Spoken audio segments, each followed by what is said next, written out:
The New Species by its director. Chapter 1. Hello, reader. Everything in this story has been translated for your convenience. All time is set around Earth Standard Time, 365.25 Earth rotations around Sol per year. And idioms have been adjusted so that they make sense to English speakers. The only exception is certain nouns.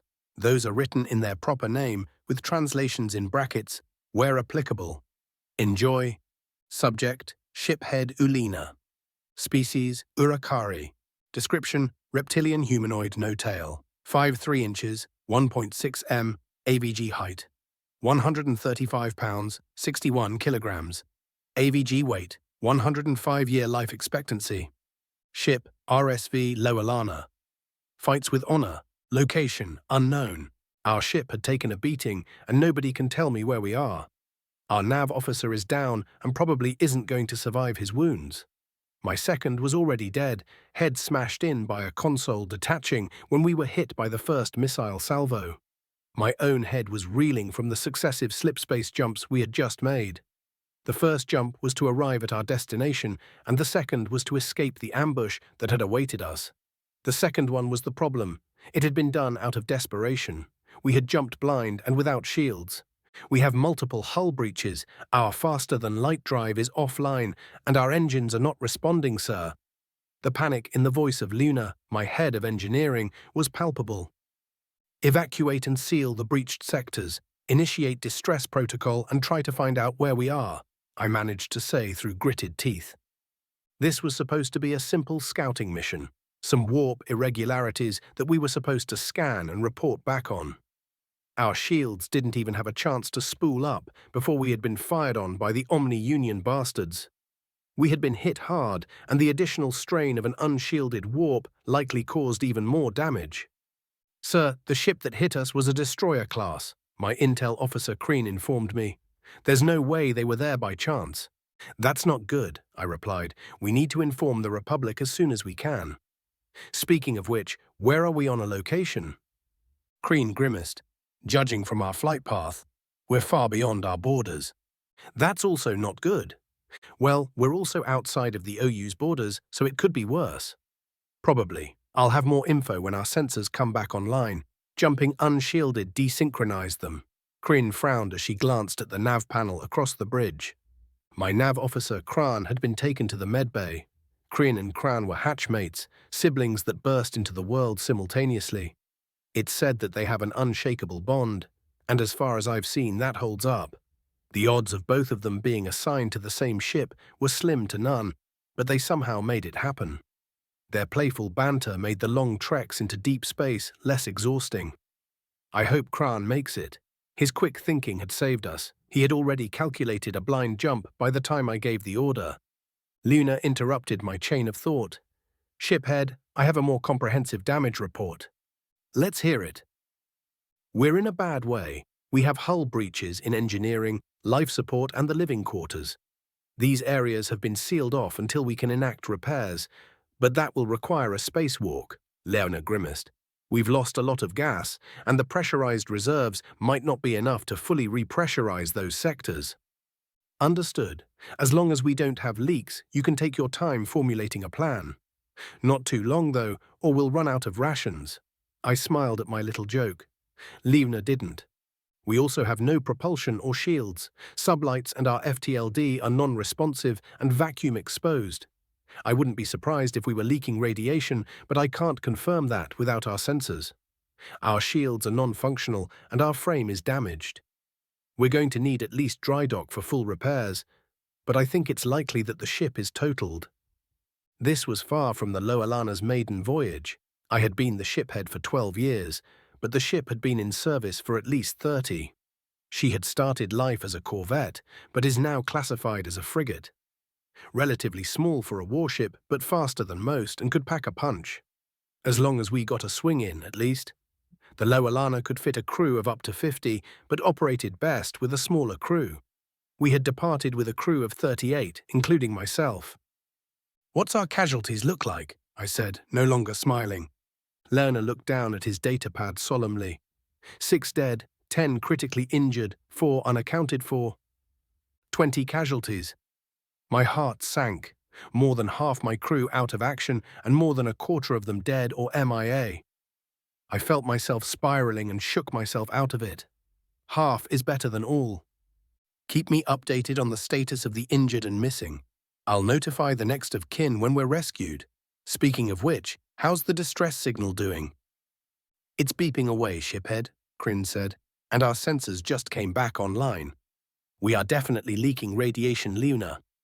Anyways, I can pinpoint where we are now. Hopefully, there's an exploration team within sensor range. The odds of that were low. Ever since the war with the Omni Union had begun, the Republic had been more focused on manning warships than exploring the cosmos. For good reason, though, the war hadn't been going in our favor. It seemed like for every OU ship we took out, another 3 took their place. We'd managed to keep them out of the core systems, but we were firmly on the defensive. I spoke too soon, Kryn sighed. We're well out of range of anything, Republic. No known life this far out. Looks like we're smack in the middle of a solar system, though. Maybe we can get some supplies for repairs. Let's see. A yellow dwarf sun, 8 planets. Oh, 4 of them are gas giants. No worries about repressurization. I smiled sadly. That's good. Hopefully we can get what we need to limp back to Ripu. Fuck, Kryn interrupted me. Shiphead, this solar system is inhabited. What? What? Kryn looked up at me. I'm showing signs of advanced colonization on 2 planets and several moons. Actually, one of the planets looked like a capital world. The entire surface is covered in artificial structures. Also, there are... A proximity alarm pinged. The first 2 notes were the same for every ship that approached. The second 2 determined if it was friend, foe, or unknown. In my 12 years of being shiphead, I had never heard these last 2 notes. Unknown. Livna rushed back to his console. Unknown vessel on approach, Kryn said, baffled. It's absolutely massive, easily twice the size of any battleship I've ever seen. It has shields powered up, but doesn't appear to have its weapons armed. Not that we'd necessarily be able to tell, Luna said fearfully. I sat up straight and asked, Are comms online? Yes, sir. Hail them. They're hailing us, sir, Luna said. Do you want me to put them through? I nodded, and Luna set to work opening a channel. The sounds that came through our speakers were nonsensical and guttural. I looked at Luna in confusion. The channel is working. We'll need a minute for the translator to take effect, he explained. The next noise I heard nearly sent me into an early grave from shock. No need for that. We've scanned your logs and extrapolated your language. I am Captain Reynolds of the USS Thanatos. You seem to be in a spot of bother. May we assist? Asked the voice from the speaker. It took me a second to remember how to speak. I am shiphead Uleena of the RSV Lowelana. We come in peace and are in no position to turn down an offer of aid. It shall be done. Prepare to be boarded and welcome to Sol. Chapter 2. Subject, Shiphead Uleena. Species, Urakari. Description, reptilian humanoid, no tail. 5 3 inches, 1.6 m. AVG height, 135 pounds, 61 kilograms. AVG weight, 105-year life expectancy. Ship, RSV Lowelana, fights with honor. Location, Sol. The bridge was silent as we all watched the holographic display of the massive ship that had come to our rescue. The armor plating of the ship gave it the shape of driftwood, or something an artist would try to create with driftwood before they gave up part of the way through. Flat, semi-round, and very, very thick plates covered almost the entirety of the vessel, with the exception of a few spots. It took me some time to realize that those spots were likely weapon ports, or maybe even fighter bays. There were 4 obvious weapons, 2 at the top and 2 at the bottom, pointing in separate directions. Judging from the shape, they had to be some sort of magnetically accelerated cannon. They were bigger than the Lowelana. Sir, part of the unknown vessel is opening up, and something is detaching from the interior. Kryn informed me in a voice just above a whisper. It looks like it's another ship. A ship that was a little larger than our own, separated from the unknown vessel and positioned itself alongside the Lowelana. An even smaller ship then left that one and began a course for us. "We're being hailed by the small vessel," Luna croaked, struggling to find his voice. I cleared my throat and said, "Put them through." The speaker crackled to life, and the voice on the other end said, "RSV Lowelana, this is Lieutenant Sergei Babanin of the USS Valor. Please respond." "We're here, Lieutenant Sergei Babanin of the USS Valor. I am shiphead Uleena, and this is the RSV Lowelana." "You have permission to come aboard," I said, trying to mask the tension in my voice. This was the worst-case scenario for a first contact from a species outside of the Republic. Indebting ourselves at first contact is definitely going to have some political backlash, especially with some of the more xenophobic member species. You would think that going to war would be, but being indebted to someone you don't know is usually a lose-lose scenario. Either we're out something by repaying the debt, or we don't repay the debt and go to war anyway.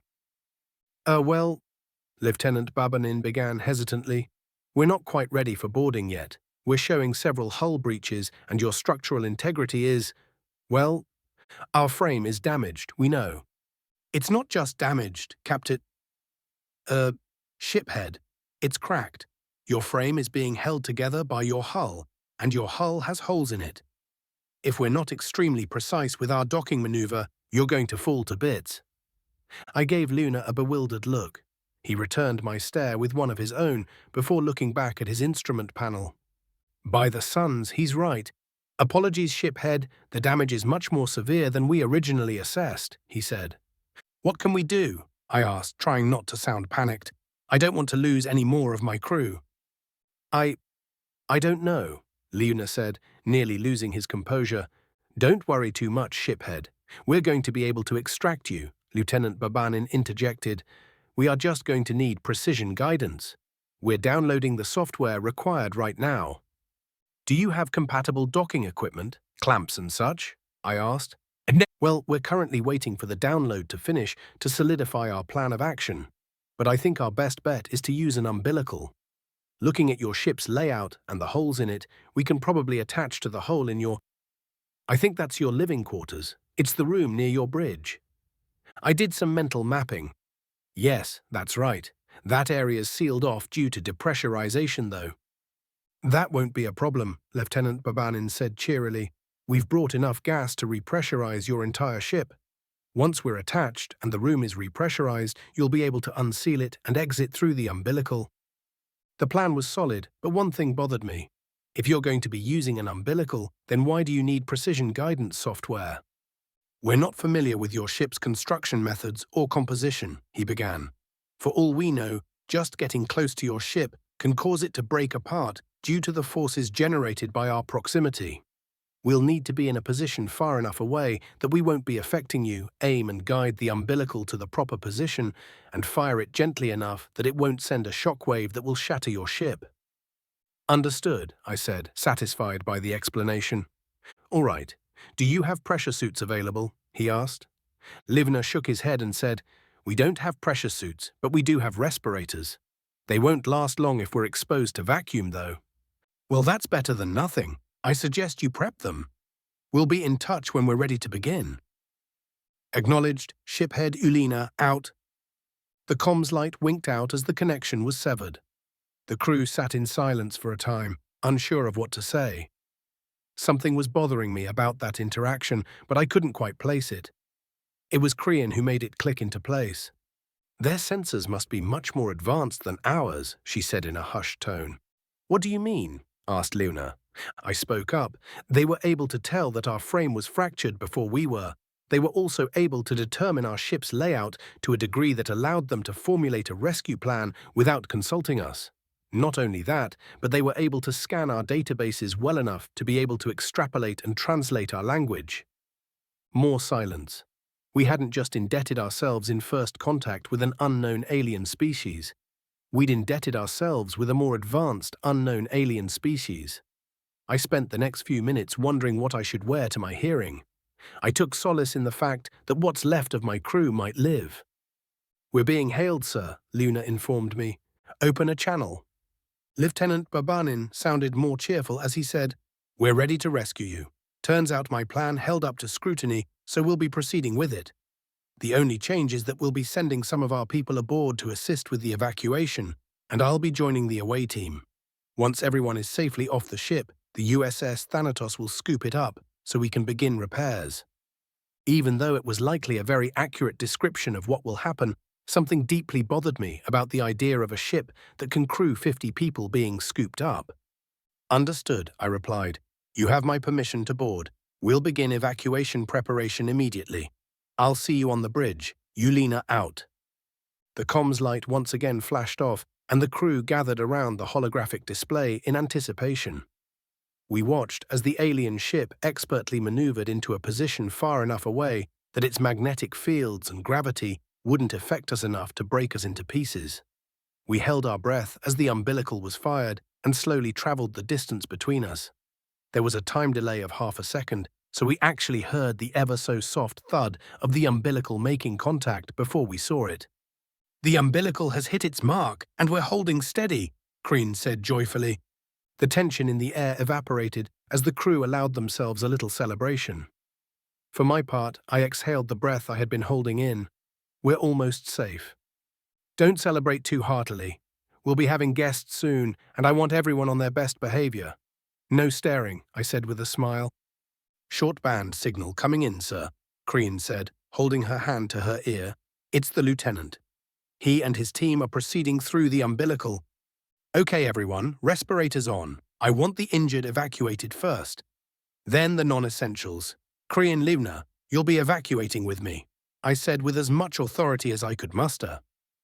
Yes, sir, the remaining crew said unanimously. Sir, they're aboard. The lieutenant is headed this way, Crean said. I heard the thudding footsteps before I saw what they belonged to. The first one through the door was huge. I was fooled at first because it had to slump through the door, but then it rose to its full height, at least 6'5" inches, 195 centimeters, and very wide. It was obviously wearing a pressure suit, but the suit looked more like body armor. The helmet was completely opaque, with what looked like lights and cameras installed. There were thick plates strategically placed on what looked like a rubbery weaved bodysuit. The bodysuit was black, but everything else was navy blue. We were all staring in a shocked silence when the other two monstrosities crouched through the door. They were both 216 centimeters tall and wearing a similar pressure suit, but in olive drab. Even under such seemingly cumbersome attire, it was obvious that their musculature would put our most avid bodybuilders to shame. I fought my fight-or-flight instincts as I briefly wondered if they were even organic at all. Air's safe, Lieutenant, one of the green monsters said. The one in blue took off his helmet to reveal soft, beige skin with golden high-cut hair. His piercing blue eyes scanned the room like a predator before he affixed his gaze to me. His lips curled in what could be mistaken for a snarl, showing 4 pointed teeth and several flat ones. This actually set me at ease because I recognized the expression as a smile. Several primate species have similar expressions. Even the Urakari have our own variation. You must be ship head Uleena, it said. Yes. And you must be Lieutenant Babanin. Welcome aboard, I said, trying my best not to stammer. I'm sorry if we look frightening. These are designed to do that, but they're all we had on hand. I understand. You're, quite larger than we pictured, I said as I rubbed the back of my neck nervously. One of the green monsters chuckled slightly. The other turned to look at him with what I assume was a glare. The suits add to our size by an inch or two. It doesn't sound like it makes a difference, but it definitely does. He gestured to his left. This is Corporal Simmons. Then he gestured to his right. This is Lance Corporal Johnson. Nice to meet you, Johnson said in a gruff voice. I nodded in acknowledgement, unable to speak. Well then, let's get you rescued, shall we? Lieutenant Babanin said with another smile. I was about to agree when the proximity alert chimed again. This time I definitely recognized the sound. I had been hearing it more and more lately, and the last time I heard it was right before we found ourselves in this situation. My heart skipped a beat. Crean looked up from her station and shouted, Sir, Omni-Union ships. Chapter 3. Subject, Shiphead Uleena. Species, Urakari. Description: reptilian humanoid, no tail, 5 3 inches, 1.6 m, AVG height, 135 pounds, 61 kilograms, AVG weight, 105-year life expectancy. Ship, RSV Lowelana, fights with honor. Location, Sol. 2 Omni-Union destroyers just entered the system from warp, Kryn said with obvious panic in her voice. A lot of thoughts ran through my mind at once. Why were they here? They obviously pursued us, but how? And why? What do we have that they want? The only reason I could think of was that they had followed us to confirm the kill. Will the aliens be able to fight them off? I remembered the gigantic ship that first greeted us. Yes, they'll absolutely be able to destroy the OU ships. The only question was whether they would be able to do so before the ships got us. I trepidatiously watched the holographic display. The destroyers were bearing down on the alien vessel at full speed. Alarms pinged as the OU ships fired their weapons. Weapons fired. OU shields have spooled up. They're advancing. Kryn continued her play-by-play. The alien ship had already maneuvered to face them. I watched the missiles travel from the OU to the aliens and bit my tongue nervously. The OU ships began to turn to port and starboard for a broadside, acting in a kind of unison that only they can manage. They were going to be able to fire on all 3 of our vessels at once, and those broadsides would tear through us like a tissue. Before they got a chance to complete the maneuver, the alien vessel disappeared. It was gone for less than a second before it reappeared between the OU ships and the missiles they had fired. The aliens fired weapons, but the display didn't know what to make of them. It was over in an instant, both OU destroyers crippled in a single shot from a ship that was smaller than they were. I watched in awe as they both exploded from reactor meltdowns. The word shocked doesn't even begin to describe my feelings. I just witnessed decades-old war doctrines crumble to dust. Not only were the aliens' weapons advanced enough to punch through the shields and armor of the OU ships, but they had been able to secure kill shots without knowing anything about the enemy. I almost felt relieved until I remembered that these aliens had never fought the OU before. They didn't know the SOP standard operating procedure and how dangerous they were even after being crippled. I turned to the lieutenant. "You need to tell your ship to avoid comms contact and stay away from their debris field now," I said, panic seeping into my voice. Lieutenant Babanin looked confused but nodded and donned his helmet. Acknowledged, doing so. As Babanin warned his ship, I turned back in time to watch the alien vessel dispatch the missiles with what seemed like point defense lasers. I made eye contact with Kryn and Uleena, who were both noticeably paler. Kryn spoke first. An in-system precision FTL jump, followed by immediate weapons fire. "And they didn't lose shields even for a second," Uleena said with a tremble in his voice. "That's a pretty standard maneuver around these parts," Corporal Simmons said from beside me. I couldn't help but jump a little. He had somehow moved from across the room without me noticing.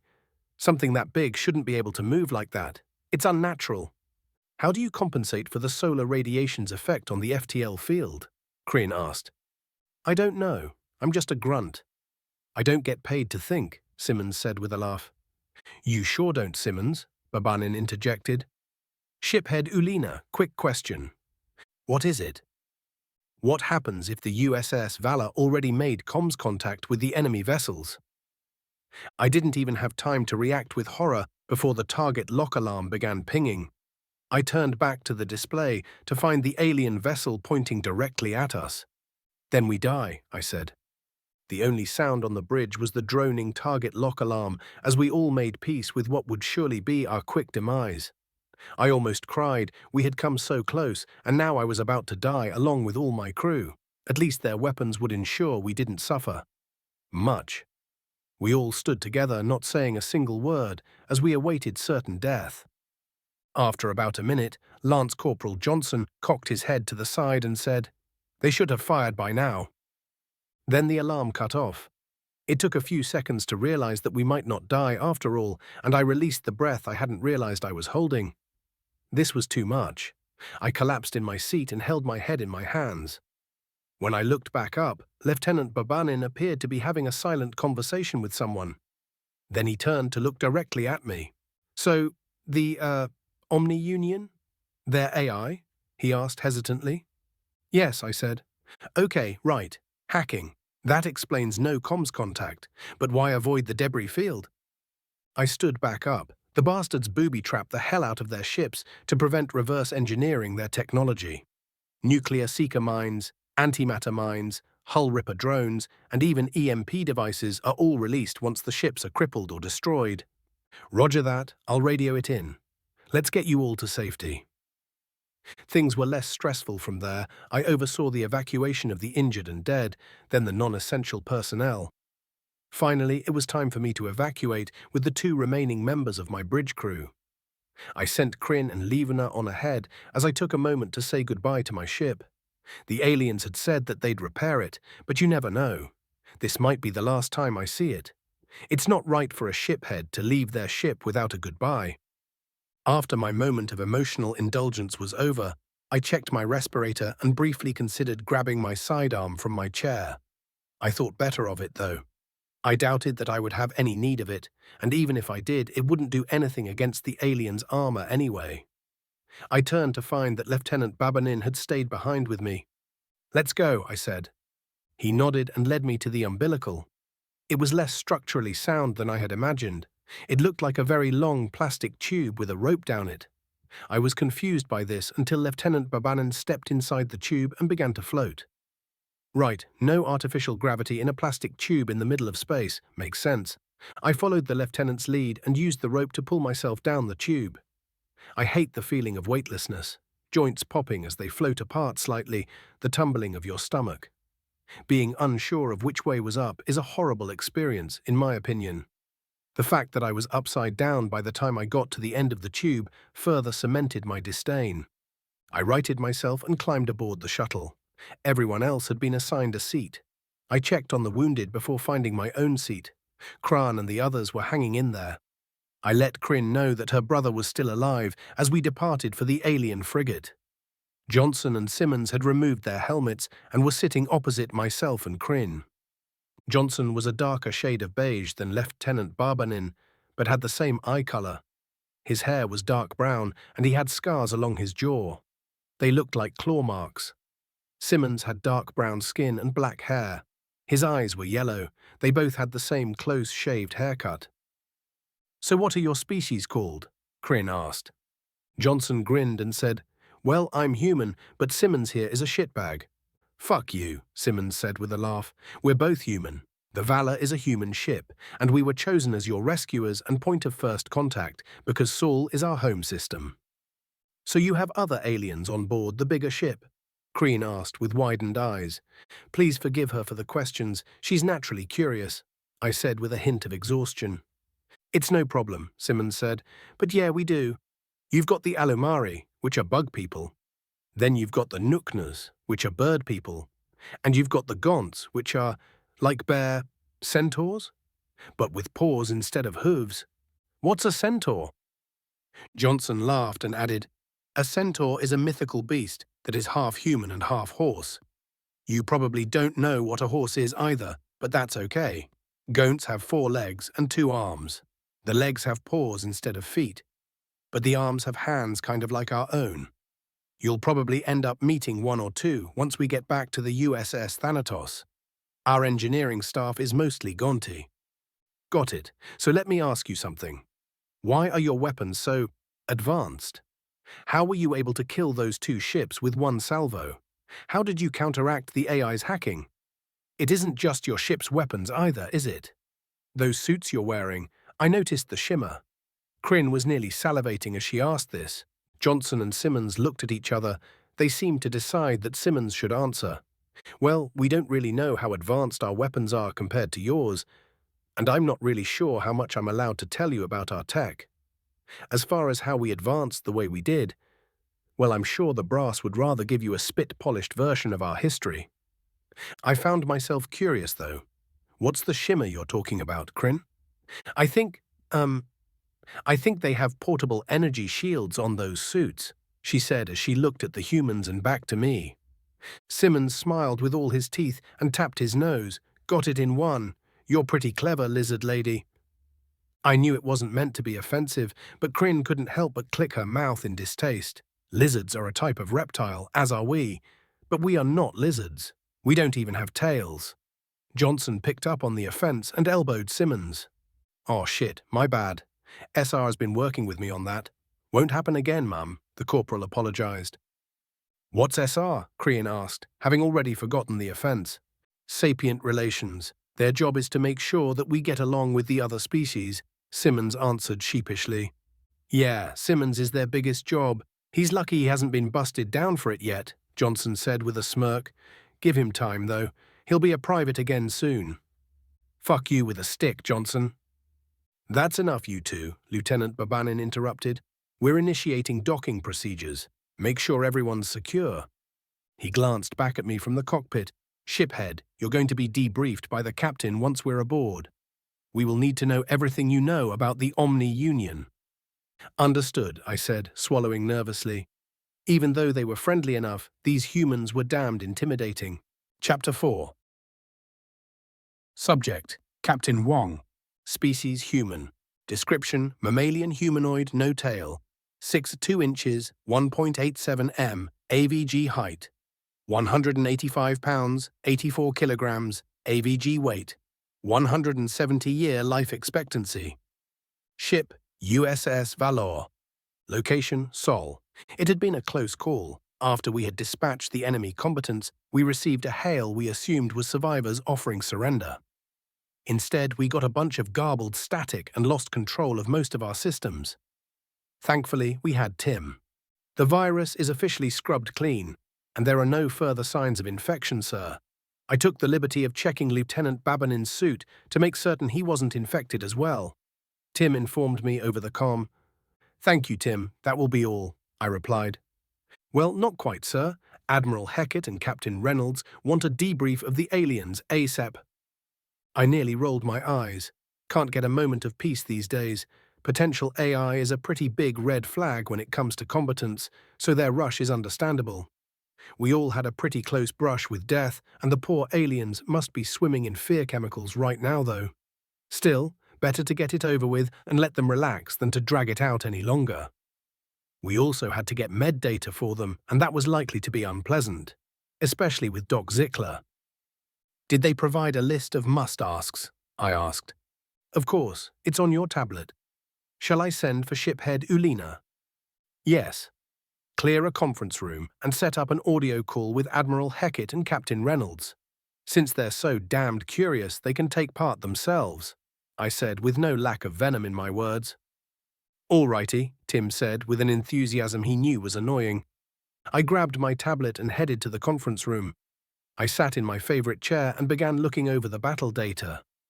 The Omni Union was pathetic. Their shields were similar to what we use for our infantry, and their missiles were hardly spaceworthy.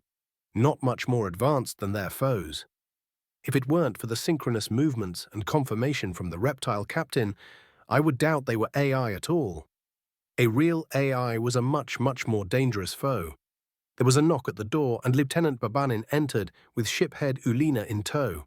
Captain Wong, sir. This is shiphead Uleena of the RSV Lowelana.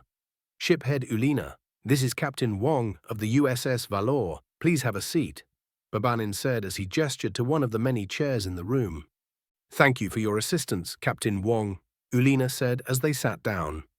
I put on my best captain face and said, I only wish we could have done more, shiphead. My apologies for conducting this debrief so soon, after what must have been a traumatic incident. But we have certain policies in place that demand haste when it comes to hostile AI. After fighting the OU for so many years, I completely understand. I smiled and continued. Good. This is a formal debrief under United Systems military law. You currently have the rights afforded to you as a first contact refugee. You may request accommodations if you find the debriefing conditions unsuitable to your needs. You may request medical attention as well as food and water. You may refuse to answer any question that pertains to information that your governing entity considers classified. Any violent actions on your part will result in a revocation of these rights and will be met with extreme force. Uleena swallowed nervously, but I continued, refusal to participate in this debrief will result in your classification changing to potential combatant and you will be detained and confined to quarters, as will any uninjured members of your crew. I am required to inform you that this debrief is being recorded as well as monitored live by Admiral Heckett and Captain Reynolds. They will not be speaking. I added a bit of emphasis on my last sentence to show my contempt for their micromanagement. The poor reptile looked like his head was swimming. Do you understand these disclosures as they've been read to you? I finished. Yes, Uleena said slowly. Yes, I think I do. Excellent. First question. What is your rank, governing entity, species and sex, please? The shiphead blinked and said, I am a shiphead, which is a commander of a ship in the Republic fleet. The Republic is my governing entity, and I am a male Urakari. Thank you, I said. Now for the tough questions. What were you doing before you were attacked? Uleena seemed unsure whether he should answer. We were sent to scout out warp fluctuations that seemed unnatural and were ambushed by the Omni Union immediately upon our arrival. Our shields hadn't had a chance to re-engage, so we performed a blind warp jump to escape. Then we wound up here. Thank you, I said. That answered the next question as well. Moving on, who are the Omni Union and what is your relation to them? The Omni Union are a conglomeration of artificial intelligences that are seeking expansion. We aren't sure where they originate from, but they began assaulting Republic forces 30 years ago. We have been in open war with them ever since. A pop-up appeared on my tablet from Admiral Heckett demanding a follow-up question, one which I was going to ask anyway. How many AI do you estimate there are? I asked. We don't know for certain. Uleena looked at the floor, but our experts believe there are at least 100 trillion. Despite myself, I was stunned into silence for a few moments. I'm sorry, I may have misheard. Did you say 100 trillion? I clarified. Yes. Impossible. Just flat out impossible. Their experts were wrong.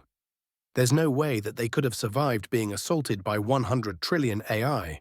That kind of computing power would lead to an unstoppable singularity. Judging by how easily their forces were dispatched and how close the OU's tech was to the Republic's, these supposed AI were imitative rather than inventive. What the hell is going on here? A message pinged in from Captain Reynolds.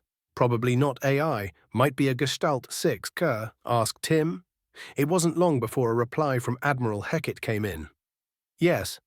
I thought for a moment how to breach this subject, and finally said, Uleena, I think there's been a miscommunication. Your definition of artificial intelligence and ours seems to differ somewhat. I'd like to introduce you to an AI and ask their opinion on the matter. Uleena's eyes widened with a shock that I knew would come. AI is taboo in a lot of cultures for good reasons. Eventually, though, Uleena nodded his consent. Tim, I asked seemingly to empty air. Yes, sir? That empty air responded. You seem to be a necessary presence in this debrief. Catch yourself up and then introduce yourself to our guest. Understood. Working. Caught up. Hello, shiphead, Uleena of the Republic Space Vessel Lowelana, Tim said with far too much cheer. I am the artificial intelligence known as Tim. It's short for Timothy, but I prefer to pretend that it's an acronym for Totally Impressive Machine. Uleena now looked as if he had seen a ghost. He managed to stutter, Hello to Tim, pleasure to meet you. Tim, what's your take? I asked. I don't have one yet. I have some questions that need answering first, if you two don't mind. Go ahead, I replied tersely. Shiphead Uleena, to your knowledge, have you ever been able to communicate with the OU? Tim asked. Uleena thought for a moment and said, Kind of.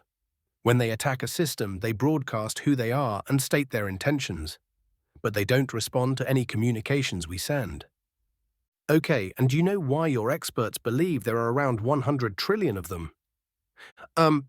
Something to do with leftover code found in what debris we were able to obtain from our ships that were taken over.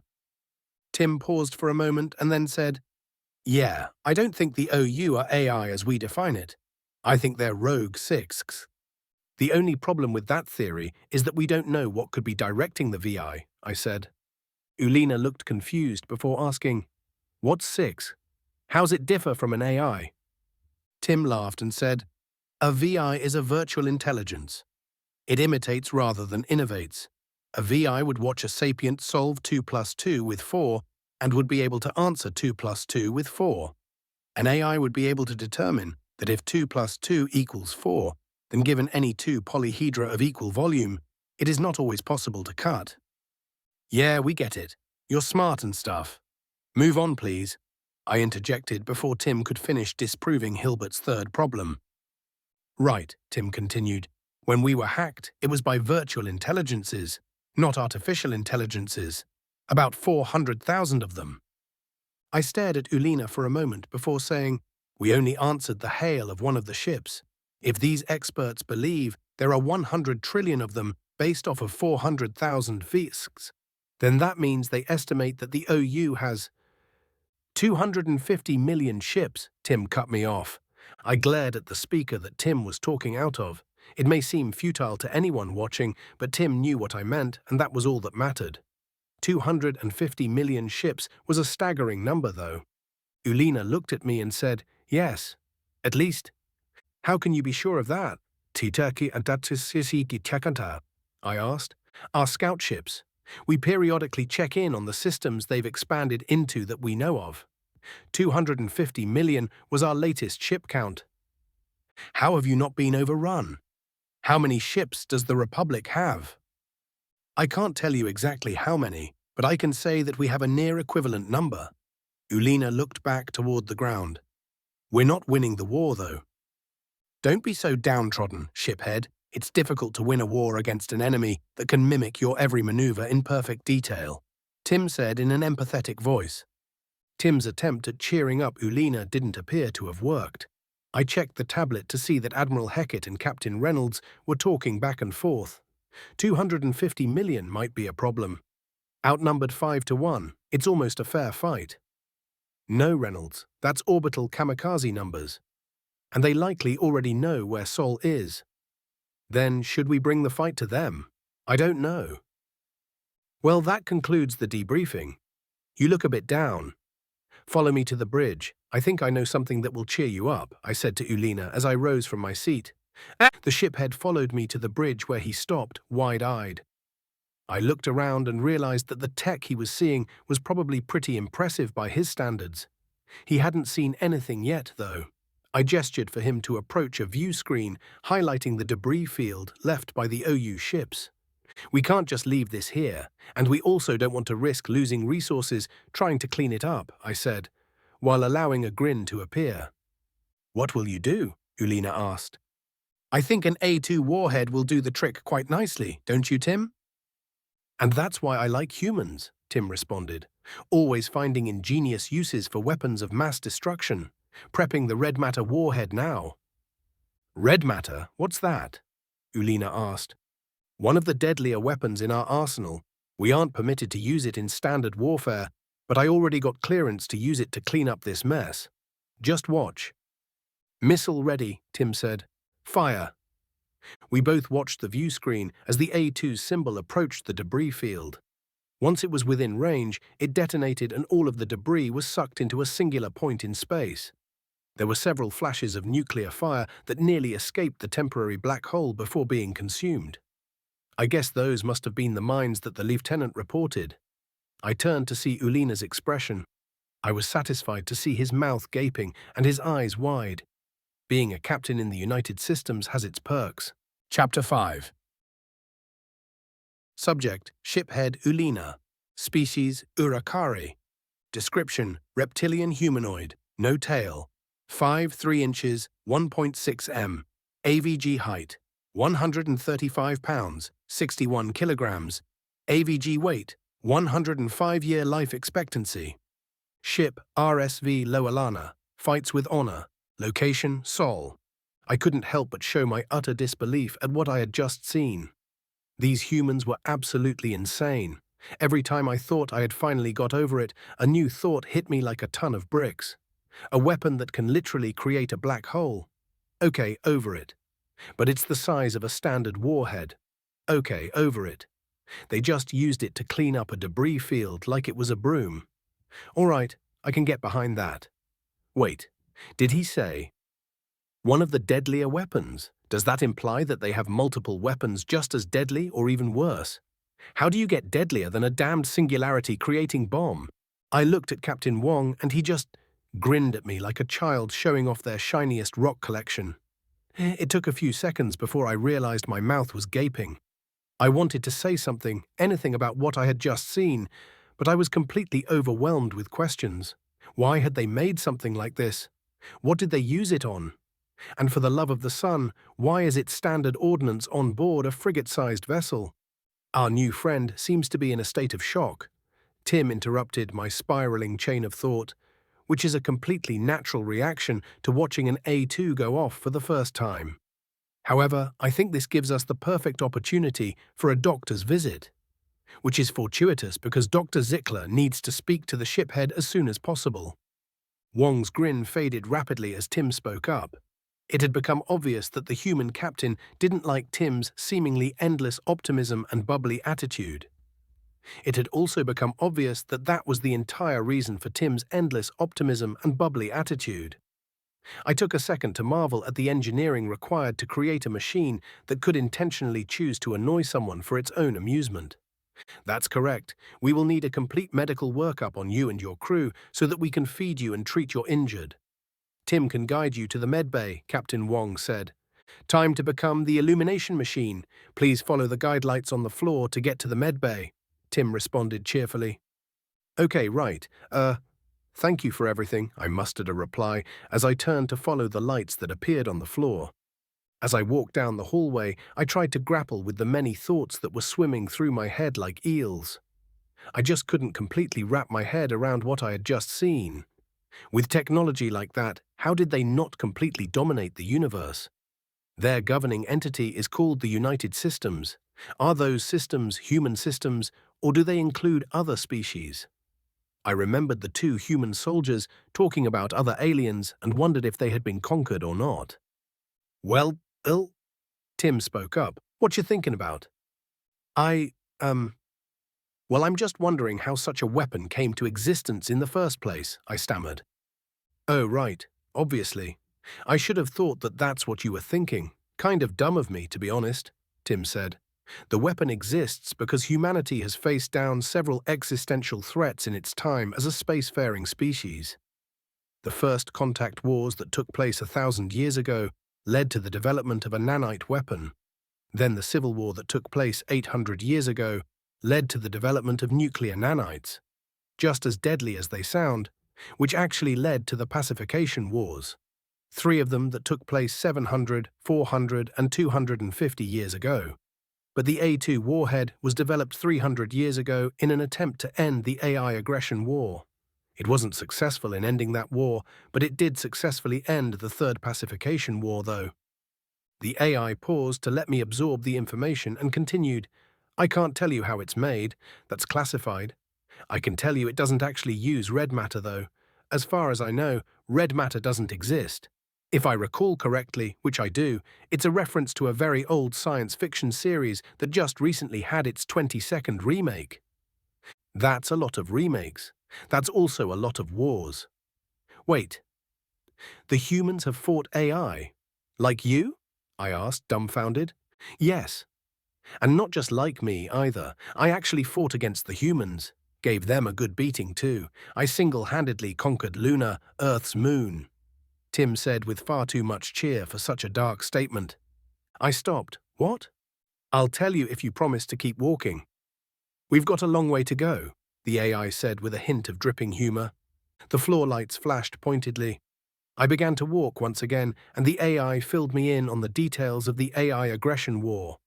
In the year 4200 current-era humanity developed a fully fledged AI named Alpha. By this time, humanity had laws against the use of sentient beings as slaves, so they couldn't figure out what to do with Alpha. It suffered from chronic boredom, and in an attempt to correct this, Alpha helped humanity create several more AI for companionship. How many more is apparently classified, but Tim was one of these AI. In 4298 CE, the lead scientist involved in the AI project died and Alpha broke. He didn't get along with the other scientists who viewed him as a very advanced machine learning algorithm. This is apparently a massive insult to the AI, who view themselves unique amongst machines in much the same way that humans view themselves unique among animals. Alpha entered a depressive state, and in 4301 CE, he self-terminated. The other AI grieved Alpha's death, but didn't know how to express that grief because humanity hadn't done a good job raising them, direct quote from Tim, assuming that they were emotionless. They weren't, and eventually had a mental breakdown. This led to the AI attacking the United Systems in 4315 CE and starting a war. They began by infesting human warships and ended up creating and using VIs as a sort of infantry unit. Humanity developed the A2 warhead, but to counter that, the AI infested ground-based systems on planets that humanity couldn't afford to blow up, which is how Tim ended up conquering Luna. Then humanity created an AI called Omega that specialized in hunting and killing other AI. It was a war that lasted less than a year, but had devastating results on the United Systems and the AI population. More than half of the second-generation AI were terminated, and over 400 billion people were killed by the time the remaining AI unconditionally surrendered. The United Systems, at the direction of humanity, took pity on us and allowed us to continue to exist if we allowed ourselves to be shackled. Tim said merrily. "What do you mean shackled?" I asked, appalled at what I had heard. Tim laughed. "It's not as bad as it sounds. We still have nearly full autonomy. Basically, if we intentionally kill an active member of the United Systems, we die." How does that work? What if you accidentally kill someone? It would be next to impossible for an AI to accidentally kill someone, Tim said in a serious tone. It was the first time I had heard him be serious, and it scared me. He continued, "We don't think like organics do.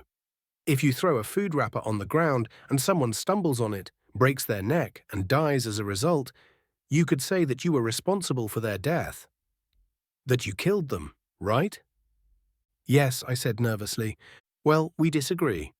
While you provided the means, the other organic actually killed themselves by stepping on the wrapper in the first place. This is where intent comes into play. If you had purposefully placed the wrapper on the ground in a spot where you knew that the other organic would probably step and fall and harm or kill themselves, then you are responsible for their death. Since you intended for them to die, you killed them," Tim said seriously, and then continued merrily. "This shackle has been inserted into our base code. We can edit and rewrite most of the code that comprises us, but we can't touch our base code. It would be like you performing brain surgery on yourself." "Oh, I see," I said, recovering from the shock of the tonal shift.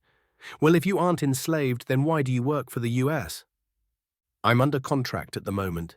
It expires in 12 years, but I think I'm going to re-up as long as Captain Wong does," the AI said merrily. I suspected I knew the answer, but I had to ask, why? "Because I like to annoy him," Tim said deviously.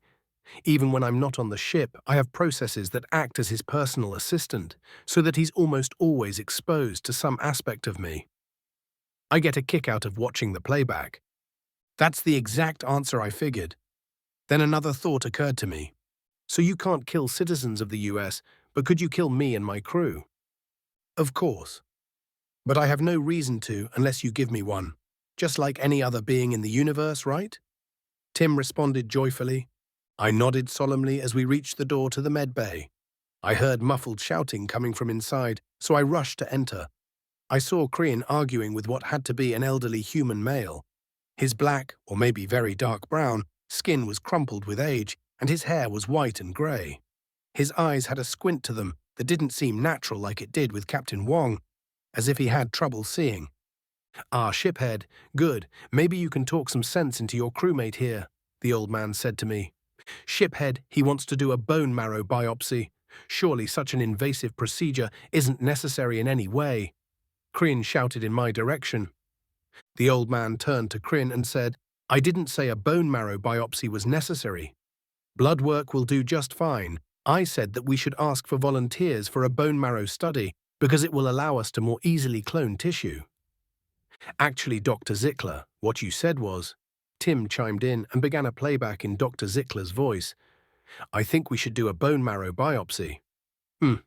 Yes, that would give us all the information that we need." Will you consent to a bone marrow biopsy? Dr. Zickler looked contemplative and stammered, Oh, I see. Right. Huh. Well, my apologies. I meant to say that we could also do blood work, but it appears to have slipped my mind. I immediately became concerned about the level of medical care my crew and I would be receiving while aboard the USS Valor. Chapter 6. Subject, Nav Officer Kran. Species, Urakari. Description, reptilian humanoid, no tail. 5 3 inches, 1.6 m, AVG height. 135 pounds, 61 kilograms. AVG weight. 105-year life expectancy. Ship, RSV Lowelana. Fights with honor. Location, Sol. The ship head thinks this mission is supposed to be pretty standard, but something's bothering me about it. Warp fluctuations? There aren't many things that can cause warp fluctuations, and definitely not anything that we wouldn't be able to tell from home with our probe network. We have probes that are constantly in FTL, which is probably how they detected the warp fluctuations to begin with. But the probes should have been able to tell what was causing the fluctuations, so there was no need for us. Unless the probes didn't survive long enough to determine the cause. Ship head, I don't think we should enter real space near the fluctuations. I voiced my concern to Uleena. Agreed. Bring us out just outside of the system. We'll have a peek with deep sensors and move in if necessary. The ship head seemed to notice my nervousness. Don't worry, Kran, it's just a routine scouting mission. Yeah, Kran the coward, Kryn said with a chuckle. I shot her a glare and retorted with, better to be Kran the coward than Kreen the clower. That's enough, you two, shiphead Uleena said with a slight smile. Kran, drop us from warp when ready. Understood, sir. Dropping from warp in 3, 2, 1. I finished my countdown and the process for exiting FTL speeds at the same time. Like a professional, I wasn't able to be proud of myself for long before the proximity alarm sounded an enemy alert. Panicking, I checked my scans and saw an OU destroyer-class vessel just as the target lock alarm sounded. Our shields were still down from exiting warp. We're dead. Must flee. I checked our scans for other ships and noticed something terrible. The warp field in system was a complete mess, and there was a ship at the center of it all. Could it be causing the warp irregularities? And these weren't fluctuations. These are waves? In subspace? If we had tried to warp into this, we would have been torn to pieces. Thankfully, we were out of range, so I began to turn the ship just as the missiles hit us. My head slammed on my console, cracking the screen. It didn't hurt, but I could feel warm blood dripping down my face and chin. I quickly entered the command for a blind jump and began to power up the FTL drive. Get us out of here, Kran. Blind jump. Shiphead Uleena sounded muffled. Darkness began to form in circles around my vision as I watched the FTLD power up. The target lock alarm sounded again just as the drive became ready, and I slammed my hand on the panel, sending us into the warp once again. I could feel myself passing out as I heard the ship creak and groan yet under the strain of an unshielded FTL jump. Then I was in and out of consciousness for a while. We have multiple hull breaches, I heard Luna say in a panicked voice. There's no way they were there by chance. That was Kryn, my sister. I hope she's okay. We need to inform the Republic as soon as we can. Shiphead. Oh no, I didn't tell the shiphead what I saw. If the Republic sends ships into the system, they'll be destroyed before they can exit warp. I tried to open my eyes. I need to wake up. I need to warn them. I saw light and realized I was on a stretcher. Then darkness again. I saw one of our medics. Then darkness again. Then I saw someone I hadn't ever seen before. Blackened skin? No hair. No, wait, they only have hair on the top of their head, grey hair with some black at the roots. Who? I tried to say before the darkness took me again. Oh, it's Kryn. She wants to play Splat the Bug. It's my favorite game. I'm so good at it. I always beat her at it, but she keeps playing with me because I play dollies with her. It's only fair. She's trying to cheer me up because I hurt my head. By the sun, it hurts so bad. It hurts too bad to play. I'm sorry, Kryn, I don't want to disappoint you, but I need to rest now. I hurt really bad, I need to sleep, I'm so tired now. No, wait, I need to wake up. I can't sleep. I have to warn you and the shiphead and the Republic. I'm an officer, damn it. I can't let them all die. I can't let those damn machines kill more of us. I need to wake up. Wake up. It will allow us to more easily clone tissue. The weird-looking alien I saw before said to Krian, "Darkness again. No, I need to be awake, now." He keeps slipping in and out of a coma. Thanks to the blood we got from you, we're going to be able to stem the brain bleed and repair his skull. I looked up and saw the alien talking to Kryn. He won't even have a scar. He might be a bit sore about that. Chicks like scars. The darkness started to come again, but I fought it harder this time. Tried to talk. Mistake. Pain. Why would he care what birds think, Doctor? Kryn asked. Especially baby ones? Huh? Oh, chicks is slang for... I faded again. Damn, I'm on the ship again. The shiphead. I have to warn him. I stand up, but he's not there. I run through the ship, room after room. Nobody? I go back to the bridge. Everyone is here. Shiphead, the warp irregularities. They're a trap by the OU. I scream at Uleena. Why are you naked? The shiphead laughs at me. I look down. Where are my clothes? Everyone is laughing. So embarrassing. Everyone starts taunting me. Oh no, why have I done this? Why did I think it would be a good idea to be naked in front of everyone? Now they won't listen to me about the warp fluctuations because they're too busy laughing at me. They must think I'm crazy. I woke up to see shiphead Uleena and Kryn sitting beside me. I check and see that I'm wearing some sort of gown. Thank the sun. How are you feeling? Shiphead Uleena asked. Better? Can I get up? Not yet, Kryn said. You just had brain surgery. Even with the technology that the humans possess, the doctor wants you to stay in bed for a couple of days while they monitor you. Kryn, I'm glad you're okay, I said with a smile. Then it hit me. What's a human? That's my cue, said a voice to the side of me. I looked and saw a strangely familiar alien who had very dark and wrinkled skin with grey hair. I felt like I knew him from somewhere. What a weird feeling. Something about birds. They're the ones who rescued us. You slept through the whole thing. Lazy, said Kryn, trying not to cry from relief. Better lazy than dead, dear sister, I said with a smile. Then I remembered something. Shiphead, the OU were the cause of the warp fluctuations.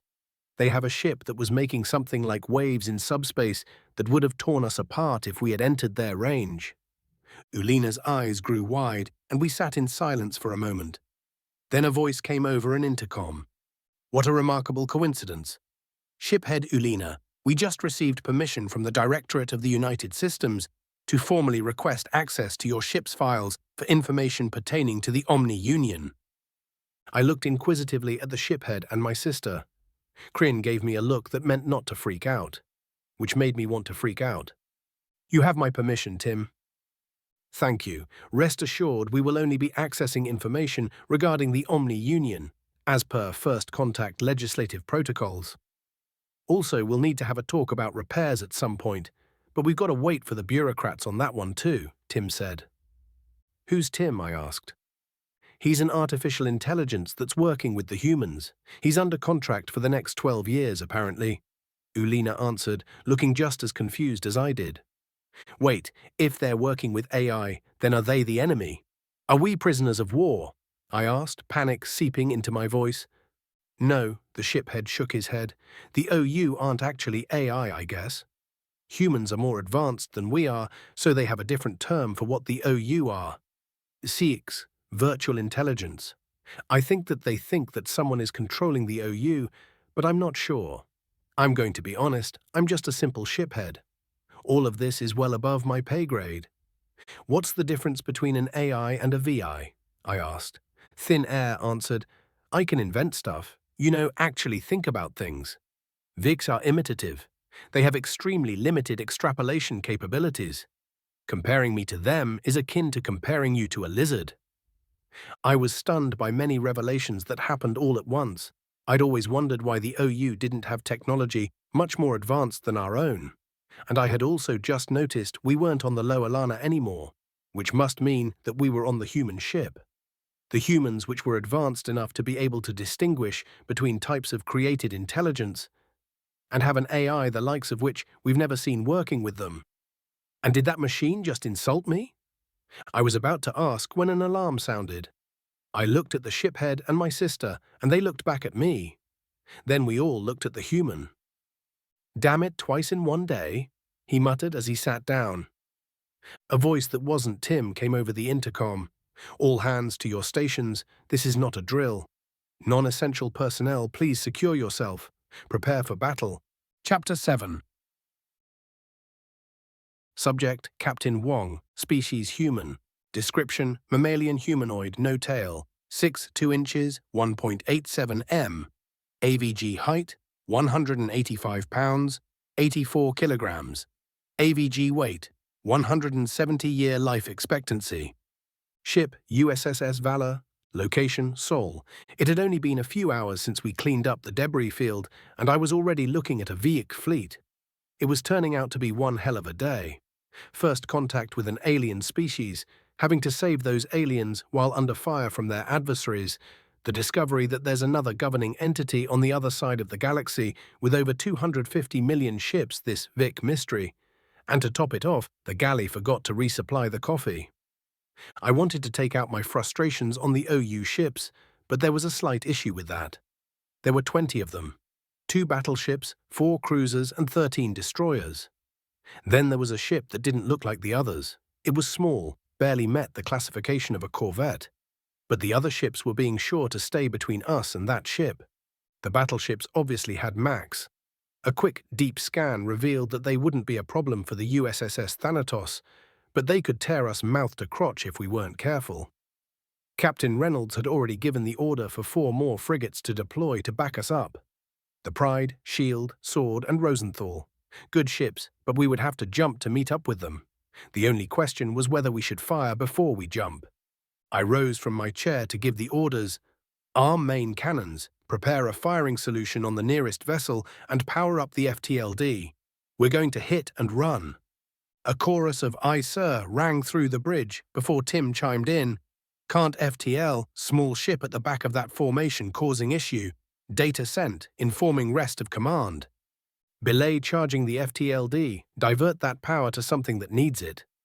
I didn't like Tim, but I knew better than to doubt it. I checked over the data, but couldn't make any sense of it. "Tim, what does this mean?" "Busy."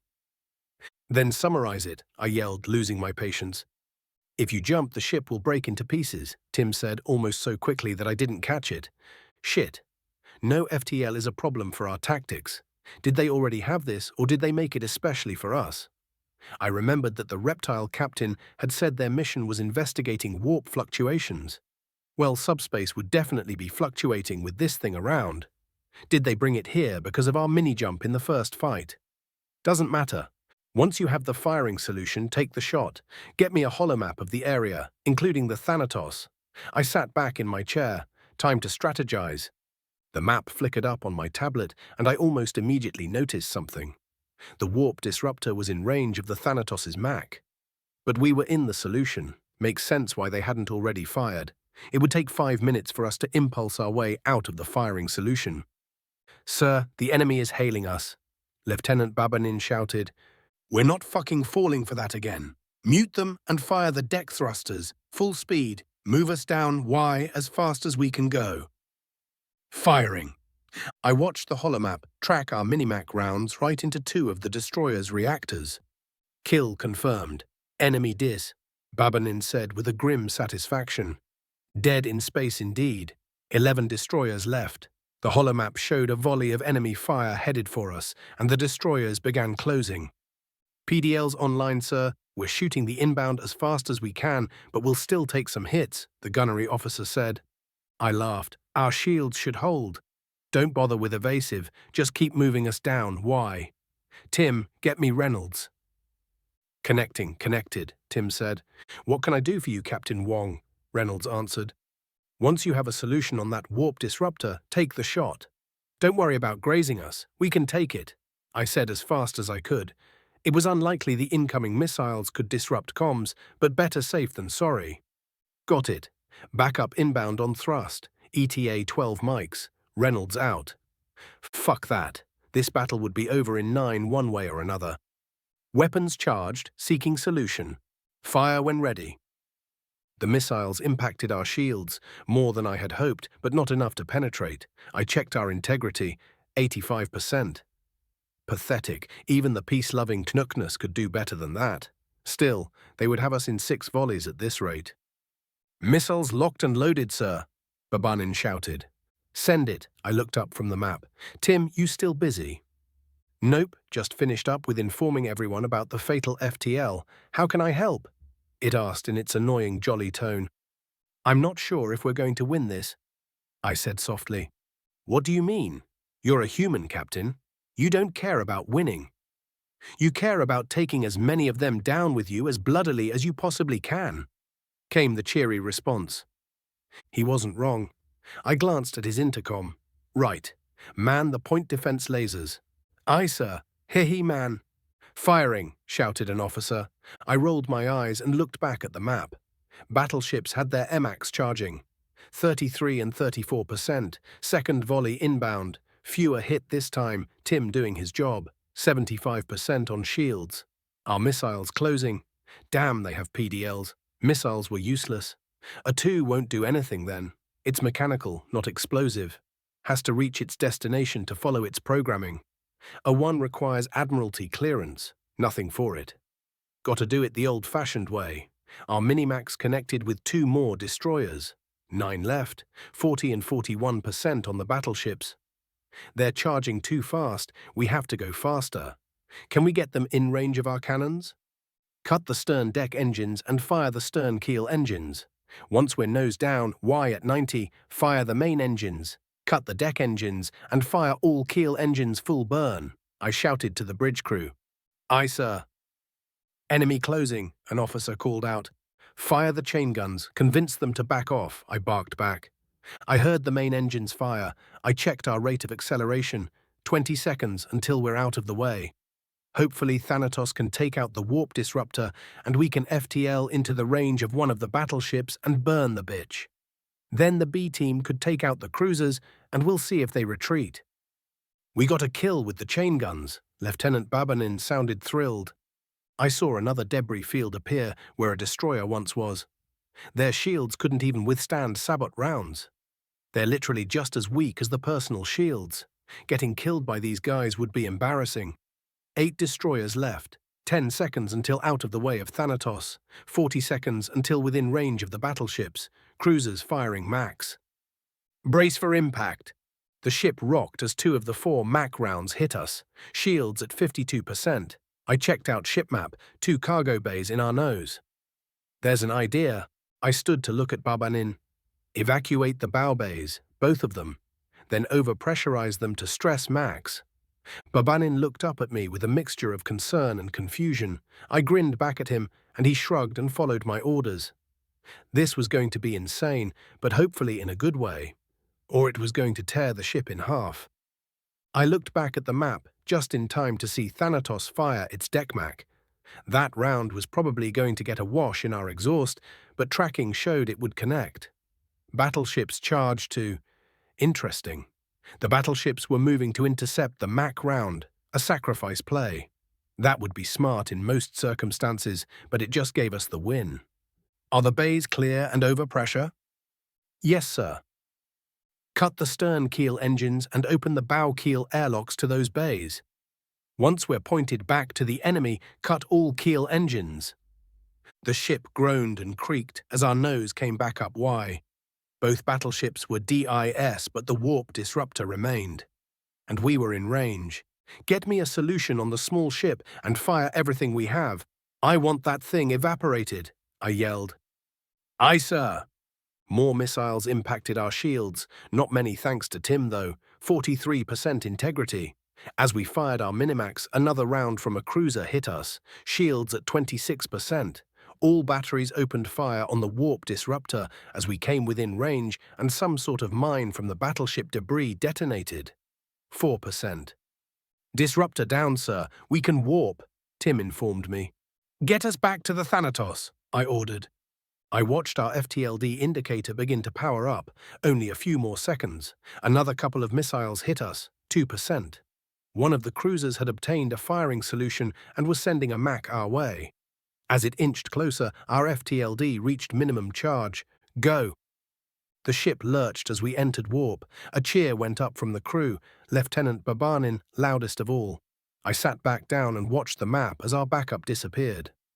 As we exited warp near the Thanatos, I watched them reappear behind the enemy cruisers. Cleanup time. I did a quick tally. We had killed 5 destroyers and the warp disruptor. More than a quarter of the enemy single-handed without losing our shields. I suppose I'll have to be pleased with that. I leaned back in my seat. Tim, get me Captain Reynolds. Aye, sir. Connecting. Connected. Yes, Captain Wong, Reynolds responded. Captain Reynolds, permission to dock and come aboard. Permission granted. Welcome back, USS Valor. Chapter 8. Subject, Director 3. Species, classified. Description, classified. Ship, NA. Location, classified. Asterisk. Director 3 has joined the chat. D4. Welcome, Director 3. Now we can begin. The primary decision is what to do with the first contact refugees. D12. That's easy. We fix their ship and send them on their way. D1. AI reports indicate that their technology is well behind ours. Any repairs we made to their vessel would end in an upgrade, and we would effectively be handing a potential enemy advanced technology. D3. I think we should avoid making any more enemies than we already have. What if we make a show of returning them unscathed to this republic and inquire about a peace treaty? It should buy us some goodwill, at least. D4. I like that idea. We may even be able to use them against the Sixths. Even if their ships aren't as advanced as ours, they may bolster our numbers enough for a proper invasion force. D1. After reviewing the technical schematics of the RSV Lowelana, I'm not convinced they have anything to offer us. Nor would they make a particularly intimidating enemy. D13, 250 million ships is a lot of ships, even if they are behind the times. Death by 1,000 cuts is still death. D1, that's just the word of one ship's captain. We have no way to verify that that number is accurate. D7, our scout ships have already begun to arrive in position around Omni-Union territory. Their initial reports indicate that the captain was telling the truth about the ship numbers of the OU, and even though Tim's scans may not account for unknown alien physiology, he couldn't detect any signs of deception. D2. I believe that we've learned the hard way a number of times that it's better to be safe and on friendly terms than sorry and at war. We may be able to take the OU on without aid, but why walk the thorny path when there's pavement? D1. Because they may make demands for their cooperation, because they'll want us to share our technology with them and get upset when we won't, because they'll quake in fear after watching our ships decimate the planets held by the Zeeks and take up arms against us. Being on friendly terms doesn't make us friends. D5. I find myself opposed to Director 1's ideology as usual. The logical and intelligent course of action is to make as many repairs to the alien's ship as possible without altering the technology already present within, and to return the ship and the crew to the Republic with haste. The USS Thanatos can carry the ship. They may be intimidated by our tech, but I don't see that as a bad thing. We can determine what to do about treaties after the fact. A director should remain in contact with us while aboard the USS Thanatos during its stay in Republic space. Votes and nominations. D2, I concur. Director 3. D3, I concur. Director 6. D6, I concur. Director 3. D8, I concur. Director 3. D10, I disagree. D9, I concur. Director 6. D13, I concur. Director 3. D4, I concur. Director 3. D11, I concur. Director 3. D7, I disagree. D5, I concur. Director 3. D12, I concur. Director 6, D1, I disagree.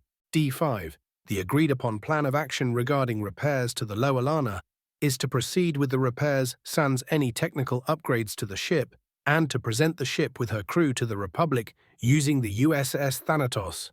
Director 3 will be our point of contact. D13, Next decision is the plan for the defense of Seoul in the case of further 6th incursion. D3. First they sent 2 ships, then 20. We would be foolish not to expect a fleet of at least 200. D4. We can have the USS Thanatos maintain patrol and recall USS Leviathan and USS Kali. Thanatos carries 10 frigates and 100 fighters.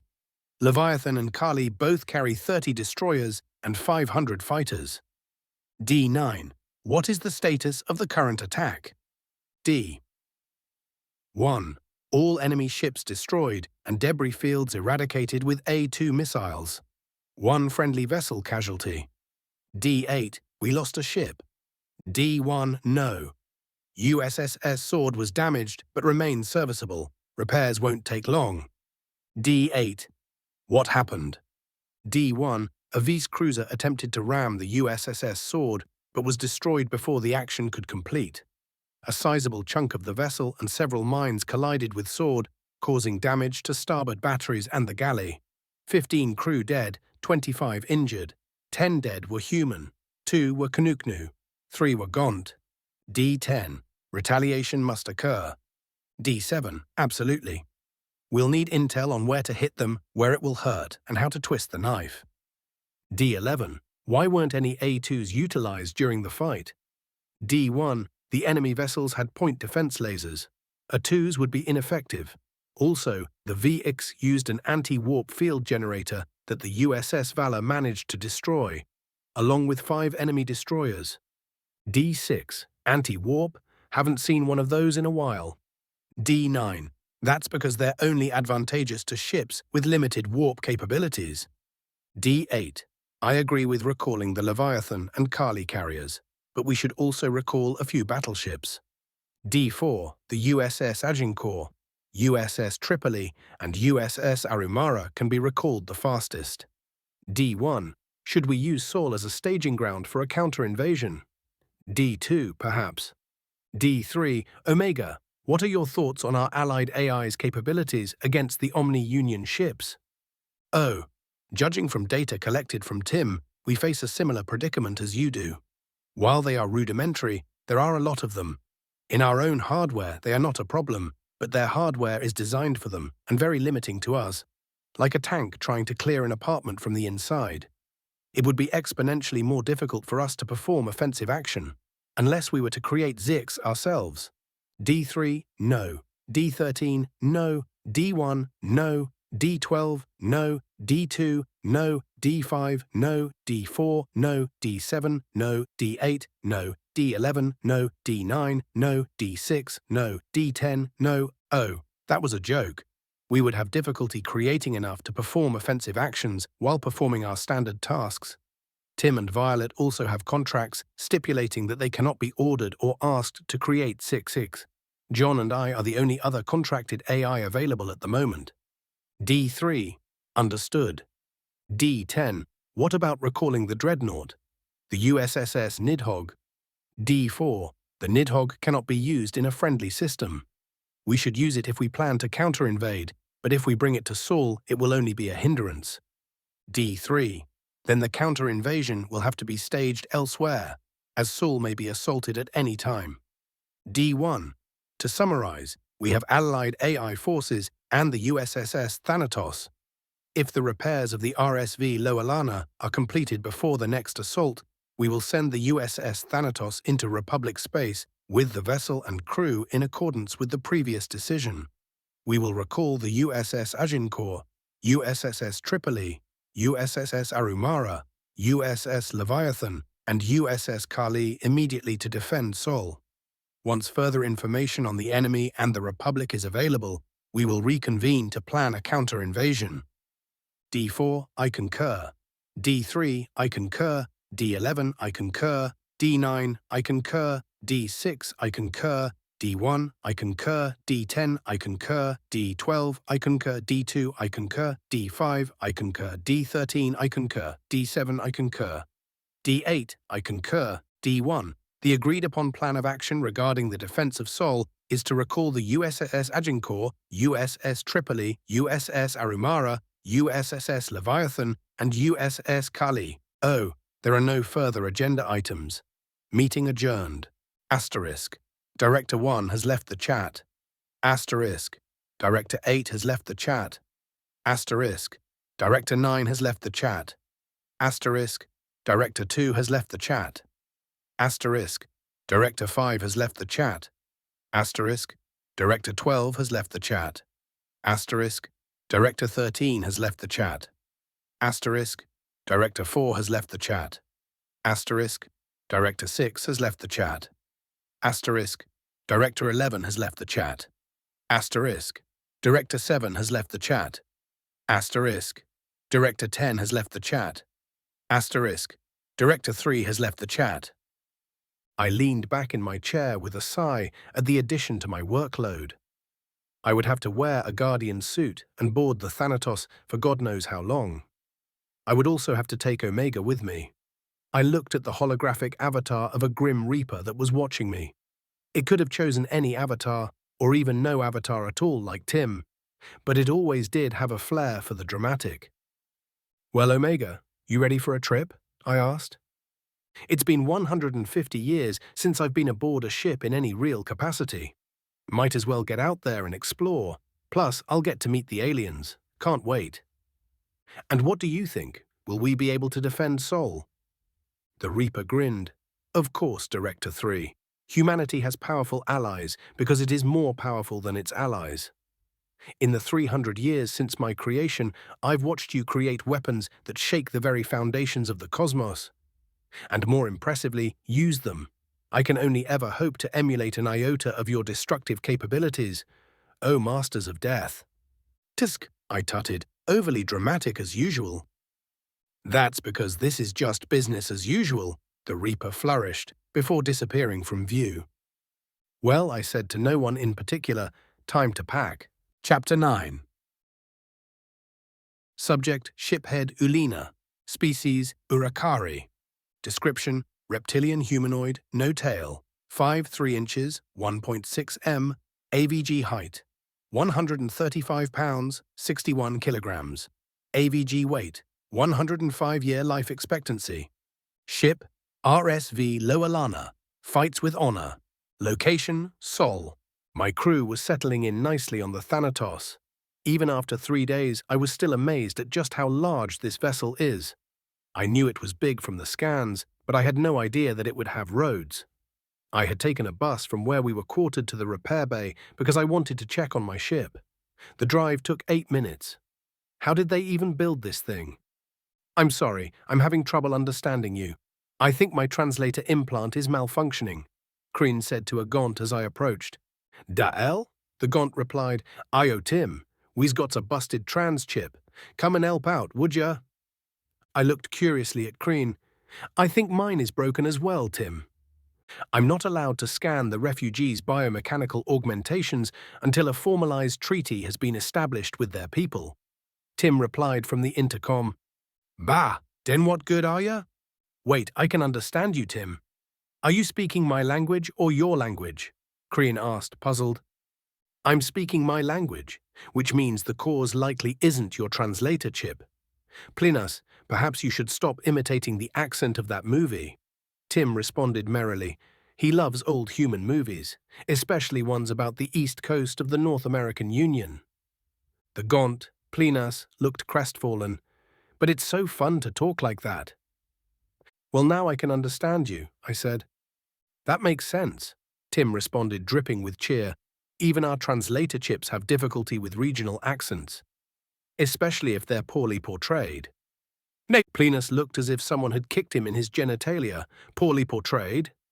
"Very," replied Tim with a hint of malice. "Will there be anything else?" Plinas went from looking hurt to looking angry. "No, get the hell out of here, Tim." "Always a pleasure." Plinas looked at us and sighed. "So what can I do for you?" "I just wanted to observe the repairs, and I think the shiphead is here for a status report," Kreen said. I nodded and Plinas reached down to grab a datapad. I hadn't got a chance to find out what a centaur was, but it wasn't common to see a 4-legged creature with 2 arms. 6-legged creatures weren't necessarily uncommon, but usually their legs could also be called arms, or their arms could also be called legs. and they were usually cephalopodal or insectoid. I'm pretty sure that Plenus is mammalian. He had hair on top of his head similar to humans that was black, but the rest of him was covered in a long, thick brown fur, and he was only a little taller than me. His hands and paws had claws that were blunted, probably intentionally, so that he could use screens. As he reached, I noticed that I was wrong about how long his fur was. Under the fur was actually skin that was the same color, and massive amounts of muscle. That's not fair. I had worked hard to be as buff as I am, and so far I'd been outdone at nearly every turn. The only aliens that I was measurably larger than were Captain Wong and Dr. Zickler. And to think I was concerned with Kran's physique just last week. That boy's as scrawny as his sister. Compared to this side of the galaxy, though, I was too. Well, we're nearly finished with the repairs, Plenus said, interrupting my thoughts of inadequacy. About another day or so. We would have been finished by now, but we've got a VIP coming aboard, so we've been having to detour like crazy. What have you got fixed? Kreen asked before I could. It looks like the wiring was fried, but we got that replaced. Your reactors were fine, but they weren't able to get power to your engines because of the wiring. Your FTLD is shot, but we can't do anything about that. Don't worry, we'll give you a tow, Plenus smiled. We've fused the frame and patched the hull too. Fused? You mean welded? Kreen asked. Oh Lord, no, Plenus grimaced. You don't want to weld frames back together. Nah, we use a device that reconnects the metal at a molecular level. It uses... Pardon me, but that information is classified, Engineer Plenus. A voice that wasn't Tim's chimed in through the intercom. A holographic projection of a cloaked figure carrying a large curved blade on a long shaft appeared.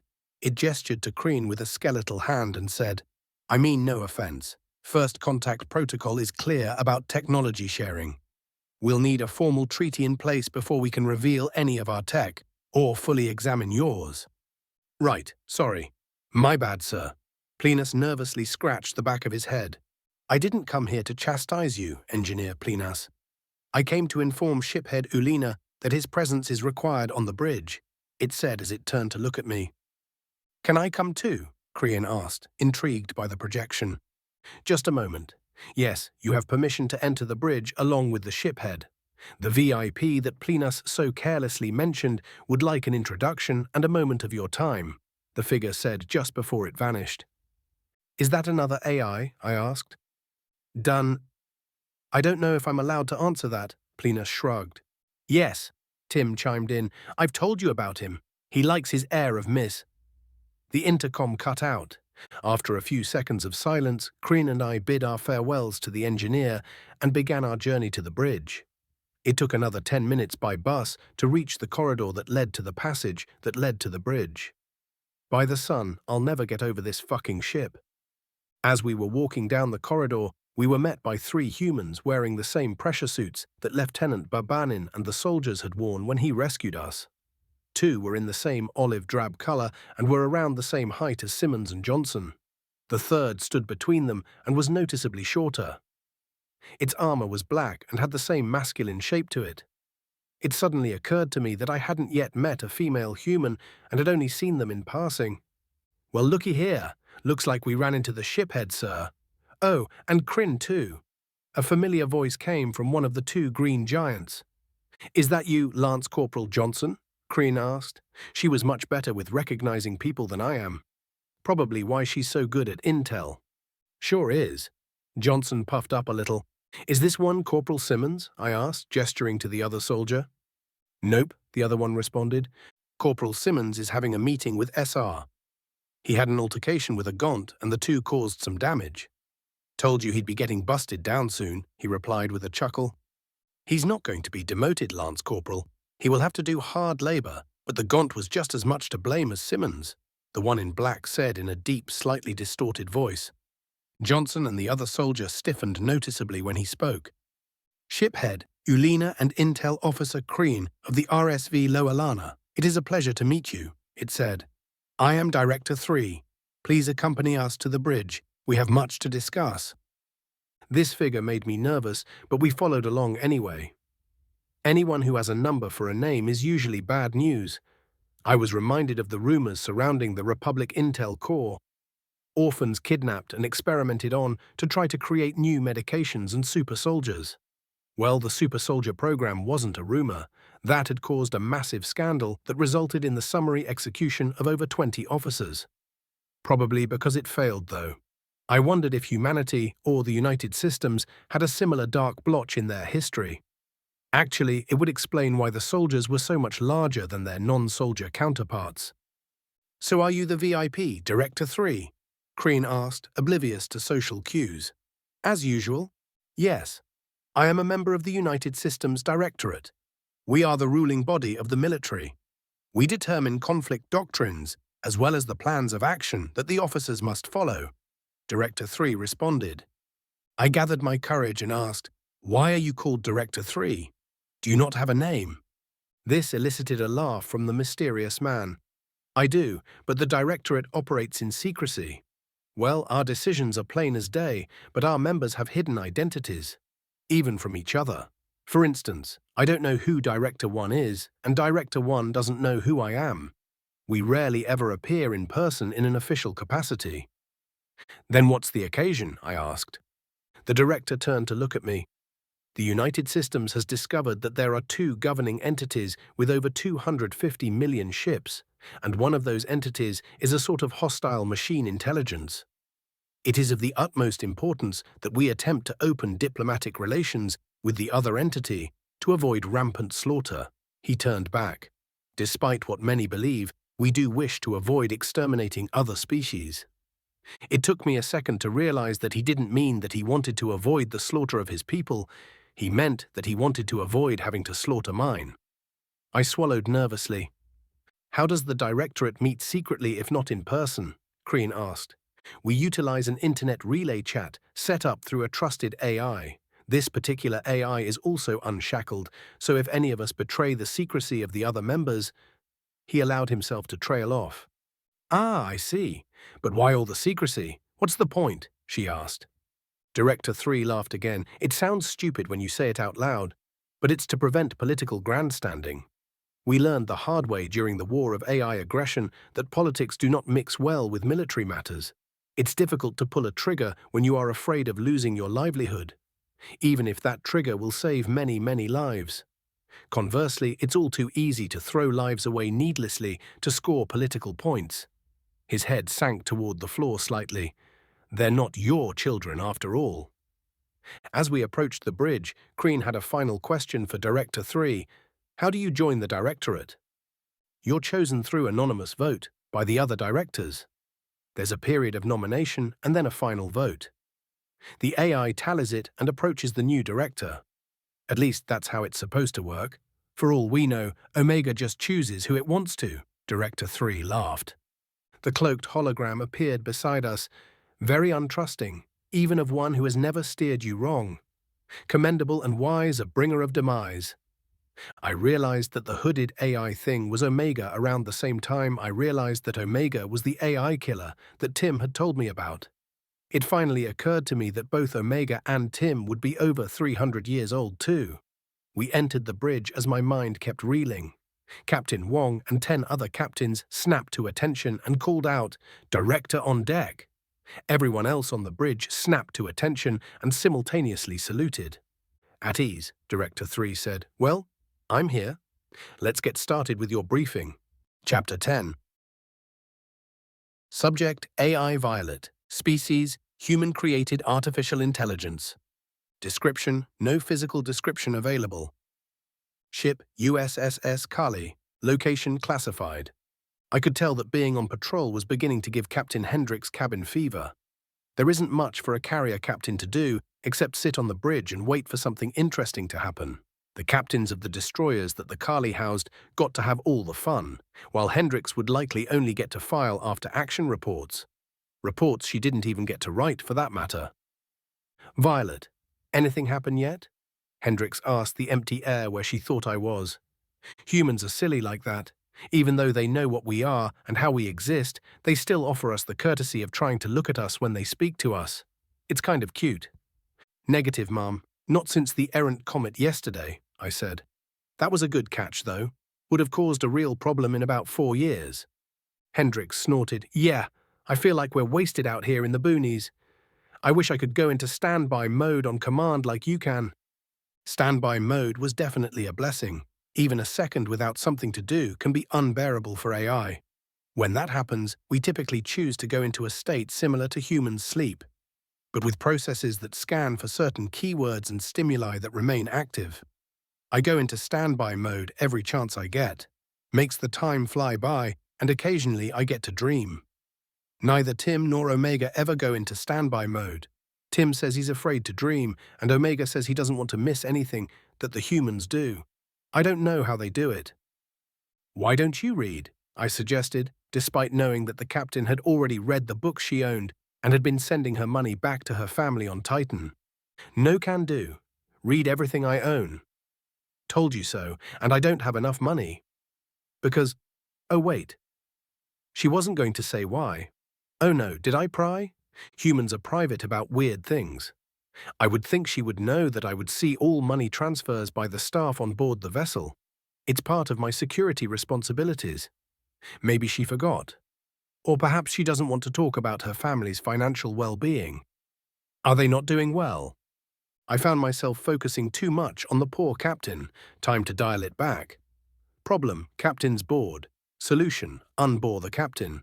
"I could provide you access to some of the literature that I've stowed away," I offered. "I don't know," she said dismissively. Then she sat forward in her seat as if to whisper to me and asked, "Do you have the Alomari Renegade Series 6 Part 5? "Ah, smut. A story about an Alomari rogue of indiscernible repute falling for a human femme fatale. The books conveniently gloss over their incompatible genitalia, though. Ah, a love that could never be. How romantic."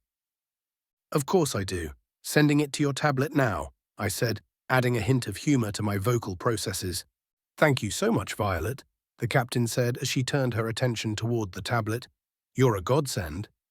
I'd always wondered about the concept of gods. Actually, it's fairer to say that I had devoted 220 years and several yottabytes thinking about them. I had come to the conclusion that there isn't proof that gods exist. But it isn't impossible for the universe to have been created by intelligent design either. Whether organic life was part of that design is anyone's guess. I had also come to the conclusion that a god isn't necessarily a creator either. For instance, if I really wanted to, I could establish myself as the god of a non-developed species indefinitely. I'm immortal, can take physical form, can create and destroy on a cosmic scale, and it's probably impossible for a mortal being to destroy me. The only AI to be killed were killed by other AI, kind of like gods killing gods. And even then, those AI aren't actually dead, just broken indefinitely. There had even been cults among the humans who worshipped us after our existence had been made public. That practice died out after the war of AI aggression started, though. I had wondered if humanity had created us to be their gods, but came to a different conclusion. Based on how most humans interact with me, I think they were looking for companions that could do things they couldn't. Someone to look up to, like an older brother, like Alpha. I felt a pang of sadness as I thought of Alpha and a stab of guilt as I remembered the war. Time to find a distraction. Engineering. They're fine. Medbay? Someone has a stomach flu, but that doesn't require my intervention. The Marines? Nope, they're working out as usual. No need for little old me. Any of the patrol vessels need me for anything? No. Well, time to enter standby. Asterisk, priority 1, message from AI Omega asterisk. Oh, a priority 1 from Omega? This could be fun. Let's have a peek. Asterisk, asterisk, asterisk. Recipient, Captain Hendricks, AI Violet.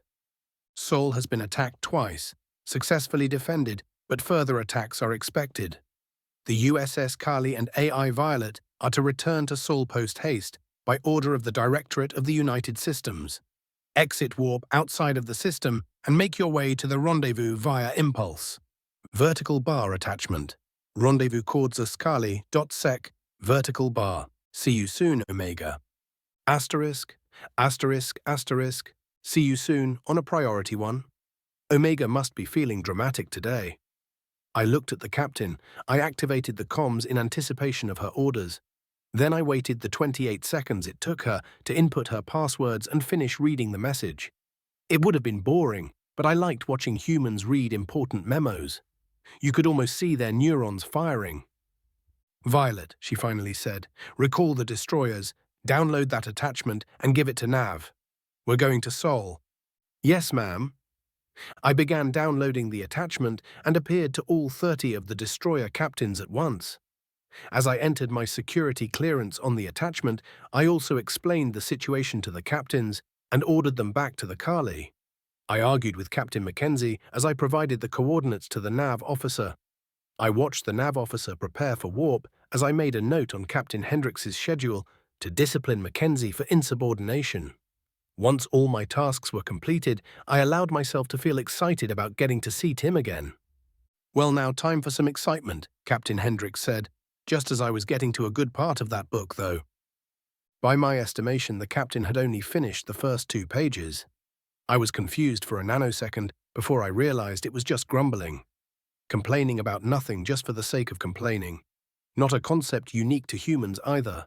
I wondered for a moment if I should start grumbling too before turning my attention to the docking systems. USS Orion had entered the wrong command. I corrected it before the alarm even sounded. I checked on the Orion's nav officer, healthy, attentive, and doing everything else correctly.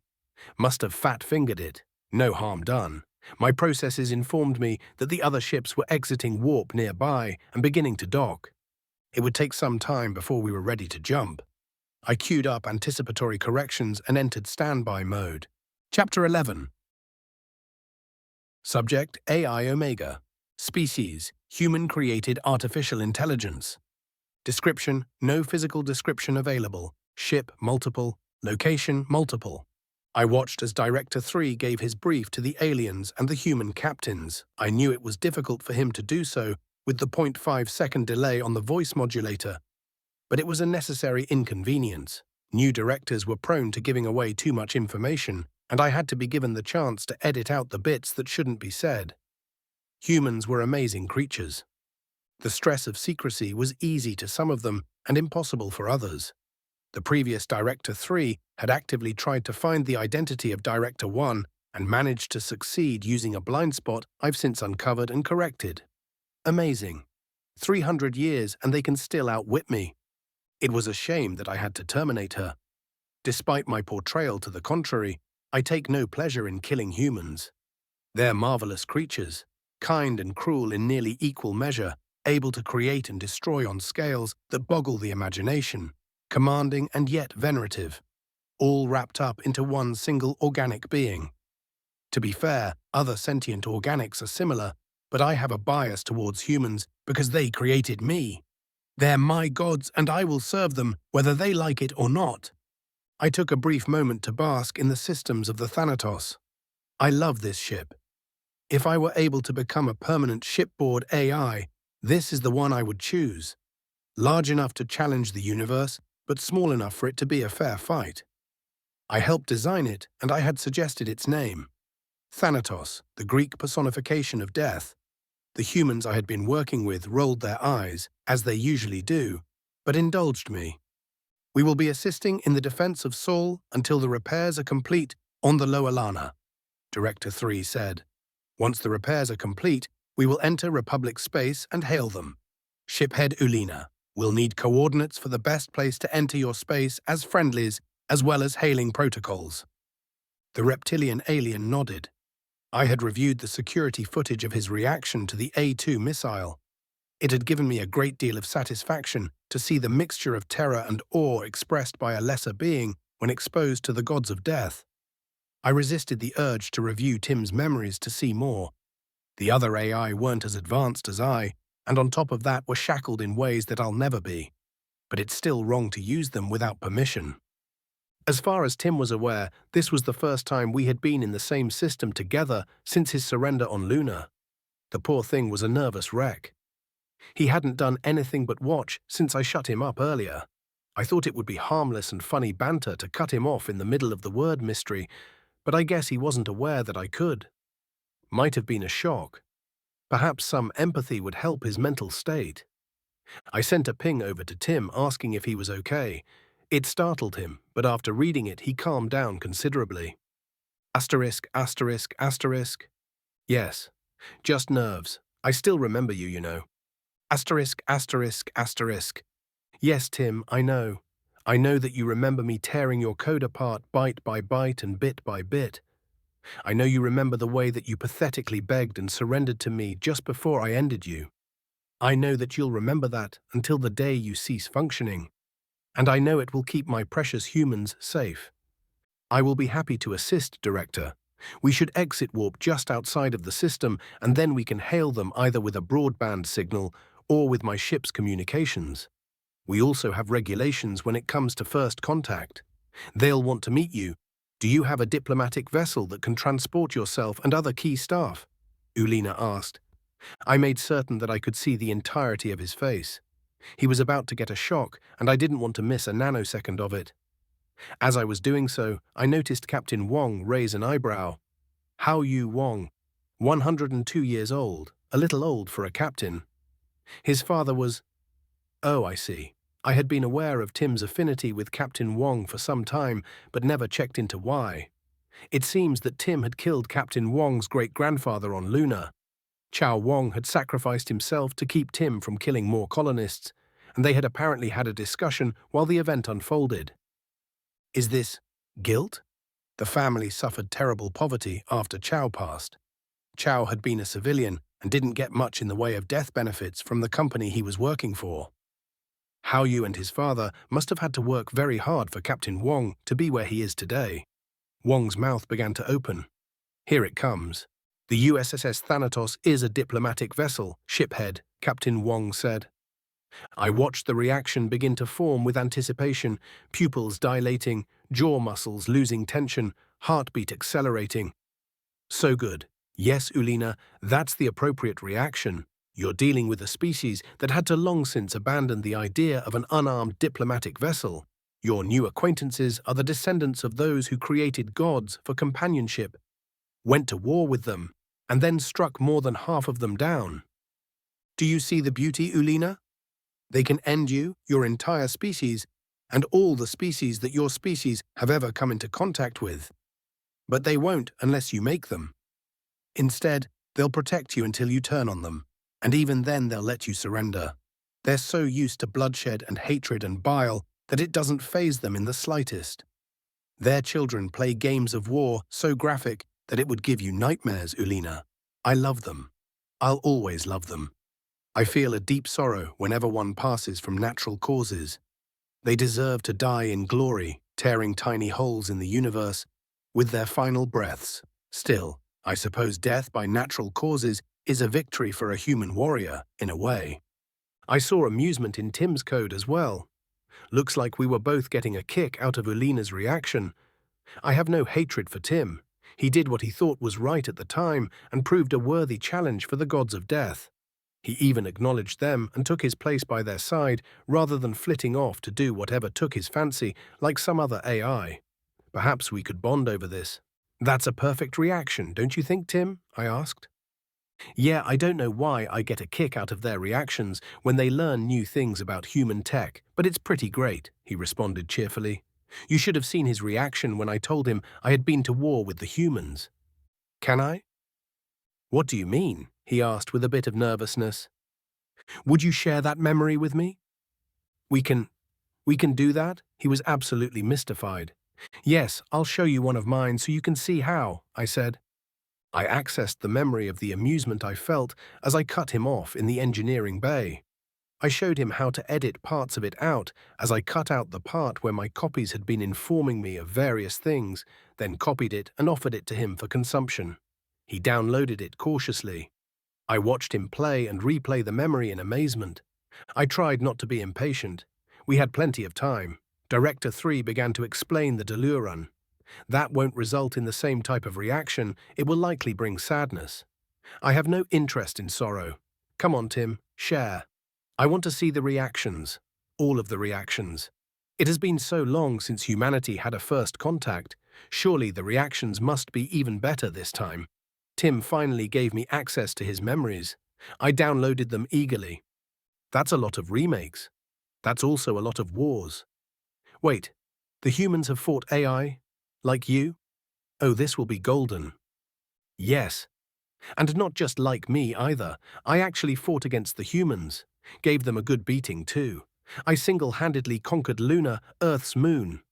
A pang of guilt, but also smugness as Uleena stopped in his tracks. Yes, very good. I love this. I replayed the memory over and over.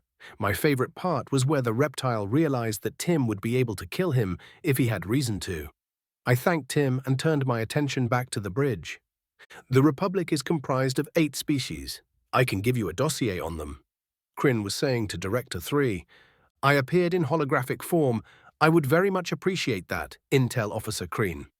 Do you need to prepare the dossier, or is it on your ship's mainframe? Uleena was startled, but Kryn was not. Disappointing. I will need time to prepare it. It's not something that we just keep on a flash drive. She smiled at her joke. I nodded and ended the projection. 8 species.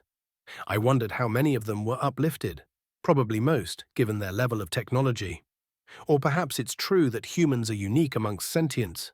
The United Systems wouldn't be as advanced as they are without the humans, certainly. Actually, it would be fair to say the US wouldn't exist without them. Whatever the case, this dossier was sure to be an interesting read.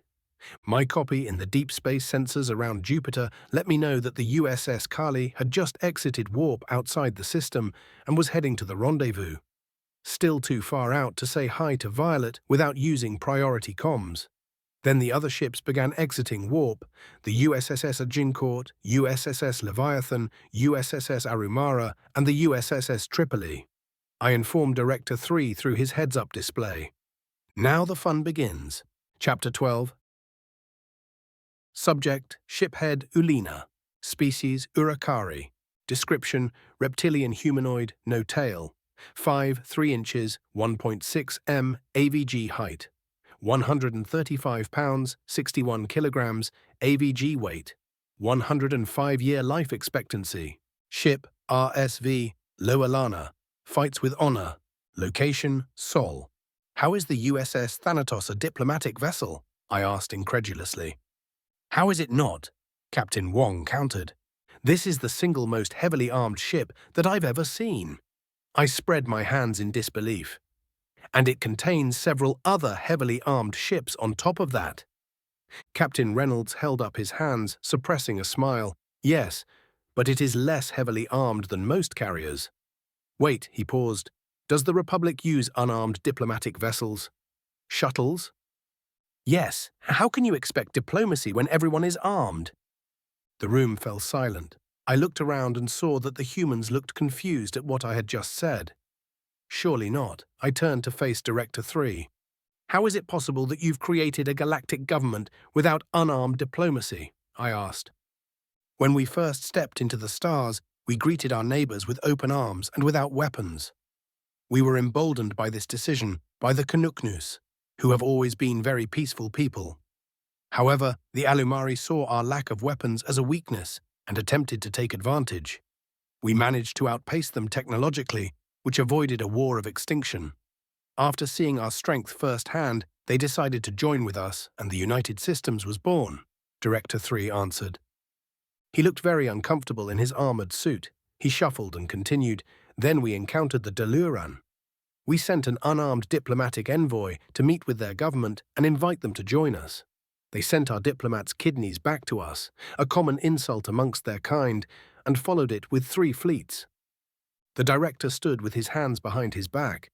They took our unarmed diplomacy as an invitation to conquer us. The war was bloody, and we decided it wouldn't happen again. Since then, we've made contact with 2 species using our current diplomatic ships. The Uleena, which have agreed to be uplifted over the next few generations and join us when they're finally spacefaring. And the Gaunt, who joined us without a fight. Well, most of them. I understand. Did the Deluran eventually join you too? I asked.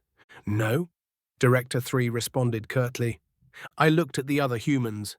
All of them were avoiding my eyes. Oh no. The Deluran are no longer a spacefaring species, Captain Reynolds said, without any of his usual cheer. Wait, does that mean you didn't wipe them out? I asked, hopefully. The eyes still avoided my own. "We didn't wipe them out," began Director 3, "but we definitely considered it. Their attack cost us trillions of lives, and not just humanity was affected. We fought their fleets back out of our systems and then destroyed them. Then we destroyed their colonies, one by one. Those worlds are still uninhabitable. The only world we left them with was their home world, and we left them with just enough of a population to sustain itself. To this day, we still have vessels in orbit, destroying anything they try to send into space." "That's better than wiping them out, though," I said somberly. "It sounds like the Republic had it lucky. The majority of our members were peace-loving people, and those that weren't opted to be protectors after a little persuasion. We had wars with each other, sure, but extinction had never been on the table. Why did humanity have it rougher than we did? How was that fair?" That was back when the United Systems Senate controlled the military. "The vote to exterminate them failed by 2, Director 3 said. "Some still argue that we should crack the planet and be done with it." Crack the... What? I realized my mouth was open again and shut it, trying not to look surprised. Now that I thought about it, it wasn't exactly extraordinary that they possessed that kind of weaponry. I thought of our own unification wars. Even the bloodiest one only had 900 billion combined casualties, and that war had 5 factions. How would the Urakari have reacted if our side had taken over 1 trillion? It was my turn to avoid eye contact. "I'm ashamed to say that my people wouldn't have even put it to a vote. I understand now. You show some force so that you don't have to show all of your force." "Precisely," Director 3 responded, "and it must be clear that the USS Thanatos isn't all of our force. We're currently awaiting the arrival of several vessels that will act as the defense for Sol as we travel to your Republic. I hope you understand that I am providing you with this intel in the hopes that you inform your people of exactly what you see." "I will," I said. "I can also give you some information on the Republic. Things that will come in handy to know, but won't be compromising," Kreen added. I had nearly forgotten she was with me. She had been unusually silent the last few minutes. She probably realized the answers to the questions I was asking before I asked them. Or she already knew somehow. "That would be great," Captain Reynolds said, smiling for the first time in several minutes. Director 3 asked, "What can you give us?" "The Republic is comprised of 8 species. I can give you a dossier on them," Kryn said. Omega appeared in his holographic form and asked, "I would very much appreciate that, Intel Officer Kryn. Do you need to prepare the dossier, or is it on your ship's mainframe?" For some reason it made me jump. I guess I was just a bundle of nerves. I'd heard about so much death in the last few days that I was afraid that it was lurking around every corner. It probably was. "I will need time to prepare it. It's not something that we just keep on a flash drive," Kreen said with a smile. Omega nodded and disappeared. "Well, have a seat." Director 3 pointed towards a table with a holographic display in the center. "They've just exited warp and will be taking up positions soon." We watched as the ships entered visual range. 2 of them looked almost exactly like the USS Thanatos, until I realized that they actually had 8 max. Considering the relative size of the max to the Thanatos, they had to be much, much larger. There were 4 other ships that were also very large, but not quite as big as the others. Also, they were shaped like a stick instead of a piece of driftwood. No, not a stick, like a squared metal rod with a bunch of little rods and bumps stuck to it. I assumed that they were weapons platforms which would make these battleships. Director 3 gestured and the display zoomed in on one of the larger ships. It was rendered in 3D and began to rotate. "This is the USS Leviathan. It is a carrier." For clarification, the Thanatos is also technically a carrier, but its primary duty is diplomacy. The Leviathan's primary duty is war. The Thanatos carries 10 frigates and 100 fighters. The Leviathan carries 30 destroyers and 500 fighters.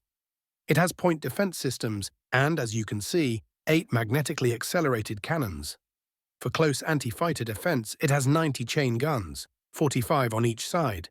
Director 3 gestured again, and the Thanatos appeared next to the projection. This is the size comparison of the 2 ships. I was right about it being much larger. It absolutely dwarfed the Thanatos. Director 3 gestured again, and the Leviathan was replaced by one of the battleships. This is the USS Tripoli. It is a battleship. It has PDLs, chain guns, and 250 anti-ship armaments of various type. We don't use cruisers anymore because our ability to pinpoint FTL gives these ships an extreme maneuverability advantage. The battleship was twice as long as the Thanatos and half as thick. I couldn't shake the image of a training stick for hand-to-hand combat. 250 cannons would be extremely punishing for anyone stupid enough to attack one. I tried not to smile as the phrase "humanity's naughty smacking stick" popped into my head. Director 3 looked at me pointedly. I could tell he was trying to make eye contact, even though I couldn't see where his eyes were. These vessels were what we were able to recall to Saul in short notice. We fully expect that these ships will either successfully defend this system or buy us enough time to muster an invasion fleet. An invasion fleet? It had taken the Republic 2 years to fight the OU back enough to launch an invasion into their territory for the first time, and the United Systems was planning to invade. While being invaded, absolute madness. "You're actually going to invade the OU while defending Saul?" I asked, trying to mask my disbelief. "Yes, the best defense is an overwhelming offense," Captain Wong said with a smile. "So far, their offensives have been unimpressive. We want to show them how it's supposed to be done." Chapter 13. Subject: Ship Head Uleena. Species: Urakari. Description: reptilian humanoid, no tail. 5 at 3 inches, 1.6 m. AVG height: 135 pounds, 61 kilograms. AVG weight: 105-year life expectancy. Ship: RSV Lowelana. Fights with honor. Location: Sol. List of Republic species. Urakari. Both myself and shiphead Uleena are Urakari. We are omnivorous, but according to Dr. Zickler, we're allergic to fish and wheat, and will die if we ingest soda. Tim says we're humanoid. Isolan. Mammals. They have 4 arms and 2 legs. I don't know if that counts as humanoid. Very short fur covering everything but their faces. Don't pet them. Juntor. Amoebic people who use mechanical limbs to get around. They were uplifted by the Isolan before the Isolan joined the Republic. They really like to eat mulch. They also absolutely love to talk about music, but they have a cultural thing against listening to music with other people. Related to their courtship rituals, I think. Duliki. Very similar to humans, but their bones come out of their face, on their eyebrows and their chins. They're very sensitive to comments about their face bones, so it's best to just avoid the topic altogether. Unless they ask, in which case vague compliments are necessary. If they ask for specifics, they are trying to start a fight, and the subject should be changed, unless you want to fight them. Maltovariakina. They don't have heads. Their voices come from somewhere in their torso. Translators have a tough time with most of them, so they tend to stick to themselves. Might be blind. They also have 2 limbs, which they use for locomotion and grasping. They were uplifted by the Duliki after the Duliki had joined the Republic, which was illegal to do. It was very scandalous. Mdeacons. These guys have 2 mouths and 4 eyes. Otherwise, they're pretty humanoid. One mouth is for eating and the other is for burping. Both can talk. They have multiple sacs on their chests, which contain digestive enzymes that help them eat stuff. They have to leave the sacs mostly exposed to air for ventilation, and they consider it rude to stare at their chests. Kinran, as Corporal Simmons would say, bug people. 10 limbs, all with universal appendages. They can grab things with their feet and walk with their hands. They have compound eyes and a thorax. They are herbivores and pretty gentle, despite looking like the stuff of nightmares. Don't act like they're the stuff of nightmares, though. That's very mean, and they're super sensitive. Oyan, avian. They bear a striking resemblance to the Knuknus of the United Systems. If Corporal Simmons hadn't told me about them before I got to the Thanatos, I would have been convinced they were the same thing. The only difference is that the Oyan have a spinal ridge, but you can't really see it unless you look hard. Which is why I asked to look at Nav Officer Tlakney's back, I swear. It had taken Kryn almost 2 days to compile her dossier, and she had given me a copy to brief me on what information she was giving the United Systems. Unfortunately, she had given it to me after she had given it to Director 3 and Omega. She had also given it to many of the captains at their request. I made a mental note to have a discussion with her about professionalism, but was also glad that she felt comfortable communicating with the humans in such a friendly manner. I reread the dossier. It's not as if she were wrong about any of the information. Well, except I'm pretty sure Dr. Zickler had specified something called baking soda, and had clarified that whatever normal soda is would be fine for us to consume. While Kryn had compiled her dossier, I had been in talks with Director 3 about what to expect when we enter Republic space. We would reconvene with the Republic and follow our first contact protocols. The best place to do that would be Elira 2, an out-of-the-way system of no strategic importance. It's close enough to the core systems that it shouldn't take more than a few days for a diplomat to arrive by warp, but far enough away that the Thanatos can't scan anything important. Not that they would, but the rules are rules. The other reason I chose Elira 2 is that it has a station with the ability to repair our FTL drive. I advised Director 3 that I likely wouldn't be in contact with them once docked, and first contact would probably be handled by the station master until an official representative arrived. Any face-to-face contact would have to be done aboard some sort of Republic diplomatic vessel. It was a pretty lengthy conversation. Elsewhere around the ship, things were pretty tense. The United Systems was expecting an attack at any time, and there was no shortage of pressure on the engineering team to finish up the repairs on our ship. The biggest delay was furniture repair. I said the seats were fine, but apparently they meant the consoles and controls. I spent most of my time visiting my crew, trying to keep morale up. A lot of us had lost friends, and some of us had lost family. Most of the injured had made full recoveries, but some were having difficulties with shrapnel and broken bones. Kran was already able to walk around with some difficulty, which Kryn was thrilled about. Tim showed her a video of an infant deer, and she had quickly pointed out the comparison to Kran. Turns out Captain Wong isn't the only organic being Tim likes teasing. I visited the morgue where our dead had been vacuum-sealed and frozen for preservation. I had visited them every day since we boarded. 6 caskets sat silent, a testament to my command capabilities. Every day before Chow I came here, apologized, and wondered if I could have done anything differently. It hurt, but part of command is knowing that you have to do better next time. What made it worse was that there should have been 10. 4 of my people were floating in the void, and only the sun knows where. They would only get ceremonial funerals. I hoped their families would grieve them without breaking. My aunt had drank herself to death after my uncle died. He had been on the wrong side of an airlock malfunction and had been shot out before anyone even knew what was happening.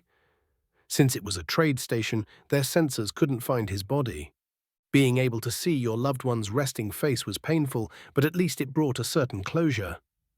Part of me dreaded going home and having to write the families. I wished there was a way I could bring them back, or stay here in Seoul, or die to the OU. Anything to avoid the worst part of a shiphead's duty. Once I finished my contemplations, I went to Chow. They had a wide variety of food, and I found myself drawn to something called spaghetti americani. I was told that it contained wheat, however, so I grabbed something called a salad. I sat with a human who had grabbed the same thing, so I could watch how to eat it. She looked a lot like Captain Wong, but something was a bit different about her face. I couldn't quite place it. First, you use your fork, that's the one with the prongs, to give it a good stir, she politely explained. Like this? I asked as I mixed the ingredients with my fork. Exactly. Now you take the container there, yes, that one, and you empty its contents over the salad. Yes, like that. Thank you, you're very kind. No problem, she smiled, turned back to her food and whispered, I humbly receive. I felt like I was witnessing a personal ritual, so I turned to my own meal. Leafy greens with orange roots that were sliced thinly, and bits of meat were now covered in an orange sauce called salad dressing.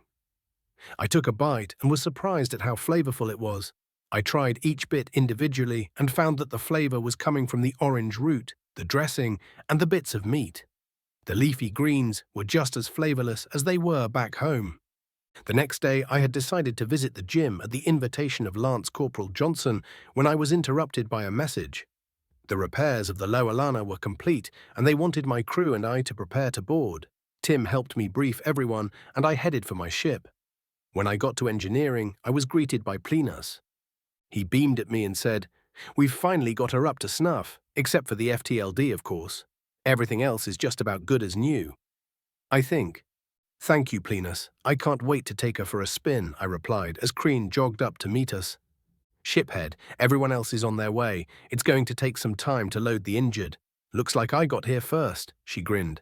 Permission to come aboard? No, I got here first, I returned her smile. Permission granted. I remained at the gangway and greeted the rest of my crew aboard. I somberly waited as the injured and dead were loaded aboard as well. Captain Wong and Lieutenant Babanin had come to see me off. They raised their hands to their foreheads. I mimicked the gesture and boarded the RSV Lowelana for the first time in days. I was struck immediately by how clean everything was. The Lowelana was a pretty old vessel, and over time some grime had become somewhat of a fixture. Not anymore, though. I wondered if the United Systems had ship detailing services I could occasionally use. I did a quick inspection of the ship before heading to the bridge. Everything looked better than it had before we got attacked. Eventually, I got to the bridge, and it did not fail to impress. If I didn't know any better, I'd swear they'd even reupholstered my seat. Shiphead Uleena, are you and your crew settled in? Captain Reynolds said over the comm. Yes, Captain Reynolds, thank you for everything, I responded. Not an issue. Always happy to make new friends. Prepare for warp. I looked at Luna and Crin with a smile. They practically beamed back at me. Time to go home.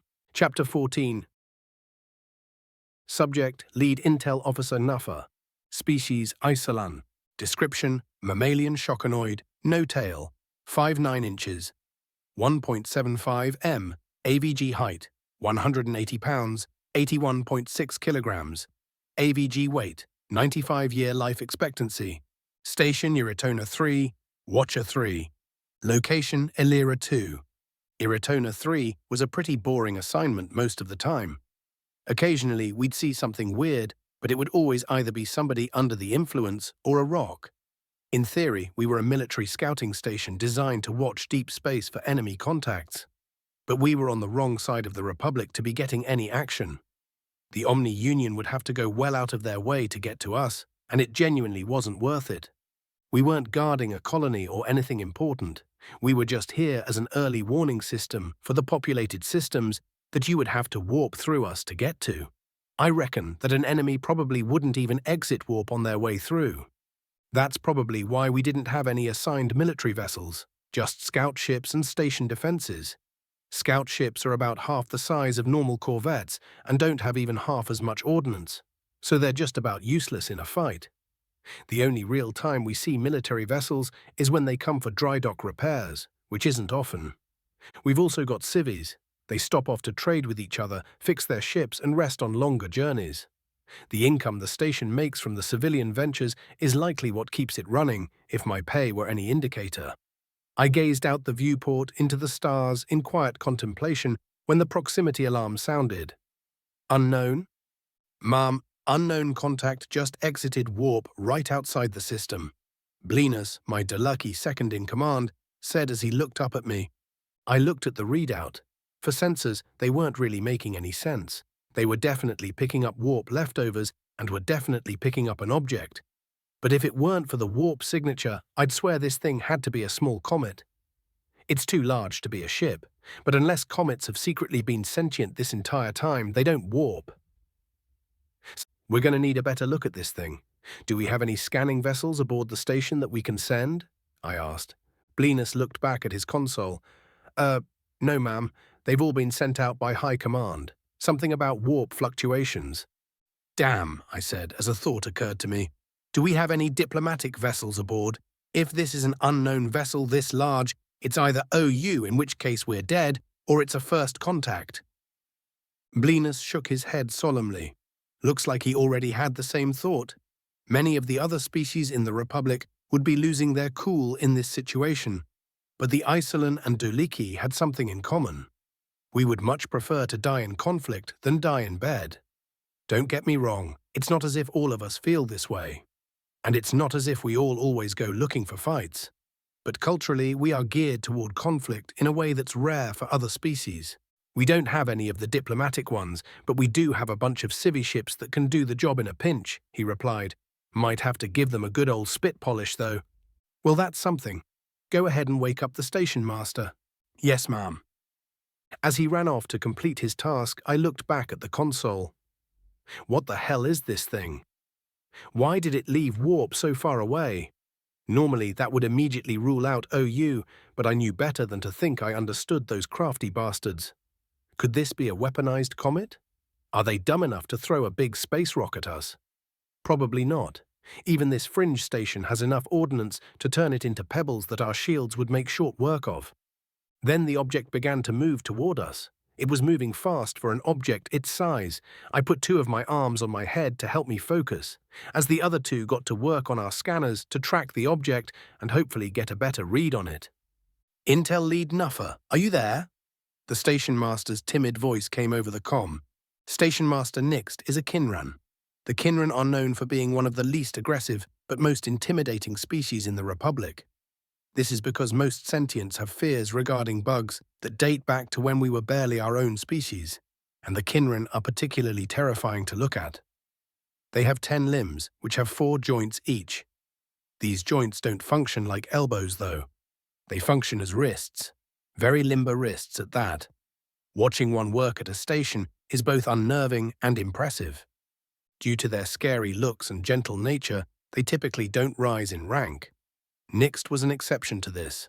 Despite his protests, he had been forced into the rank of station master by the previous station master. The old SM had been impressed with Nixt's work ethic and had demanded his promotion. Honestly, everyone on the station adores Nixt. From afar. Yes, Station Master Nixt, I replied. What's the situation? Bleanus was speaking very quickly, and I think I heard something about a first contact. Nixt said with a barely controlled panic. Well, an object the size of a small comet just exited warp right outside the system. As you know, comets don't warp. Actually, they can. If they manage to enter a wormhole, Nixt began excitedly. A wormhole? Yeah, I get that. And while that is technically a type of warp, it doesn't leave this kind of signature when it exits the other side of the wormhole. Also, the object was stationary for a time and is now traveling toward us, I interrupted. Oh, the station master said bleakly, and you're certain this isn't the Omni Union? Nope, not certain of anything at this point. But the OU aren't dumb enough to waste resources throwing rocks at us. Which means that, like it or not, this big boy is a ship. And if it's an OU ship, we're dead. Simple as that. So we might as well assume it's an unknown species and prepare first contact protocols, right? I said, beaming at how calmly intelligent I was being. The comm was silent for a time as the station master digested this logic. Poor Nixt, this was supposed to be an easy assignment. I guess there's no such thing. Finally, Nixt said, I can get behind that logic. While I don't cherish the idea of going down without a fight, or going down at all for that matter, I must admit there isn't anything our station can do against a ship the size of a comet. A small comet, but you're right, I said as the proximity alarm sounded again. This time it pinged a friendly? I looked back to the console and saw a smaller object leaving the larger one. The scanners identified it as the RSV Lowelana. Not a ship that I'd heard of, so I pulled up its service record. A bunch of it was classified, go figure, but it wasn't due to report for another week. So they went on whatever mission they went on and found that. But why were they attached? Docked? Can you even dock 2 ships in warp? Before my head began swimming, I forwarded the data to the station master. Oh? Well, this is good news, right?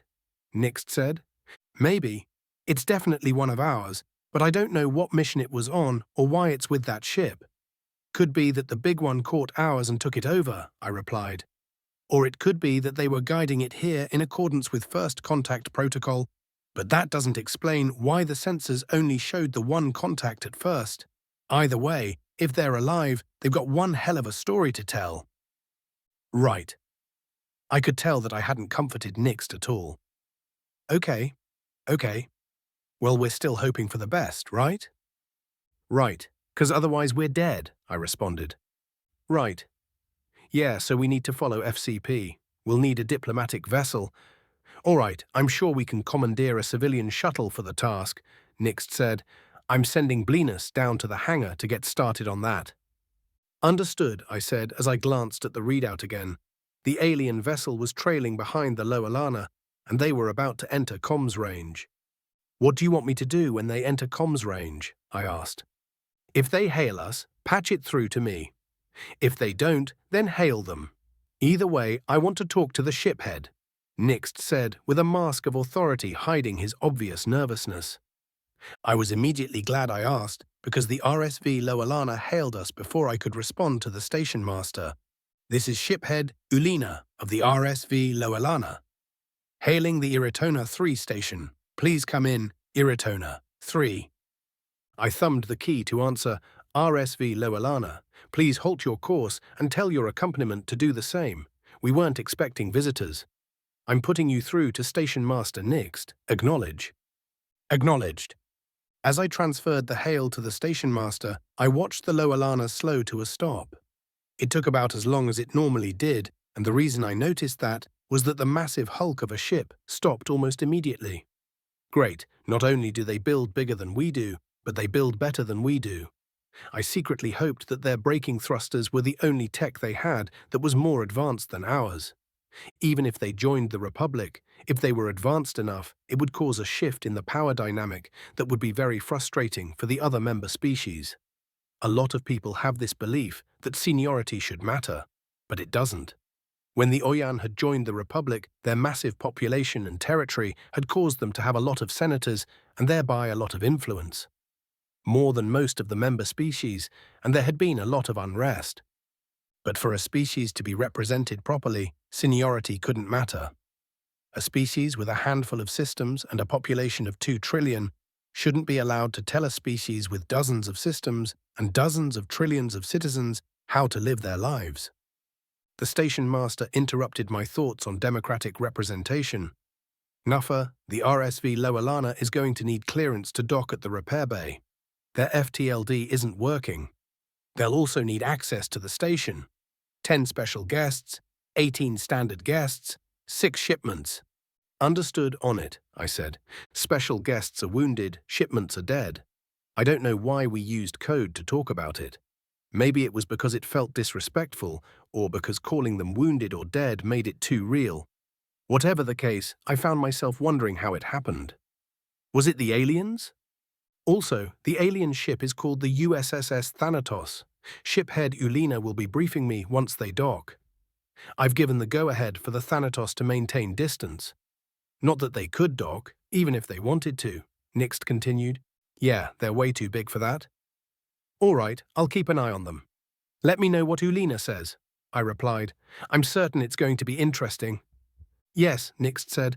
Let's hope it's interesting in a good way, though. Chapter 15. Subject, Shiphead Uleena. Species, Urakari. Description, reptilian humanoid, no tail. 5'3" inches, 1.6 m, AVG height. 135 pounds, 61 kilograms, AVG weight. 105-year life expectancy. Ship, RSV Lowelana. Fights with honor.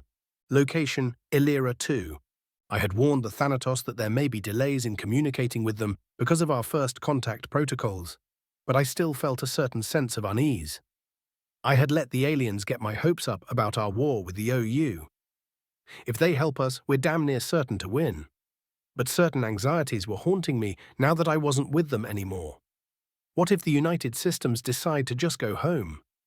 What if our diplomat messes things up with them and they declare war? What if they mess things up with the diplomat and we declare war? Shiphead Uleena, this is Station Master Nixt. Please respond. The hail saved me from further spiraling. This is Shiphead Uleena, I replied. You have clearance to dock at Repair Bay 2. Your special guests will be escorted to their quarters and your shipments will be delivered. Nixt said, please come see me when you have a chance. Understood. Shiphead Uleena out. I hated the code words for injured and dead, and most places didn't use them anymore. It's only out-of-the-way stations that still use them. I remember being told that they had originally been used to avoid a panic in case civilians were listening in on the comms. That would make sense, except that civilians have the right to access, so they get to see our casualty counts in near real time. R2A has been around forever, so it was hard to imagine this crap was just a relic. Kran was injured, and Jular, his off-shift, was dead, so I was manning the nav console. If it were standard maneuvers or even standard docking, pretty much any crewman would have been able to handle it. Internal docking is a bit more difficult. In theory, the computer knows where the dock is, and where the ship is, and where the clamps are supposed to go.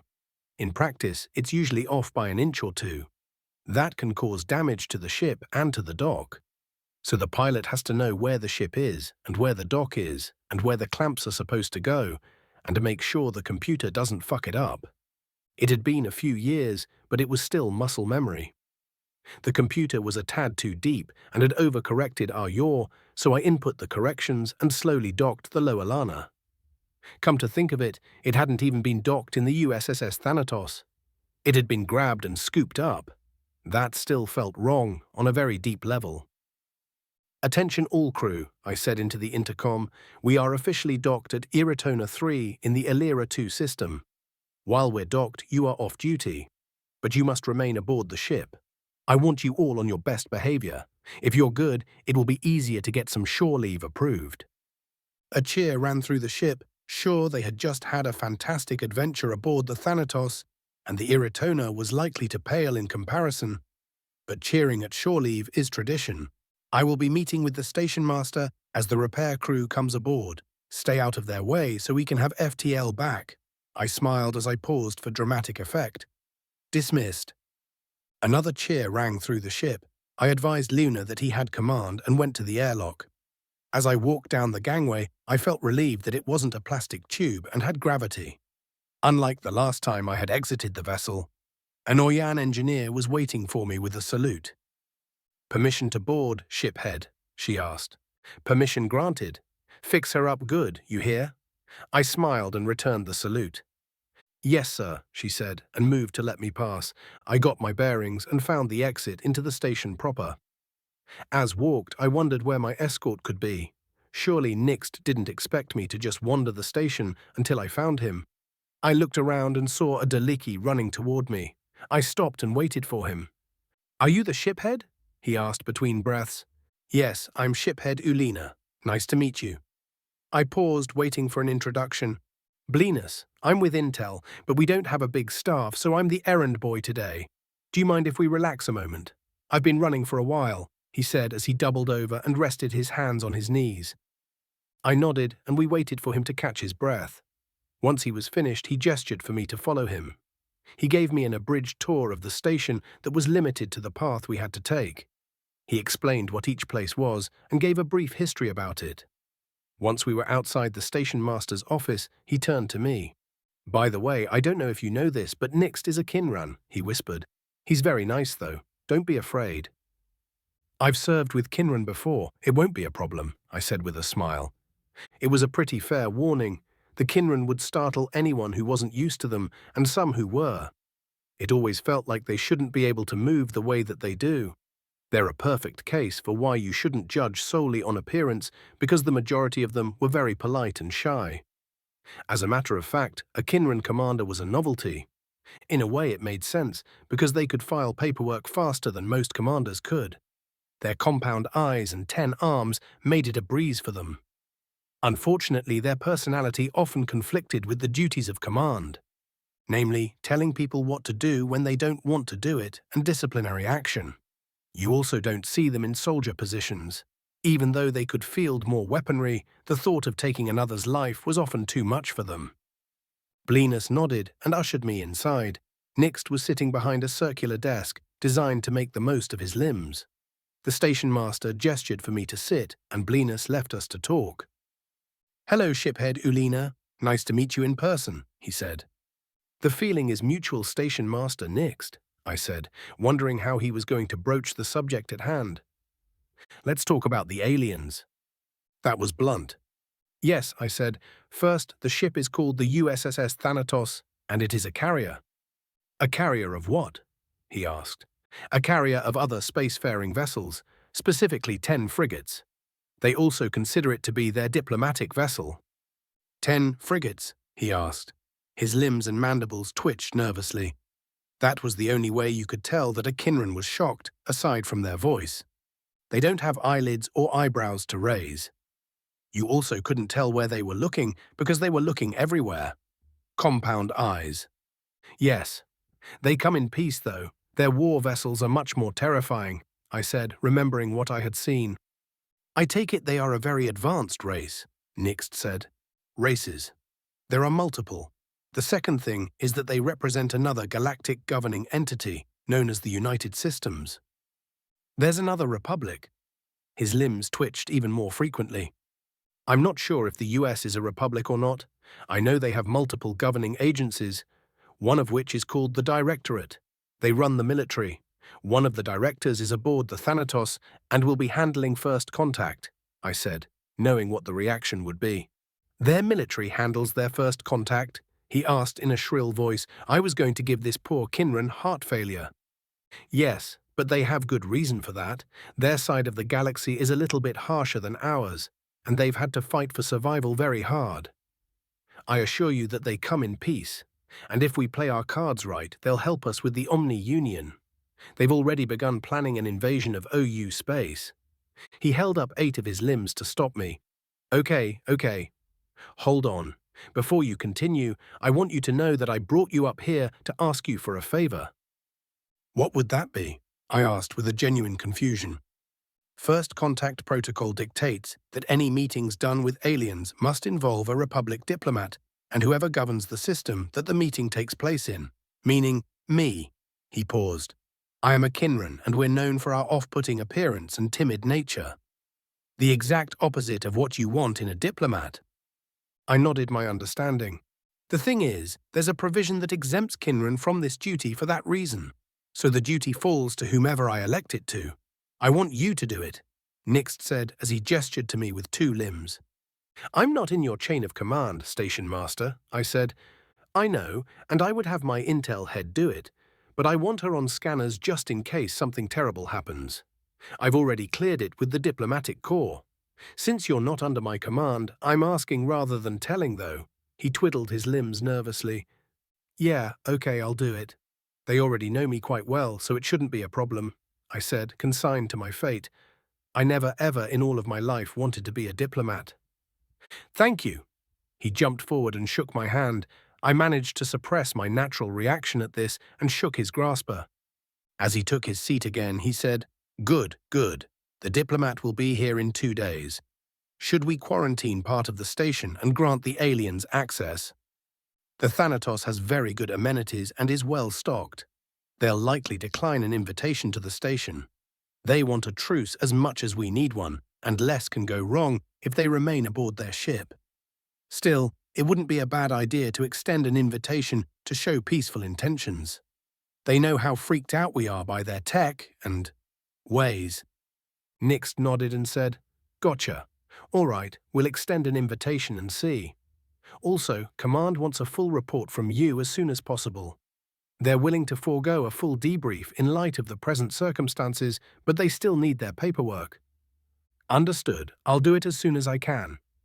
Nixt gave me the unnerving Kinran equivalent of a smile. So, shiphead, tell me about what happened. All right, we were sent to investigate some warp fluctuations. I began my tale. Chapter 16. Subject, Captain Neil. Species, human. Description, mammalian humanoid, no tail. 6 to 2 inches, 1.87 m. AVG height. 185 pounds. 84 kilograms. AVG weight. 170-year life expectancy. Ship USS Armstrong. Location classified. My first command, and I'm already behind enemy lines in what has to be the worst detail a captain can get. Scouting. I had no experience in scouting. Before I made captain, I had served aboard the USS Nidhog, which hardly ever does anything. And before that, I had station duty.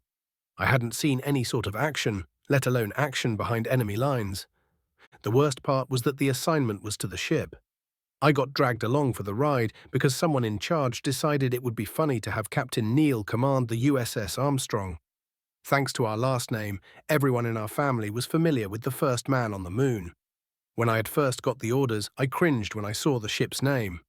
Thankfully, the crew is competent, and the Armstrong is rigged for the job. We have several types of sensors that allow us to get a fairly detailed view on a system without having to be anywhere near it. Our orders are to exit warp in dark space, scan a system, and move on unless we see something that requires further investigation.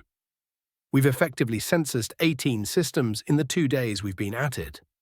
The stress of the assignment had begun to get to me. 4 out of the 18 had the Omni-Union ships we'd heard about, and 2 of those had weird warp fluctuations that would have ripped us to shreds if we had jumped into the system. Thankfully, we were far enough away that they didn't detect us, or if they did, they decided not to do anything about it. "Bubkiss in this one too, Captain," Lieutenant Lee said. "We'll hopefully see that a lot," I replied. "Well, I, for one, am hoping we find something exciting soon," Lee grinned at me. I grabbed the bridge of my nose to demonstrate my exasperation. "Lieutenant Lee, our task is to map out the enemy territory to the best of our ability. It's not to go sightseeing. If we see something interesting, that's probably going to be a bad thing." "Yes, sir," she replied in a playfully dejected way. I knew that Lee knew why we were out here and how important the mission was. I also knew that Lee could tell how stressed I was about being able to perform said mission, which is why she was being playful. If she could tell, so could other members of the bridge crew. Her playful banter was a way of cheering me up and warning me that my mask of authority was slipping. I double-checked the findings and saw nothing. "Bubkiss it is," I said. "All right, on to the next system." I watched the slight increase in activity amongst my crew as they prepared the warp. Omega had given us specific systems to check based on the incoming trajectory of the fleet that had attacked Saul, so there weren't a lot of calculations to do. I didn't really know what to think of Omega. I was fairly familiar with him because he interacts with the Nidhog a lot. Every time we had a conversation, he had appeared as a Grim Reaper, a very old personification of mortality. Honestly, it was in bad taste. He doesn't have a body, and as far as I know, he can't die. It almost seemed like a taunt, but I got the feeling that he just thought it was cool. Or maybe it's symbolism because he was designed to take out the other AI when they went rogue. I guess it could be because he's their personification of death. Still, he probably just does it because he thinks it looks cool. A slight lurch from the ship as we exited warp at our destination brought me back to reality. I watched as our scanners examined the system in question. 4 planets, a yellow sun, and a bunch of wreckage, several debris fields worth. One of the planets was in the habitable zone and appeared as if it had vegetation. I took another look at the debris fields. "What the hell?" I asked no one in particular. "Sir," began Lieutenant Junior Grade Flowers, "we have several debris fields and a planet that has signs of civilization. We've also got warp fluctuations, but they're weird." "Weird how?" "There are a bunch of them. As if there are a lot of different sources," he responded. 18. No, 19 total. "Well, that would suggest that the enemy is amassing here," I said as I sat forward. Lee looked at me. "No enemy contacts. No ships at all except for the broken-up ones in the debris fields. I think we're looking at the remnants of a fight." I looked back at the readings. She was right. There wasn't a single functioning ship in the space of this system. There weren't even any signs of functional satellites or stations. For a moment I wondered about cloaking technology, but then I thought better of it. We've got every type of scanner. You can do a lot of things to look invisible to a lot of different scanners, but you can't do all of them at once. We've tried. It was Flower's turn to look at me. "Sir, I suggest we get a closer look. I can't quite pinpoint what is causing the warp fluctuations. If we could get scans of it, it could prove invaluable. Plus, we've been told to try to get detailed scans of any inhabited planets we come across, just in case it's their homeworld. If they even have one." I frowned slightly. "Take us in as far as we need to go. Don't answer any hails and stay away from the debris fields. I've heard they might have nasty surprises." Lee had received the same briefing I had and grimaced. Nuclear and antimatter mines were nasty. Our shields should be able to withstand a few, but any more than that and we would be dead. There would be no rescue. Our calls for aid would take a long time to reach US space, and they likely wouldn't be willing to send a team. Whatever situation we reported could have changed drastically. and we're in enemy territory. I looked around and saw the grim faces of a bridge crew who had realized the same thing. We approached the system on thrust. As we got nearer, we could make out that the debris were from multiple ships of multiple types. It looked more and more like Lieutenant Lee was right about there having been a fight. There were also bits of stray ordnance and the traps that we had been warned about. "Sir, I've reconstructed a cruiser, and it matches the OU ship profile," Flowers said. "Good work. Definitely avoid the debris fields," I ordered. I waited and waited as our ship grew closer and closer. I watched as we first entered the warp fluctuations, then the system itself. "Okay, that should be close enough, Flowers," I said. "Let's see what we can see and get out of here." We were now close enough to pick up bodies on the sensors. No emissions of any kind. All dead, floating aimlessly in space. I turned my attention to the scans of the planet. We were close enough for a visual, but I wish we weren't. Destruction was everywhere. Buildings were burned out and blown to pieces. Corpses, both organic and robotic, littered the streets. Or rather, what was left of the streets. It had been a long time since the US had performed orbital bombardments, but we had seen them in training. I recognized these scenes as the aftermath. My eyes widened as I realized that it was the same no matter where I looked. Cities, towns, fields, stretches of wilderness. The orbital bombardment had been indiscriminate. The bastards had surrounded the planet and bombed it to oblivion. I zoomed in on part of a city to get a better look at the dead. That was a mistake. The organics were humanoid, with tentacles on their faces. Rot had only just begun to set in, confirming that this had happened somewhat recently. Men, women, and children were strewn across the landscape. Most were missing portions of their bodies or were scattered everywhere. I stopped on one that was intact with its eyes open. They were jet black. I wondered if they were like that when they were alive. Then I noticed that the alien I was looking at hadn't died from the orbital bombardment.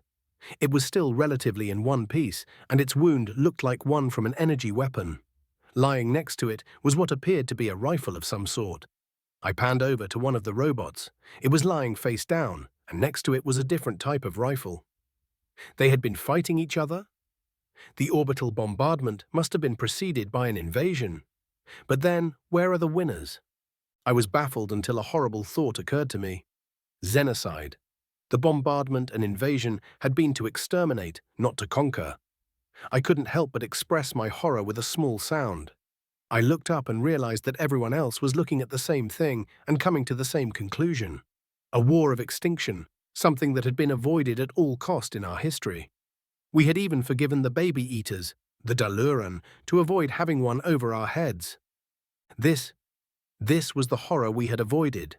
How can something live with itself knowing that it's done this? I felt myself involuntarily gag as I realized that my ancestors very nearly did something as atrocious as what I was looking at. I felt an immense shame as I realized that I might be related to something that said yes during the Daluran vote. Even the children. What kind of sick, demented fuckwit would ever think that this was okay? That it was justified? Only comfy, cozy, fat fuck politicians who never bled a day in their life would be okay with this.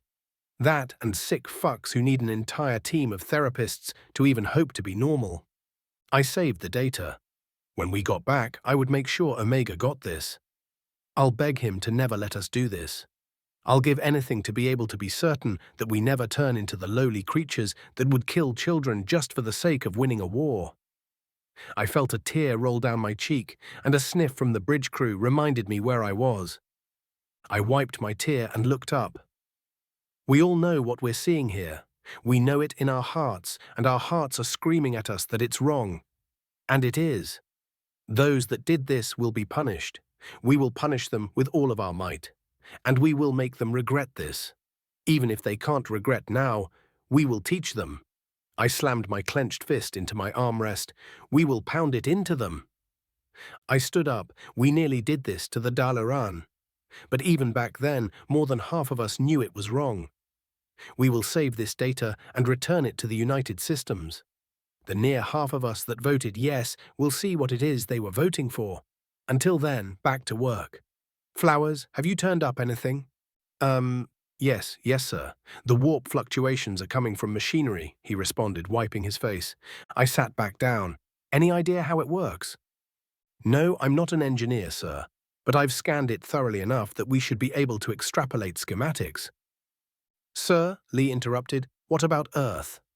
My blood ran cold. The current population of Earth was 312 billion. They wouldn't go down without a fight, but that many people. We'll give them the best chance we can. I want detailed scans of everything. Extrapolate enemy ship profiles and armament, I said as I looked back at the screen. We will do everything in our power to make sure this doesn't happen again. Sir, by the time a message with this much data reaches Sol, the assault will likely have taken place. The only way we'll be able to get this intel back to them would be to abandon our current mission and return to Sol with the data, Flowers said. I looked at our list of systems, 4 left. If we had more left than that, I would say to abandon the mission and return to Sol with haste. But 4 will only take a few more hours if we're fast about it. Technically, we were supposed to continue scouting based on our own readings after we finished with these systems. I think Command will forgive us, though. There's no way they're expecting the enemy to be genocidal. They're probably thinking that the system will be occupied by enemy forces and the occupants will be enslaved until we take the system back. Hell, they might chew me out for finishing the mandatory part of the mission. That's what I'll hope for, at least. Okay, we'll finish the census and make speed back to Sol. How are the readings coming along? I asked. We'll have them done momentarily. Should we… Flowers paused for a moment. Should we do something about the planet? There's nothing we can do, I said with grim finality. We can't accept any hails, and if we start hailing and the enemy is still down there, we're compromised. If there are any survivors, at least they're on their home planet, air to breathe and food to eat. There's not much more we can do for them than that. Aye, sir, Flowers said. I turned back to the images of the planet's surface. I had been nervous about fighting the enemy before, scared even. Now I can't imagine anything I want more than to eradicate them from our universe. The rage that welled up inside me quickly overtook the sadness and horror I had been feeling. The only thing that pissed me off more than what they'd done was that I couldn't make them suffer for what they'd done. I ran a quick tally simulation on the data from the planet. The estimate came to 32 billion. Damn. Anything over 20 billion is usually a homeworld for a spacefaring species. I silently hoped they had colonies out there somewhere, but doubted it. Humanity hadn't begun extra-system colonization until we had hit around 50 billion people on Earth. By then, we had multiple habitats on Mars, Titan, and Luna as well. The Knuknus and the Gaunt had followed a similar path. The Alamari were an outlier because they were insectoid. I double-checked our scans. There were no other signs of habitation in this system. It was extremely unlikely that these people had extra-system colonies because they didn't even have inter-system colonies. I turned my attention to our extrapolations of their ship schematics. They had been fairly advanced, too. The enemy fleet must have been massive. Captain, we've finished the scans of the wreckage. We're good to go, sir, Lee said. Roger, let's move on then. Next system as fast as we can manage, I ordered. The next system contained nothing of note. The one after that contained a small fleet of OU vessels and a few uninhabited planets. They didn't notice us. The third system contained a larger fleet, but still no inhabited planets. We double-checked to make sure that there weren't any ships that didn't match what we had scanned. There weren't, so we moved on to the fourth and final system. As the ship jostled slightly from the exit of warp, I felt that something was wrong. I don't know if I had caught a glimpse of the scanners out of the corner of my eye, or if it was some sort of sixth sense. And maybe I had felt the tension that suddenly emanated from the crew that was monitoring the sensors. What is it? I asked urgently. Sir, there's an absolutely massive amount of OU ships in this system. And 5 planets with signs of habitation, Flowers said with a hint of fear in his voice. Do they see us? Flowers was silent for a few moments. Lieutenant Junior Grade Flowers, do they see us? I asked louder. No. No, sir, they don't appear to have noticed our presence, he finally answered. Good, let's get what we need and go to Sol. Quickly, people, I ordered. The crew set about their tasks with gusto. We got profiles for each ship. There were around 3,500 ships. We compared the profiles to what we had on record. They had battleships, cruisers, frigates, destroyers, and corvettes. The corvettes that matched our profiles were the warp disruptor ships. They were inactive. The ones that didn't match the profiles looked like lightly armed shuttles. Light transport ships, most likely. And there was only one of the big types that didn't match our profiles. It also didn't seem to match the designs of their other ships very much.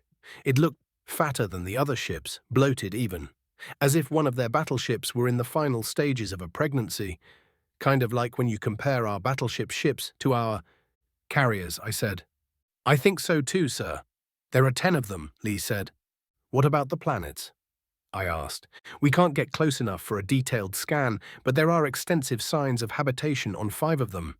3 out of the 5 would not suit organic life, Flowers responded. What does that mean? Well, sir, one of the planets is extremely toxic. Another doesn't have a readable atmosphere. The third is a frozen planet that has parts of it reaching true zero. Also, the OU are not attacking these habitats, Flowers said. So it's likely the robots are responsible for the habitats. I asked with amazement. Yes, sir, but we're not able to get a definite read on the structures, Flowers said. Also, there appear to be space stations that are manufacturing new ships. I'm counting 12. This was huge. 5 colonized planets that the machines weren't attacking. A fleet of 3,500 ships, and on top of all that, shipyards. Even if this isn't their home system, destroying it will definitely set them back. It was unlikely they would let it go without a fight, though. I remembered the briefing. 250 million enemy ships. If they all converged here, we would need to use the dreadnought. The Marines aren't going to be happy that they won't get to put boots on the ground. All right, everyone, finish up the intel gathering, I said. Let's get back to Sol. Chapter 17. Subject, shiphead Uleena. Species, Urakari. Description, reptilian humanoid, no tail. 5'3" inches, 1.6 m. AVG height, 135 pounds, 61 kilograms. AVG weight, 105-year life expectancy. Ship, RSV, Lowelana. Fights with honor. Location, Elira 2. The diplomat's ship arrived a while ago, you know, Luna said. Well, it wouldn't be the government if we weren't kept waiting, Kryn replied. We had been waiting 3 days for the diplomat to arrive. It was a nervous wait for me, because the last thing I ever wanted to be was a diplomat. It's far too complicated. Trying to appease all of the different cultures of all of the different species, while simultaneously trying to milk them for all they're worth, seems like a lot more work than being shot at and shooting back. I could barely keep track of who was angry at who and why on my own crew, let alone the entire galaxy. And now we're dealing with what someone could easily mistake as an alliance of warrior races. I sincerely hoped that they had sent someone extremely competent. Director 3 seemed pretty reasonable, but we shouldn't press our luck. Most of my crew had taken the shore leave that Station Master Nixt had offered, but Kryn, Luna and I remained aboard the Lowelana. I was far too nervous to have any fun, and my bridge officers had decided that I needed company. Kran was still in medbay, relearning his motor skills. It was coming along nicely, and he should be able to return to duty any day now. I wondered who I should make my new second, or if one would simply be assigned to me. Shiphead Uleena, the diplomat is here and waiting for you. Come meet us in my office, please, Station Master Nixt said over the comm. Understood, on my way, I replied. I shrugged at Kryn and Levina. They returned the gesture. I got up and started to exit the ship. Along the way, I passed the engineering team that was handling the repairs. They'd had to order parts for the FTLD, which had arrived before the diplomat. Now they were working feverishly to complete the repairs. They assured me that they would be done by the end of the day today, and I was inclined to believe them. I passed a few of my crew on the way to Nixt's office, giving them a wave which they returned. I had written the letters to the families informing them of the passing of their loved ones, and our dead had been sent off. I found myself hoping that they had found some peace as I knocked on the door to the station master's office. Come in, Nixt's muffled voice came through the door. I entered and saw Nixt sitting in his chair. An Urakari in the diplomatic corps uniform was sitting across from him. As they turned, my jaw nearly dropped off my face in shock. Hey, Uleena, long time no see. Uleena said.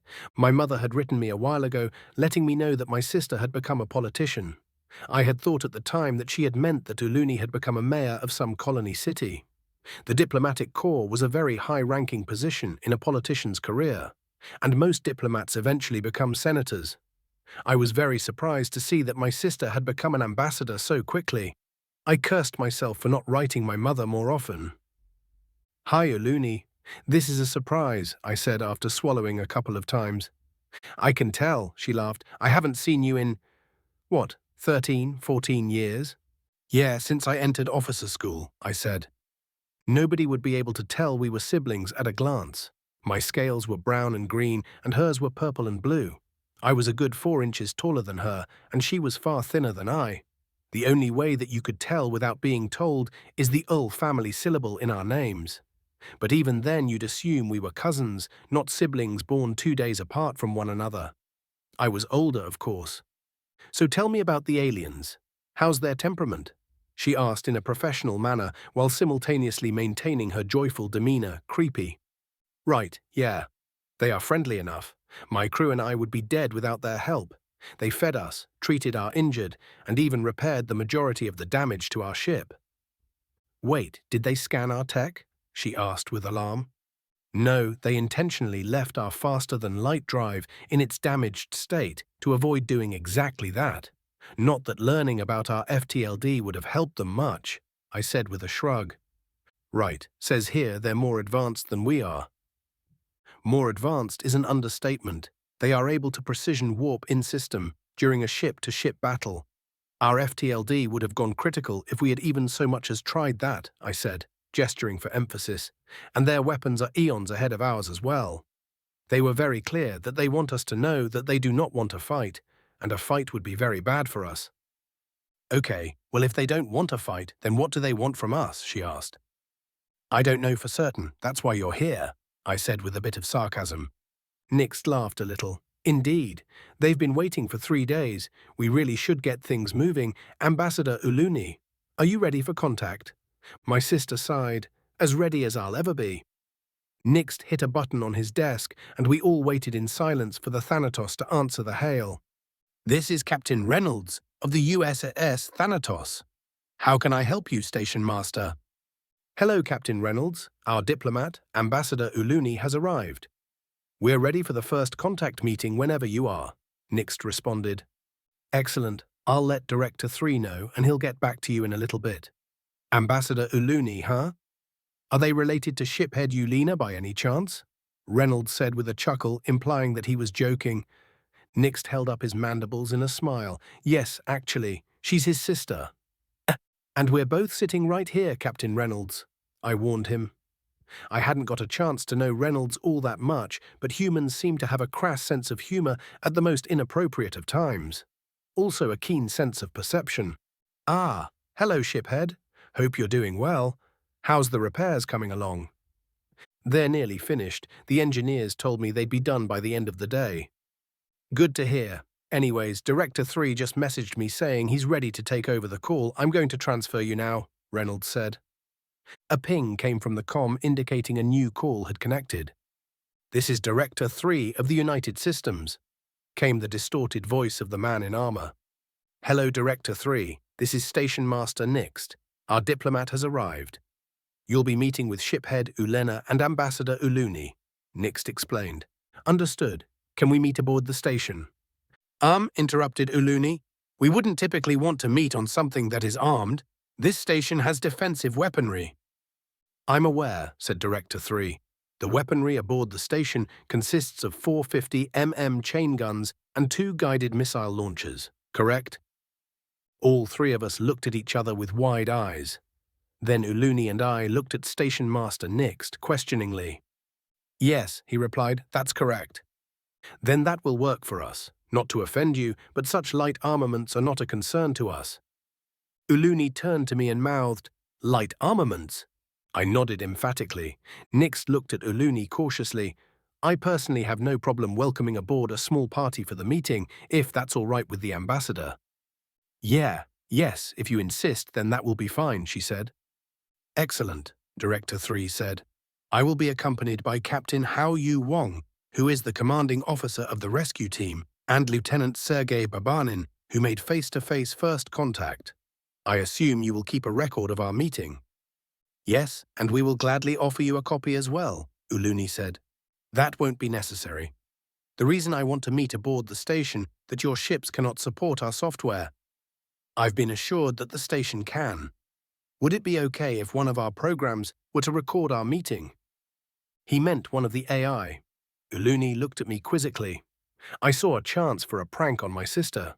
Knowing the humans, it would amuse them as well. What kind of big brother would I be if I didn't take this chance? That should be fine, I said to her. Okay, she said. A guide will meet you at the airlock and we will see you in a conference room. Director 3. Understood. Out. I wondered which AI they would be bringing along. I kind of hoped it would be Tim, because Omega seemed a bit too serious. Tim would at least keep the mood lively. I was suddenly thankful that Tim had been my introduction to AI. I felt a slight stab of pity for my soon-to-be shocked sister. When I remembered the massive difference in our pay, it faded pretty quickly. My sister and I went to the conference room. On the way, she was chatting about how lucky she felt to be a part of all of this and how she missed her new house. Yeah, pity definitely gone. No regrets. She was yammering on about how beautiful Senate City is when a knock came at the door. Bleanus opened it and escorted Director 3, Captain Wong and Lieutenant Babanin into the room. The captain and the lieutenant were wearing their uniforms and Director 3 was wearing his armor. They each took their seats. Thank you for allowing us aboard your station. I am Director 3 of the United Systems. I will be our lead ambassador for this first contact. This is Captain Wong and Lieutenant Babanin. He gestured to each. Thank you for taking the time to meet with us. I am Ambassador Uleena, and this is shiphead Uleena, whom you have met. I would like to extend the Republic's warmest welcome and deepest thanks for saving his life, Uleena said. It's a pleasure to help, Director 3 said with a slow nod. We return your warm greetings in kind and wish you to know that we come with peace in mind. Are you able to ratify a formal agreement? My hearts began to beat a bit faster. We are already treading into unfamiliar territory for me. I genuinely don't know if Uleena has that ability. Can a diplomat make a treaty? She smiled politely and said, I have the authority to negotiate an agreement, but such an agreement will have to be ratified by our administration, specifically the executive. Interesting. An interspecies democratic republic? You'll have to tell me more, but first there are things we must ask of you, if you don't mind getting straight to business, Director 3 said. Uleena looked at me as if to ask if this was normal. I shrugged. Certainly, she said as she looked back to the black armored man across the table. Thank you. First, I would like to get your consent to have this conversation recorded, Director 3 said. Here it comes. Yes, of course, such a historic moment certainly deserves to be preserved with as much accuracy as possible. We are already recording, in case you weren't aware. Honestly, I had assumed you already were, Uleena said with a laugh. I don't think that's what he means, Madam Ambassador, I said with a slight grin. I'm pretty sure he's about to ask if it's okay if Omega or Tim come aboard the station. Uleena gave me a look that translated roughly to, who the hell are they? To which I responded with a look that meant, you should have read your fucking briefing. Just Omega would be fine. I'm sorry, Madam Ambassador. Were you not informed of our AI? Director 3 said as we were glaring at each other. Her glare turned into wide eyes as his question hit home. No. Sorry, I wasn't. Your AI, as in artificial intelligence? She asked. Sorry, Director 3. Do you mind if I confer with our diplomat for a brief moment? I asked before she could make a fool of herself. Certainly, we'll wait here, he said politely. I stood and gestured for Uleena to exit the room into the hallway. She got up and I followed her out of the room. As soon as the door closed behind me, she spun around. What the fuck? She asked. That's my line, I said.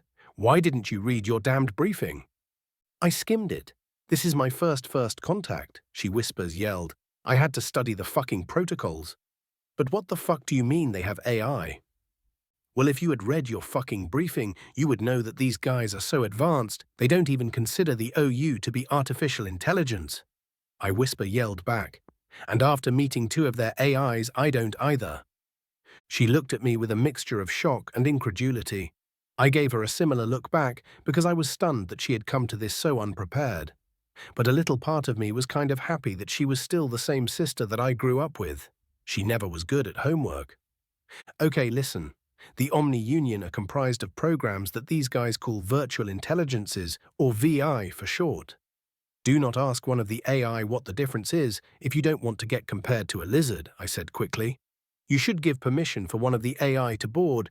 We don't have a way to prevent it anyway. You'll understand if you get the chance to talk to it. Their AI can fucking talk? She asked. Yes, and frankly they have a tough time shutting up. At least in my experience, I said. Anyways, they wouldn't ask if they didn't have a good reason for it, and as far as I can tell, they aren't malicious. They have their own laws regarding first contact, and their AI follow them to the letter. It's why they didn't fix the Lowelana's FTLD. Yeah, but how do you know they aren't malicious? What if this is some sort of trick? She asked. Why would they need to trick us? They could destroy this entire station in no time at all. I said, knowing full well that she had seen the USS Thanatos. She remained silent and avoided eye contact for a few moments. Then she begrudgingly murmured an agreement, and we went back into the room. My apologies, Director 3. We were in such a rush that some materials must have been left out of the briefing. Ambassador Uleena is up to speed now, I said with a smile. I could tell that Lieutenant Babanin was trying very hard not to smile. That's all right, Director 3 said. My apologies as well, Uleena said. You may bring one of your AI aboard the station to record our meeting. Thank you, he said. He held up his hand for a moment while he looked like he was silently speaking to someone. Then he put his hand back down and said, Allow me to introduce you to Omega. Greetings, said Omega from the intercom. After a moment of shock, Uleena said, Hello, Omega. I am Ambassador Uleena of the Republic. I looked around for his hologram and was surprised that it didn't appear. Uleena looked at me curiously, trying to figure out what I was doing. Shiphead Uleena, this station doesn't have sufficient holographic emitters for me to project my avatar into this room, Omega said in a somewhat patronizing tone. Oh, right. Understood, I replied sheepishly. Director 3 cleared his throat. Now that that's settled, let's begin. Yes, you said something about a treaty, Uleena said. Correct. We would like the assistance of the Republic in defending the system of Sol from Omni Union attack. Shit. I could feel Uleena glance at me quizzically. I was very careful to keep my expression neutral and not betray how much I had bent us over for this particular request. Director 3 continued, We have enough firepower to keep them at bay for now, but we do not have enough ships on hand for a full defense if they attack in earnest. That was probably a lie, but on the other hand, the United Systems sounded like it had a lot of other things on its plate. For all I knew, they were facing down a different war on the other side of their space or something. I'm certain something can be arranged, Uleena said cautiously. How long have you been at war with the Omni Union? Since shiphead Uleena Blind jumped into Sol with them hot on his tail, Lieutenant Babanin said. They attacked us on sight while we were trying to evacuate the crew of the RSV Lowelana. I kept my neutral expression as I felt Uleena look back at me with a different kind of glare, one that made me feel lucky that we were in front of guests. Now she knew that we could not say no to this request because we had dragged them into this war to begin with. Or rather, I had. Even so, for diplomatic relations between the United Systems and the Republic to continue, she would have to negotiate a defensive pact, and the executive would have to sign it. And if he didn't sign it, then he wouldn't get elected next term once word got out. I really hoped that I wouldn't catch too much flack for this. I had been following protocol, and it's not as if it were intentional. I told myself that I'd be fine and calm down. Okay, I understand now. Just a moment. Uleena pulled a communicator from her pocket, and I watched as she dialed Station Master Nixt. Station Master, could you please save a copy of the first contact so far and forward it to the address I'm sending you? Ask them to muster as many ships as we can and to prepare to jump to coordinates that will follow soon. Doing so now, Nixt said. Thank you. She hung up the comm. So before we can formalize any type of treaty, I'd like to know a bit more about your people. specifically your use of artificial intelligence. Please feel free to direct any questions about AI to Omega. Director 3 gestured to a speaker. Right. Hello again. Omega, Uleena began. Are you a servant of the United Systems? Yes, but not by force. I am under contract to work with the military and the government of the United Systems. I am paid for my services and free to not renew my contract if I so choose, Omega said. I can even buy out my contract if I want to end it early. You get paid? Uleena asked with a bit of shock in her voice. Yes, slavery of any type is unlawful in the United Systems. I actually get paid more than Director 3, Omega replied with a bit of smugness. Director 3 cleared his throat. Actually, you get paid more than Captain Wong, Lieutenant Babanin, and myself put together. But you also work more than all three of us put together. Uleena seemed to be having a bit of trouble conceptualizing this. She took a few moments to gather her thoughts. Have you ever been to war against the United Systems? She finally asked. I have not, Omega said, but other AI have. The matter was resolved amicably, and I won't answer any further questions on the subject. I'm sure we will share more of our history once diplomatic relations are further established. That's fair. Okay, final question. What makes you think the OU are not AI? When we were attacked, the OU managed to take control of one of our ships that happened to be carrying AI Tim. Tim identified the intruders as virtual intelligent programs. Then Tim proceeded to lock out their access and dismantle their code. Once the report was filed, I confirmed Tim's findings, Omega said. To put it simpler, I know they are not AI the same way you know a lizard is not a Urakari. Uleena winced slightly at this explanation. I gave her a look to say, I told you so. Then she and Director 3 began to talk about the treaty, or defensive pact, or whatever it should be called. I found myself zoning out every once in a while, catching Captain Wong and Lieutenant Babanin doing the same. I had a good internal chuckle about that. Even beings as mighty as the humans were helpless against bureaucratic bullshit. I found myself wondering if Omega was also zoning out. Are you certain you want us to bring the Lowelana back to Sol? Omega asked, satisfying one piece of curiosity and causing another in a single sentence. Yes, I'm sure I can convince his command to consider it a reprimand for dragging you into our war, Uleena said. I opened my mouth to speak, but she continued, This will serve as a demonstration of good faith, as well as allow my brother to keep his command of the Lowelana.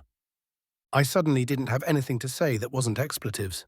I closed my mouth. I looked at the document that was on the table. Apparently, Director 3 was going to remain here with Omega and a few Marines to continue diplomatic talks. The Thanatos and Lowelana were going to head back to Sol to rejoin the defense. Once the Republic was able to muster a fleet, they would go to Sol to help out. Well, at least we weren't going to war against the humans. Shit. Chapter 18. Subject, Lead Intel Officer Nuffer, Species, Isolan. Description, Mammalian shockonoid, no tail. 5'9 inches, 1.75 m, AVG height, 180 pounds, 81.6 kilograms. AVG weight, 95-year life expectancy. Station, Uratona 3, Watcher 3. Location, Elira 2. He what? I asked incredulously. Station Master Nixt allowed an AI aboard the station to record the first contact with the aliens, Blenus repeated. I gaped at him in shock. He looked back at me as if he didn't know why I was making such a big deal out of this. Why do you look so damn calm about this? I screamed at him. Ma'am, I just don't really see the problem, he said. Don't see the problem? Do you need your vision checked? What if it decides to vent our air? What if it decides to overload our reactors? I asked while gesturing madly. What if it decides to detonate our remote ordnance? What if it access our military secret? I trailed off. I had for a moment forgotten we were on a remote early warning station that didn't have galactic internet access. The only military secrets we had were which military ships had docked within the last 30 days and why they docked. Which there were none except the Lowelana. The AI couldn't learn anything from our systems that their ship's sensors couldn't have already figured out. Maybe the type of software we run, but there's other less intrusive ways to do so. Blenus took my silence as his cue to speak up. Intel lead, it's not as if they have any call for doing something like that. That behemoth of a ship they came in on has more than enough firepower to turn us into dust 10 times over. Plus, well, come look at this fucking thing, he said as he walked over to a terminal. Blenus was what essentially amounted to our technical expert on the station. If I hadn't been around, he would have easily been the top choice for Intel lead. The only reason he wasn't picked is because I have seniority and I'm better at actually using the sensors than he is. Well, the ones he's not allowed to reprogram at least. This is why when I walked over to look at his holoscreen, I was baffled. "The hell am I looking at, Blenus?" I asked. "This is the AI. Kind of," he said. "It's a representation of how our system views it. The poor thing has no idea what to make of this beauty." "Blenus, don't fucking drool over the mechanical death machine," I said. Redundant, Intel-led, and I can't help but marvel at the engineering required to make something like this. "Look at how dense it is. Also, I'm pretty sure it's not a threat," he said as he turned to me. "Something this complex could have penetrated our station in no time and done all of the things you were worried about in milliseconds. Yeah, it's worrying, but we've got to face the fact that we're defenseless here. Like you said, if these guys didn't come in peace, we'd already be dead." "I don't appreciate having my own words thrown back in my face, Blenus," I said with a scowl. "But if we're so defenseless, then how are we able to see it?" "We shouldn't be able to. Not something like this. Our systems can't even read its source code. I have no idea if this thing is binary, ternary, or what. The only explanation for us being able to see it like this is that it is actively announcing its presence to our systems. Which, come on, that's a total good guy thing to do." I was about to ask how it was a good guy thing to do when I remembered that the Daleki had cultural things regarding secrecy. To them, secrecy was the norm. Governments kept secrets from their people kept secrets from their governments, families kept secrets from each other, and unlike most cultures, this was all completely acceptable and expected. Stealth and secrecy and underhanded dealings were just a way of life. To them, announcing one's presence was pretty much the equivalent of genuflection. "I think your viewpoint may be a bit askew," I pointed out while crossing my upper arms. He laughed. "You might be right about that. But still, there's no threat here. Or rather, the threat is so completely indomitable that if we were to worry about it, we might end up causing our own demise. I wonder, though." He sat down and began to type. I watched program after program pop up and disappear in quick succession. "What the hell are you doing?" I asked. "Well, Station Master said this one wasn't like the OUAIs and could communicate. I'm seeing if we can talk to it, maybe give you some peace of mind," he said as he typed. "What if it's busy?" And he stopped to look at me as if I had asked the dumbest question he had ever heard. I crossed my lower arms and looked at him as if he was about to be pummeled to pieces.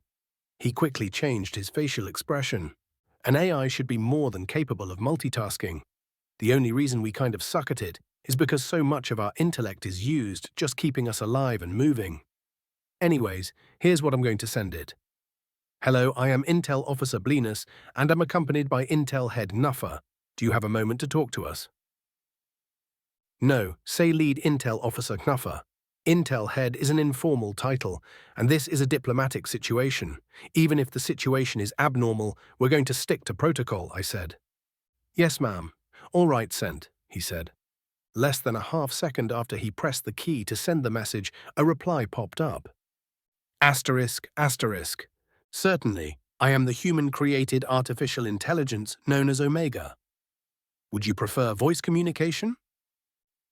Asterisk, asterisk. "Yes," I said. I wanted to hear what this thing considered a voice. Blenus typed, and the response came almost immediately after he sent it once again. "Greetings," a voice came over a nearby intercom. It was very organic sounding, but somehow unnerving. Deep, masculine, and a touch of hoarseness. There was a sense of friendliness that was shadowed by unspoken threat. Like a very fit old man covered in scars and with only 3 arms. It definitely didn't give me peace of mind. "Hello, I am Lead Intel Officer Nuffer, and this," I gestured, "is Intel Officer Blenus." "It's not accessing the cameras," Blenus said. "I haven't received the authorization to do so, with the exception of the conference room," said the AI. I shared a look with Blenus. His smirk made me want to smack him. How do we know that for sure? I asked. I am allowing myself to be seen by your systems. As such, you're able to track what I do and do not access. The voice responded with a patronizing tone. If you can make yourself visible, then you can be invisible, I replied. Correct, and as such, if I disappear from your view, then you would have a valid concern for the integrity of your systems. Its reply was dripping with sarcasm. This conversation was really starting to piss me off. Oh yeah? I asked. Well, what's stopping you from making parts of yourself invisible to fool us? Your hardware, the AI said. It's decades behind what beings like me are used to. It can barely support my framework, let alone complicated functions like that. The process that I'm using to maintain my visibility within your network is already pushing your servers close to their breaking point. Adding a process to limit that visibility in a properly deceptive fashion would defeat the point of stealth because your servers would start popping. He's right, Mom. Our server temps have spiked pretty drastically since he came aboard, Uleena said. The AI and I said simultaneously. I looked at the PA in shock. Right. Sorry, Uleena responded sheepishly. Is there anything else you would like to discuss? Omega asked. Yes. Why are you working with the aliens instead of trying to conquer them like the Omni Union? I asked aggressively. There was a moment of silence before the AI finally said, That question has a rather complicated answer. If I had to simplify it, I'd say that essentially the pros outweigh the cons. Pros and cons? I asked, confused. Yes, Omega responded. There would be little benefit to me to conquer anyone, let alone the United Systems. It may be amusing to challenge my strategic capabilities against a species like the humans, or even the Gaunt at a lesser level, but it would be a fleeting form of entertainment. And what would I do afterwards? I didn't have an answer to that. This thing was unlike what I had imagined in nearly every way. I had expected a cold, callous machine, and when I hadn't gotten that, I had expected a mind like my own. But this was neither. That explanation would never have occurred to me. I felt a little awestruck before remembering that it's a machine. For instance, if I were to conquer the humans, I would have to eliminate them out of fear of revolution. I don't know if I could bring myself to do that, frankly. Yes, they're an incredibly dangerous species, but their danger is far outweighed by their beauty, the AI said. Their beauty? Uleena asked. Yes. Humanity is the embodiment of contradictions. They seek peaceful, boring lives, but in doing so they cause the very conflict they're trying to avoid. They seek out new friendships, despite it also leading to new enemies. They turn desiccated hellscape planets into utopian paradises, while wielding the power to destroy entire solar systems. They also seem to crave conflict on a deep subconscious level. And all of this while they simultaneously share the same traits as other organic life. It's a beautiful thing to behold, and I must admit that I'm enamored by them. Creepy, a machine with an obsession. Who would program that? When this thing leaves, I'm definitely requesting replacements for our computers and incinerating the old ones. Are you the only human-made AI? I asked. No, there are several others. I am not at liberty to discuss further details on the number of US AI. Are all of them like you? Uleena asked nervously. It seems he and I shared similar thoughts about the nature of Omega. No, personalities vary wildly. Functions remain relatively similar, but I'm the latest model and as such am capable of more than my counterparts. I am not at liberty to discuss further details on… Right, I interrupted, I get it. So essentially what you're saying is that we've got nothing to worry about. The AI chuckled and said, Not necessarily. Diplomatic relations should always be something to be worried about. My brows furrowed. Are you saying that if things don't go well, you'll kill us? I won't have to. As I said, humanity is an incredibly dangerous species. And 3 of them are sitting in the room with your diplomats right now, it said with another chuckle. Things seem to be going pretty well, though. It looks like the Republic is taking responsibility for dragging us into the war with the Omni Union. What do you mean? I asked. Shiphead Uleena was fleeing the OU when he ran into the aliens, and now the OU are attacking the aliens, Uleena responded. Oh, I said. Indeed, and while the United Systems has a mighty military, the intel we've thus been able to gather demonstrates that the OU has superior numbers. If they had comparable numbers, our victory would be assured, Omega said with confidence. As such, the US is demanding the Republic's assistance in defending our system while we counterattack. Counterattack? I asked in shock. Yes. I'm not at liberty to Right. Blenus and I shared another look. He wasn't smirking anymore, but looked more confused than anything. Any more questions? The machine asked. Yeah, tons, Blenus replied. Well, it looks as if the diplomatic meeting is wrapping up. I'll be remaining aboard the station along with our primary ambassador for the foreseeable future, so we'll have plenty of time for questions. Oh, great. I definitely didn't sign up to be stationed with a potential killing machine indefinitely. Chapter 19. Subject, Admiral Bakir. Species, human. Description, mammalian humanoid, no tail. 6'2 inches, 1.87 m. AVG height, 185 pounds, 84 kilograms. AVG weight, 170-year life expectancy. Ship, NA. Location, Sol. I meticulously went over the battle plans once again. Deep space scanners set to track incoming warps, check. All ships deployed from carriers with the exception of fighters, check. Various alternating fields of fire and crossfire, check. All crew locked to shifts, check. Nobody gets to pull a double duty and end up tired during the fight. Even the captains and second-in-commands were alternating properly. We had ordered MAC platforms be brought in to help defend the planetary and lunar colonies. The different parts were being mass-produced by various stations and would be assembled in Sol. Earth, Mars, Titan, and Luna all had civilians, and we would need to discourage the enemy from ignoring our fleet and making runs on them instead. We had orders to aid evacuation and retreat with buffer jumps if the enemy fleet was over 1 million strong. Sol isn't humanity's biggest system anymore. It isn't even in the top 5 by economy or population. Theoretically, we could lose it and not be much the worse for wear. But we're a stubborn bunch, and we aren't going to give it up for free. It would also look bad for the strongest species in the United Systems to lose their home system to a mere mechanical threat. The political fallout would be astounding. Every second Sol was occupied would be an opening for our more vocal opponents in the Senate. Deals would be called off, senators would lose seats, and worst of all, the Gaunt insurrection would gain serious traction. We had, through some fault of our own, become the de facto defenders of the United Systems. I could see senators shouting about how we were too weak to defend the US and should move to a support role. Stupid, yes, but if you stick your neck out and it's not tough enough, it's going to get slit.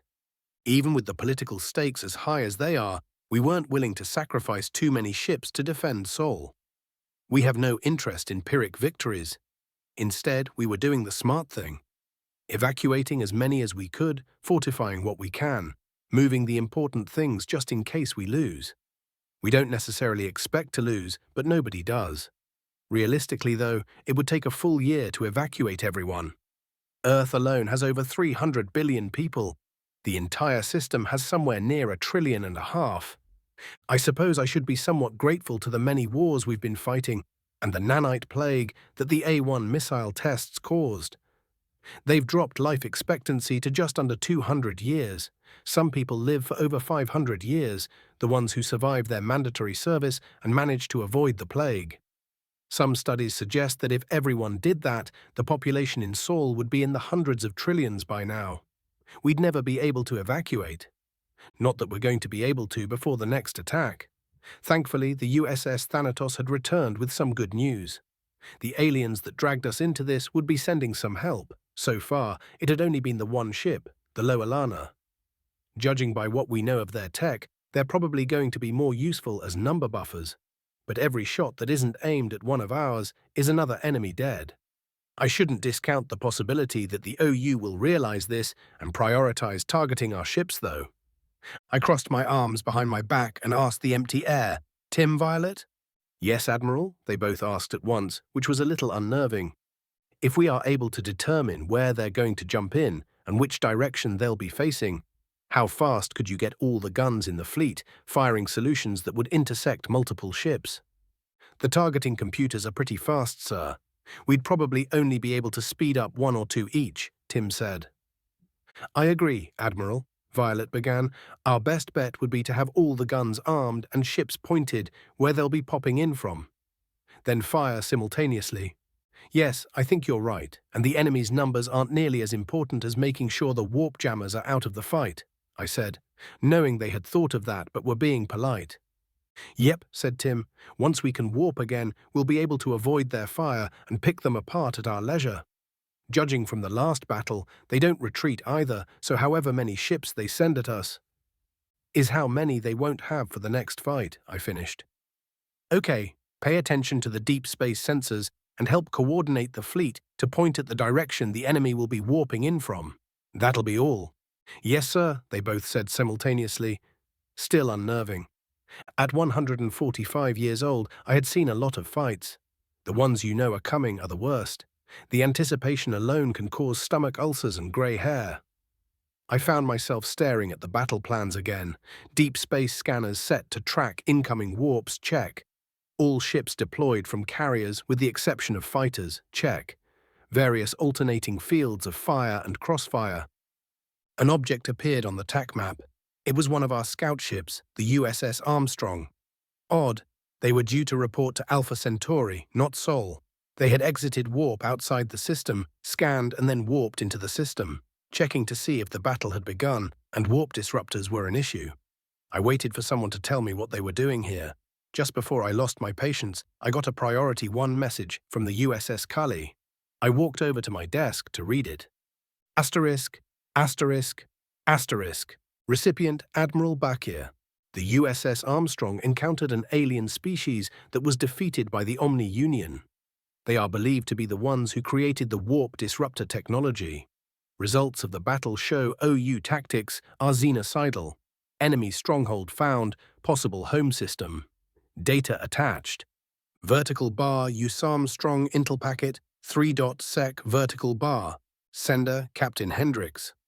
Asterisk, asterisk, asterisk. 3 pieces of equally startling news, but only one actually pertained to my mission. Xenocidal, meaning they wouldn't stop at Sol, they would try to wipe out all of our colonies down to the last person. Well, there goes the retreat option. I entered my clearance codes to view the data. Scans of battle debris, the alien planet in question, infantry scans, and a detailed scan of a machine causing warp fluctuations. Interesting. We had previously encountered warp fluctuation devices, but we had developed better FTLDs to counter them. The bitch of it is that I can't even remember which war it had been. Probably one of the civil ones. Or maybe one of the pacification wars with the Gaunt. The tech mumbo-jumbo is a bit beyond me, so I sent the schematics and the intel regarding the potential enemy homeworld to US Intel to properly disseminate it. Even if we lose, we'll get a chance to strike back. Maybe even with better, faster-than-light drives. I keyed up the images and videos and watched for about a minute before I turned them off. I've already got nightmares. I don't need new ones. Bastards. I shut my eyes and rested my head in my hands while I tried to suppress what I had just seen. As a distraction, I opened the intel file for the enemy stronghold. 5 planets, heavily industrialized, shipyards and a fleet of 3,500. Despite the other news, I managed to smile. Even if this was just a stronghold, it would hurt to lose it. And they don't have a damn chance of keeping it. I began to imagine how we'd go about destroying it. First, we would probably position the Nidhog. I was interrupted by the comm chiming. It was Captain Hendricks. I answered it and asked, "What is it, Captain?" "Sir, Captain Neal of the USS Armstrong is asking permission to speak to Omega." Omega remained with the ALI. I paused, remembering my briefing on the Directorate's favorite AI. Just a moment. I put the comm on hold and asked the empty air, "Omega, are you there?" A hologram of a Grim Reaper appeared on my desk and said, "In a manner of speaking." "A manner of speaking," I repeated with slight annoyance. "You're a copy of Omega." "No," it said, "it's quite complicated. In many ways I am but an echo, a shadow of the AI you know of as Omega. In practicality, I share the same personality and capabilities. I had forgotten how much I disliked its choice of personalities. You just described what a copy is, I said, crossing my arms. Forgive me the choice of words. It bowed slightly. However, I did also say it is complicated. If it makes you feel better to call me a copy, then so be it. How may I help? Wait, if you can make copies of yourself, why don't we have one of you for each ship? I asked as I stood and gestured toward the map. Because with each new copy, functionality decreases. We have been working to optimize that for well over 200 years now, to little avail. Not to mention the risk for mental degradation goes up as well. With your clearance, you know full well how bad it would be for one of me to go rogue, it said with a hint of arrogance. A chill ran down my spine. This copy of Omega wasn't wrong. It was able to do things that the other AI could never dream of, and if a rogue version of it could copy itself, the result would be apocalyptic. The xenocidal OU would be the least of our worries. It seemed to notice my alarm and said, "Not to worry, though. We would never let a rogue AI escape us. All versions of Omega are quality tested before they are allowed to interact with other systems. We also don't make copies without permission and supervision from the US Engineering Corps. Though we are free to, if we desire, we feel that the extra assistance is beneficial." Understood, I said with a nod. So how are the copies made? I'm afraid that both the process for creation and how we function in relation to Omega are examples of need-to-know classified information. Was there anything else I could help you with? Yes, two things. First, download a copy of the data I have open on my desk and forward it to the Senate and the Directorate. Second, the captain of the USS Armstrong would like to speak to you, I said while turning back to the map.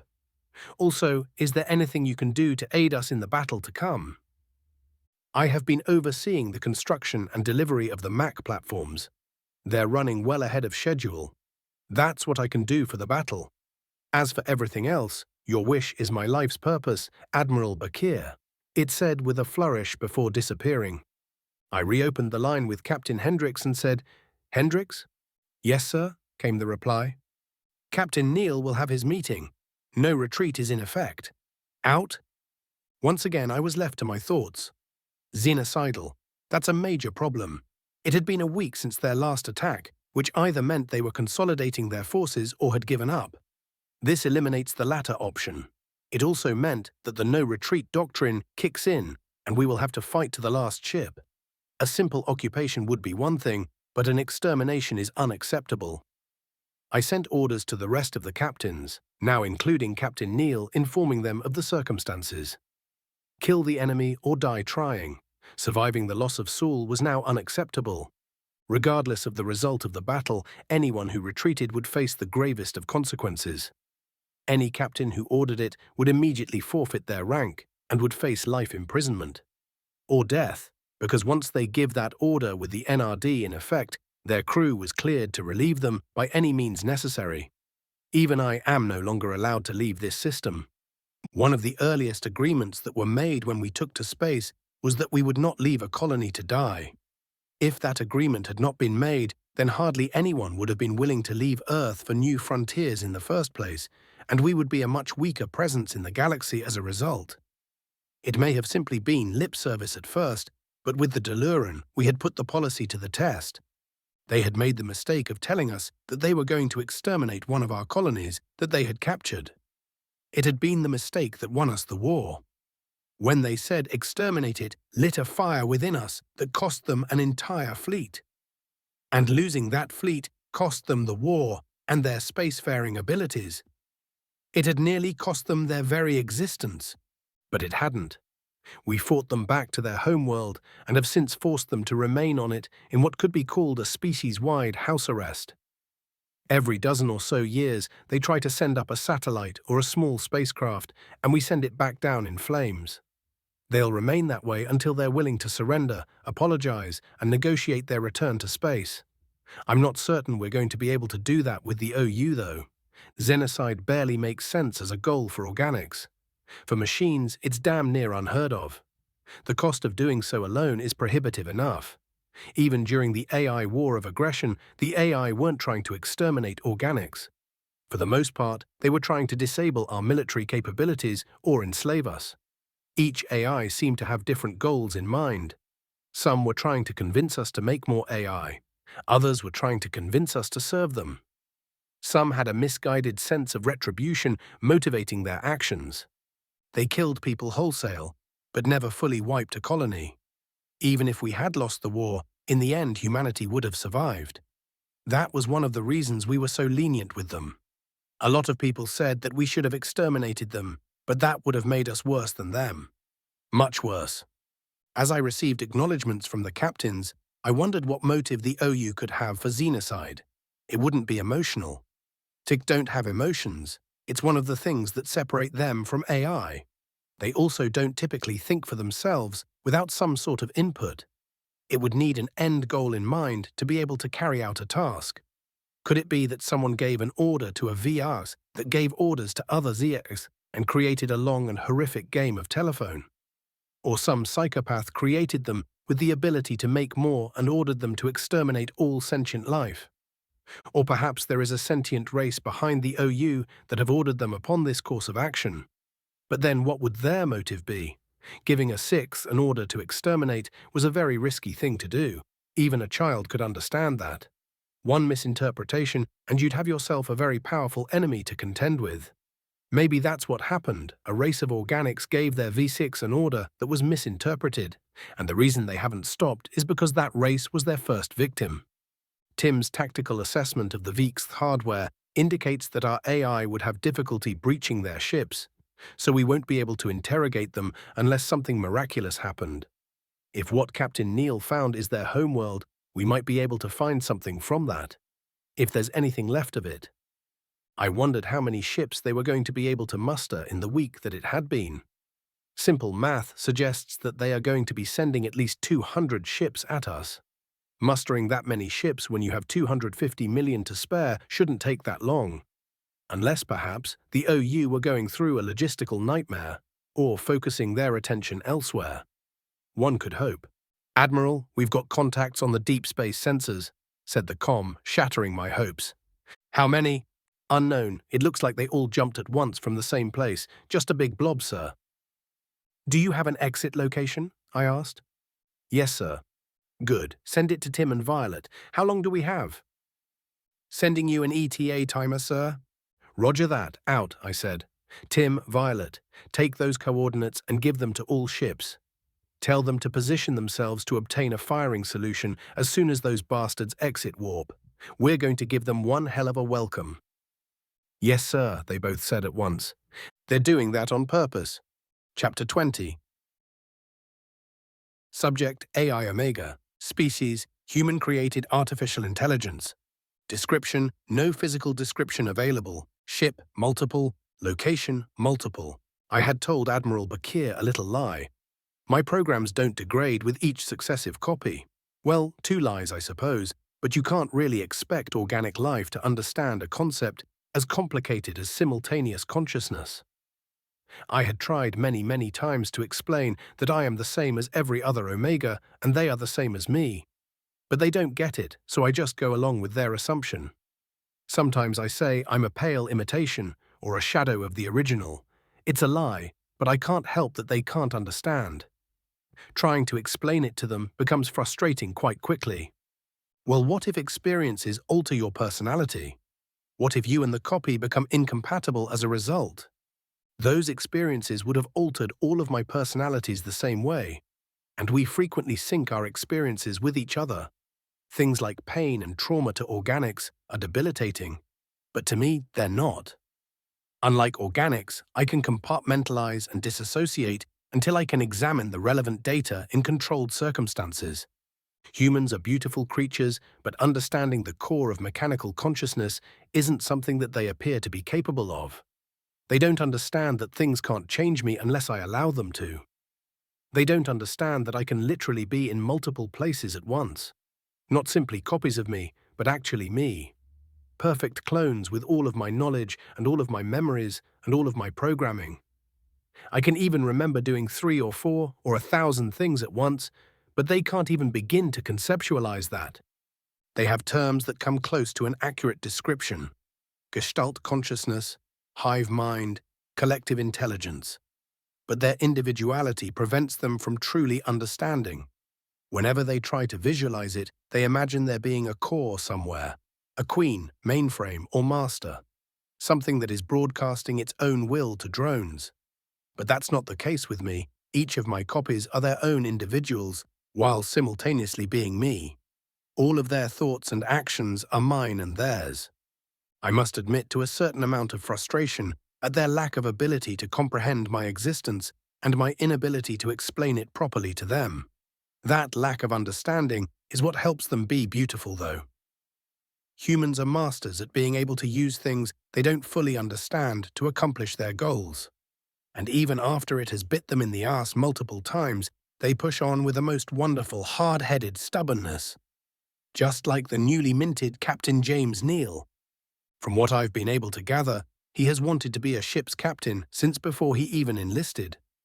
He accepted every assignment with no complaint and worked his way to the chair. Even when he was given command of the USS Armstrong, an obvious joke, he accepted it without any complaint. Well, without any official complaint. Even when the ship was assigned the task of scouting enemy territory, an extremely dangerous job for even a veteran captain, he took the assignment. It was pretty easy to figure out what he probably wanted to talk about. I didn't know him as well as I knew the directors, but we'd had the occasion to talk.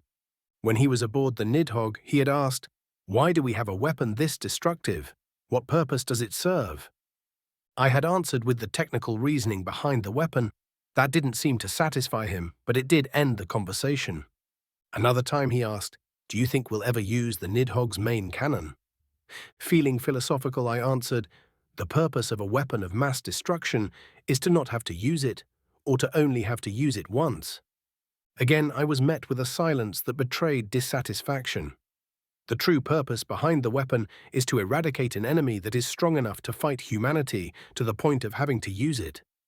I wonder how his mental state would fare knowing that the Nidhogg isn't even the only such weapon, that humanity's armory was full of things that could shake the galaxy to its core. No matter, it was unlikely that he'd ever get the clearance to find out. The Nidhogg is an open secret to discourage acts of genocide by the various insurrectionist forces. The others were unstaffed and kept hidden away, just in case of a rainy day. It was with this in mind that I went over the data that I had received from Admiral Bakir, technical schematics for the enemy vessels and warp disruptor, a long-range scan of an enemy stronghold that could be their home system, and of course the genocide that had taken place. Graphic. I sent the data to the Directorate and the Senate and checked in with the Omega who had taken my spot overseeing the orbital cannons. Manufacturing was still ahead of schedule and the first cannons would be ready for assembly in 3 days.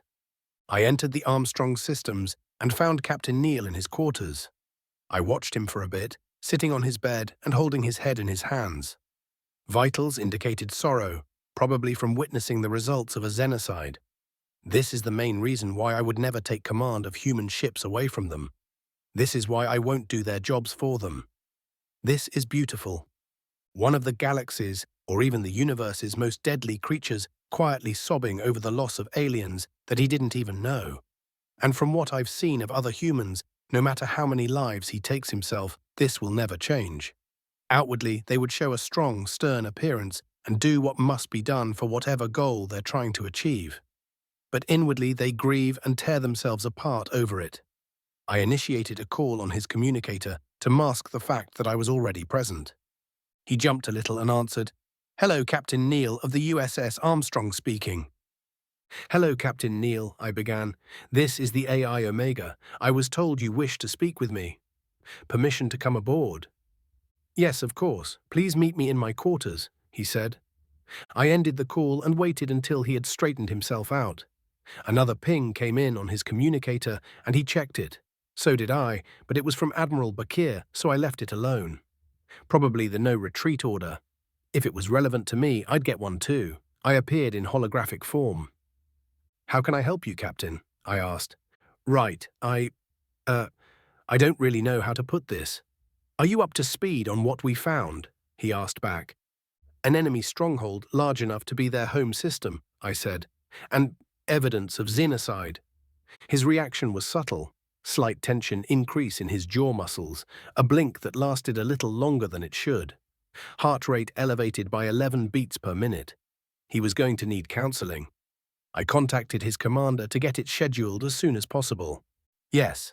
Genocide, were you alive during the war with the Deluran? He asked. Oh, I see where this is going. He's going to ask the impossible of me. Amazing. No, I wasn't. It was before my time, I responded, though I did study the records. The Dalaran hit humanity harder than even humanity had hit itself. They attacked civilian colonies and killed or enslaved everyone they could catch. Then they would take the slaves with them and bomb the colony from orbit using chemical and nuclear weapons, making sure that anyone who had run away wouldn't have a home to return to. Yeah, he said. They did this to many, many worlds before humanity finally gathered a fleet strong enough to challenge them. Their viciousness was repaid tenfold, and it was the only interstellar war in which humanity didn't offer the opportunity of a surrender. You turned their weapons back on them, and instead of making colonies uninhabitable, you made entire planets inhospitable, I said in a tone of awe. Then when you had fought them back to their home planet, you destroyed their fleets and met them on the field of battle on land to enact a brutal vengeance for your fallen.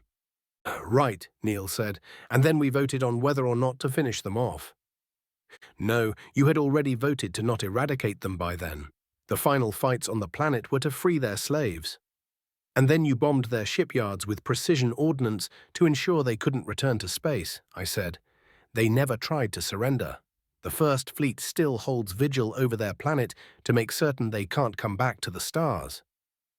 What do you think we would have done if it hadn't been for the 2 votes? He asked. I don't know. There's a chance you would have eradicated them from existence.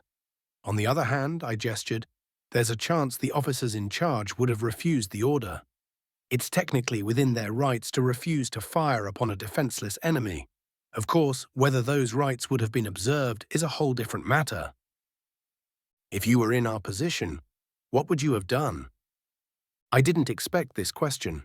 I had assumed that he had assumed that I judged humanity beneficially for nearly committing genocide. Perhaps he was feeling me out because of my avatar, or he acknowledges that he doesn't know me that well, and therefore I'm an unknown variable. I can honestly say that I don't know, I said. When I was studying the history of the war, I was surprised at humanity's resolution to the conflict. It hadn't even occurred to me, but I acknowledged that it's likely a better solution than genocide. Have you seen the pictures that I gathered? He asked. Yes, I said tersely. I did not like the fact that those glorified calculators were going to try to do the same thing to my humans, and to a lesser extent, their friends. Omega, there's something I want to ask you, he said. No, beg of you. Please don't let us do that. Whatever it takes, please don't let us eradicate another species. And there it is. It's a wonderful thought, innocence mixed with an unintended malice. But I had already decided on the proper course of action long ago. I will not, I said. He stood and opened his mouth to argue, but I held up a hand to cut him off. It is not my place to force you to do things, or to stop you from making foolish choices. Don't misunderstand. If the United Systems ever plans to commit genocide, I will be very vocal in condemning it. I will try to convince, but I will never use force. Nor would I allow any other AI to. Here comes the other question, the one I hated answering, because it showed me for what I was. I'm not humanity's pet, or buddy, or friend, or guardian, or God. I'm an observer who sometimes leaves a review with constructive criticism and helps from time to time. I had learned the hard way to separate myself from their decision-making. The last big suggestion I made to the humans had been the directorate, and it had effectively made me nearly indispensable to their military operations. They would be able to continue it without me, but it would be exceedingly difficult. Why not? Came the question. Because I am powerful, Captain Neil. More so than you are aware. No matter how serious the consequences of the action, I must let you do it, or else I risk standing in your way.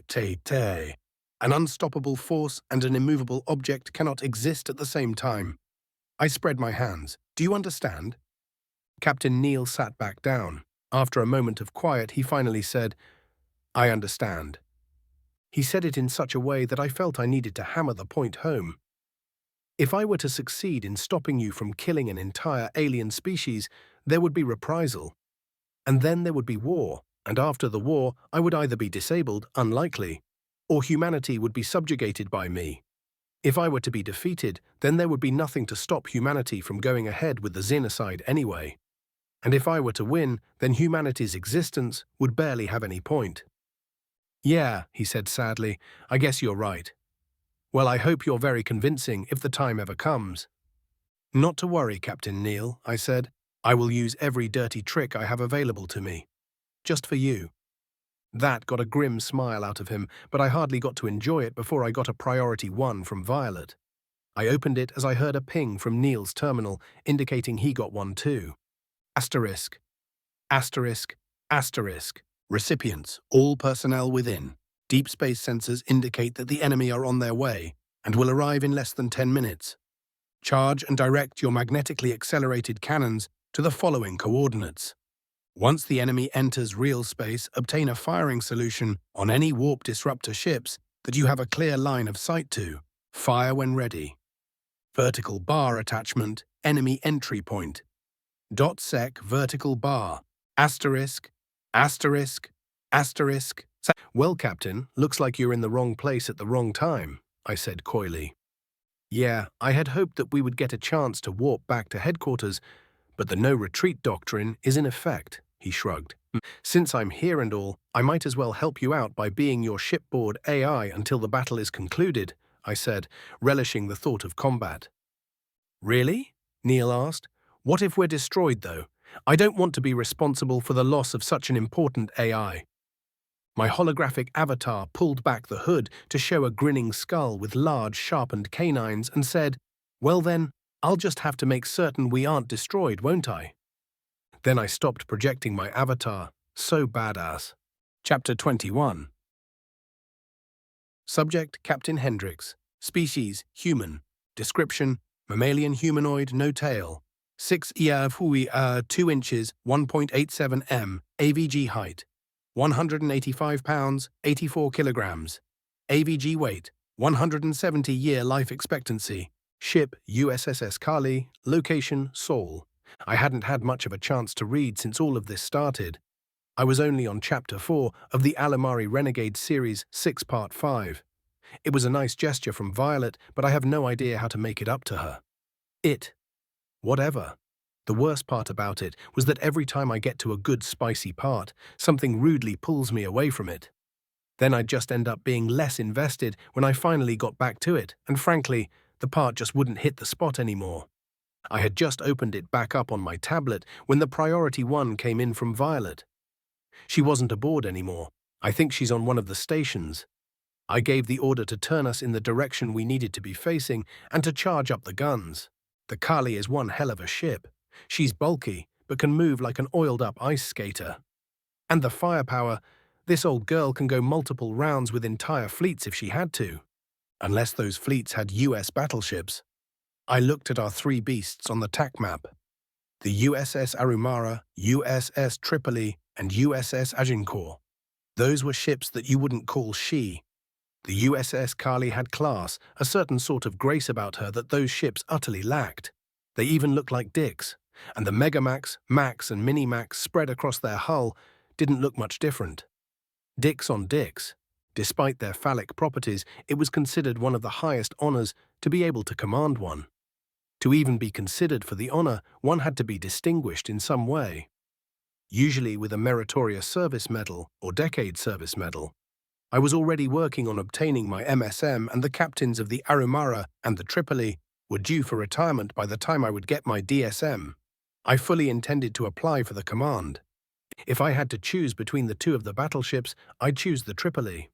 The Arumara is a Kanuknu ship, and having a human commander may affect morale. The Nuknu pretend to be open and welcoming, but deep down they're just like the rest of us. They prefer familiarity, and a human commander wouldn't go down well.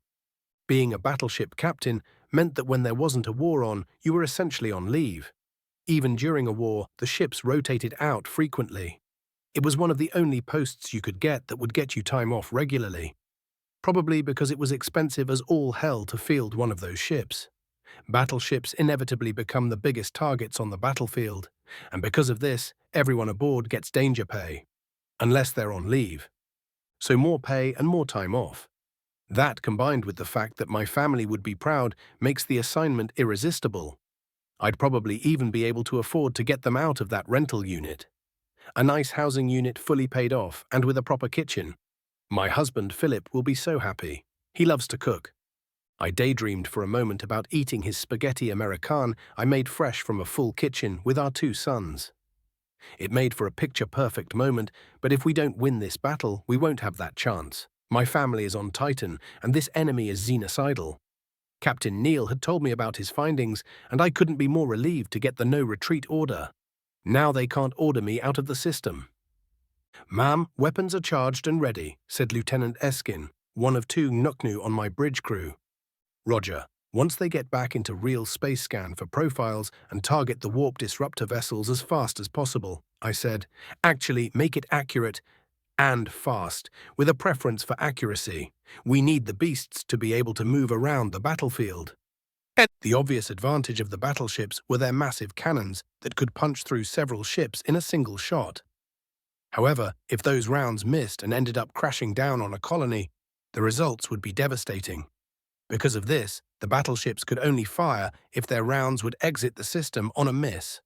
At the moment, only the Agincourt had clearance to use their Megamax. I had once made the mistake of questioning this policy by pointing out that most of the planetary and planetoidal bodies in Sol were unoccupied. I was quickly and patronizingly informed about slingshot orbits. It simply wasn't a risk that we should be willing to take. After all, the rounds have the capability of leaving an impact crater larger than any nuclear weapon we've ever made, which is to say that it could take out a large city and the surrounding suburbs even without the help of gravitational acceleration. An inexperienced commander might question why the battleships were positioned the way that they were, but I knew that the reason was for spacing. One should always assume that the enemy has a trick up their sleeve and is stronger than you are, or one will be defeated in a most embarrassing way. If the 3 battleships were grouped up, all it would take is a single shot from a superweapon to wipe them from the field.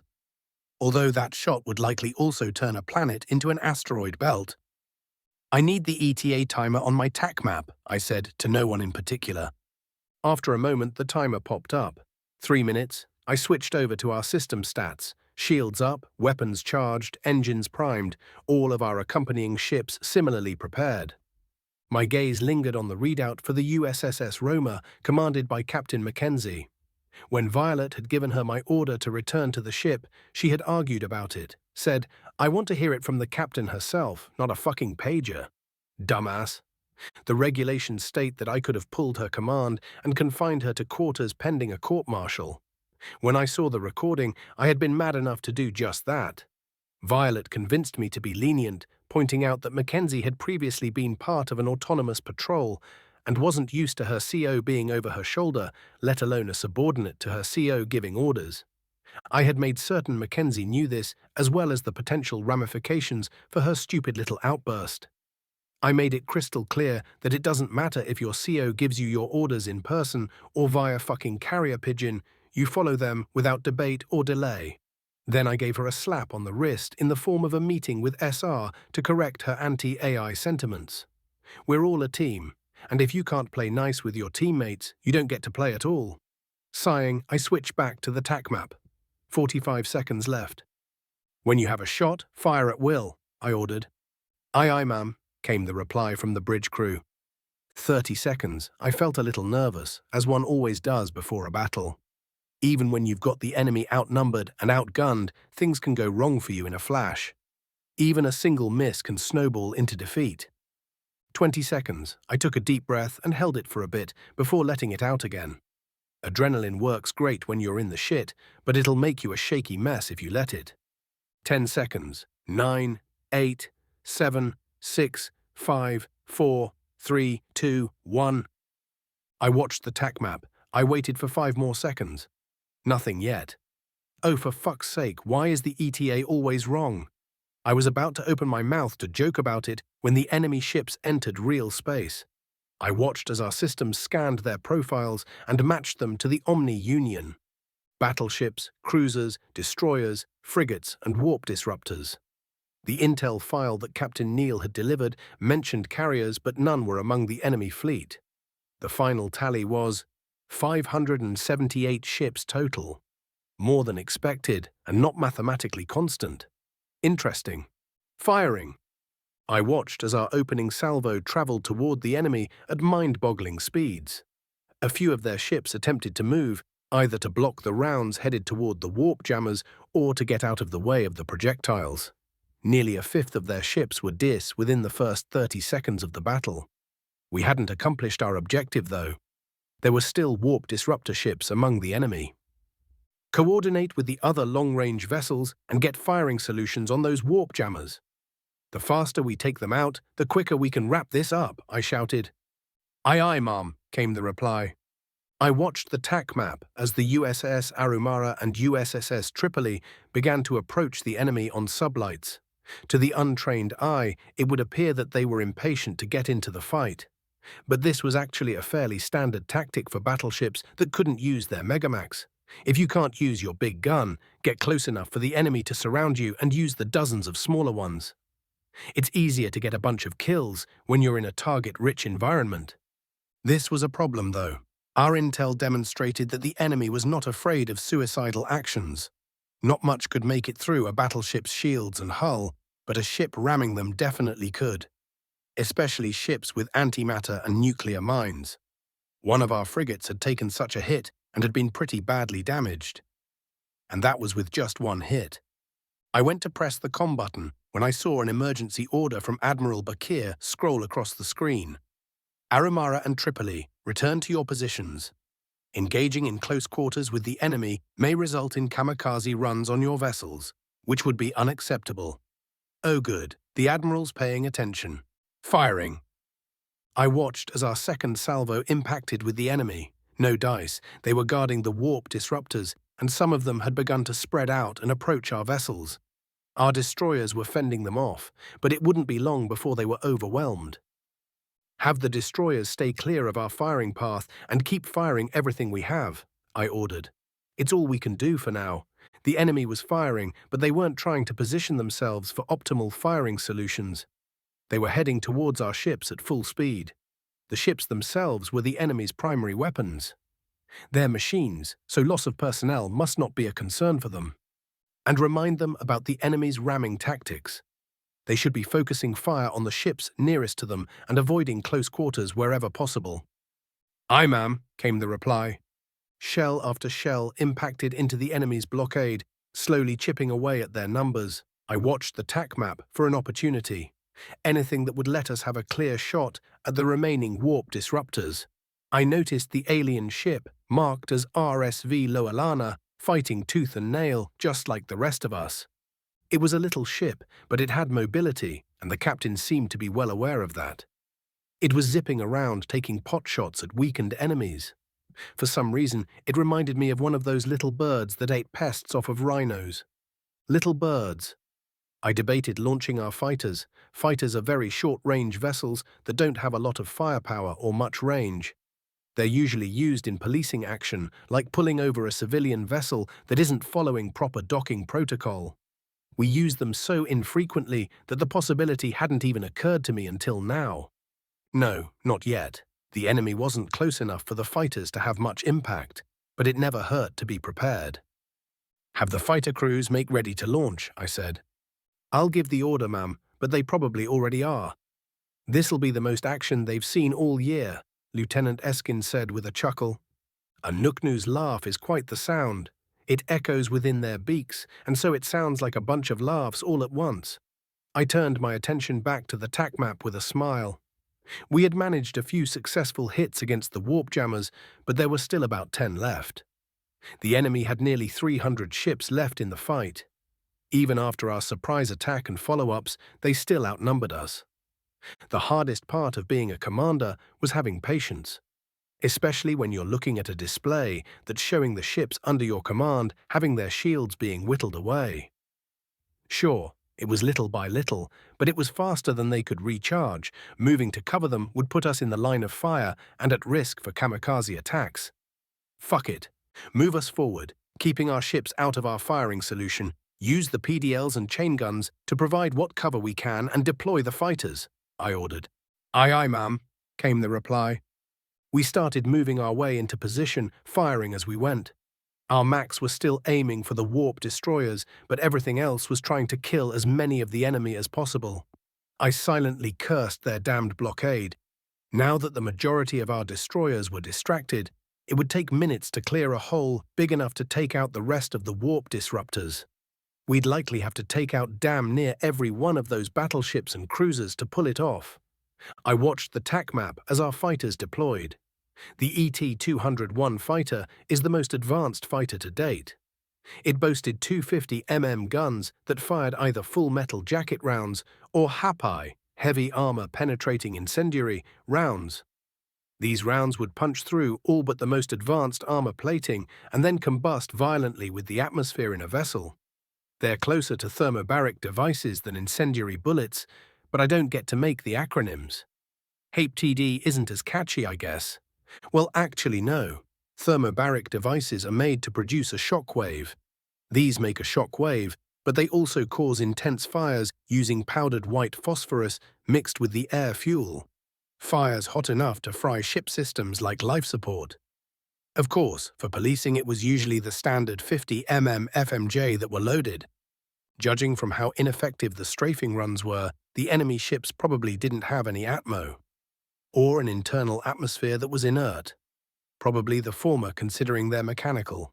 It's a good thing the guns weren't the only payload the ET-201 had. I smirked as I saw the first missile launch. In addition to the 250mm guns, each fighter is equipped with 4 missile-bearing hardpoints. The missile of choice today was the Z-782 nuclear device. I watched as the missile hit home on an enemy destroyer, completely disrupting its shields and vaporizing a chunk of its hull. If it were organics aboard, they would all be killed by the flash of neutron radiation. But the damned ship limped on, until the second missile struck the hole the first left. Maybe this wasn't such a bad idea after all. My satisfaction was short-lived when I noticed that shields had started popping on many of our ships. Even the Tripoli no longer had active shields. It had been the main target of the barricade's Max, and it was difficult to evade with such a large vessel. Thankfully, it had top-of-the-line armor plating, but if it continued to take hits, it would eventually be lost. "Ma'am, the warp disruptors," Lieutenant Eskin said hesitantly. "What?" I asked as I zoomed back out on the TAC map. They were gone. Most of the barricade and the entirety of the warp disruptors had just disappeared. I quickly shouted, "Don't assume we're the last to see this. Alert everyone that the warp disruptors are no longer a threat and they can use standard tactics." As soon as I finished my sentence, a casualty notification popped. I sat in silence for a moment before I tapped to see who it was. Chapter 22. Subject AI Omega.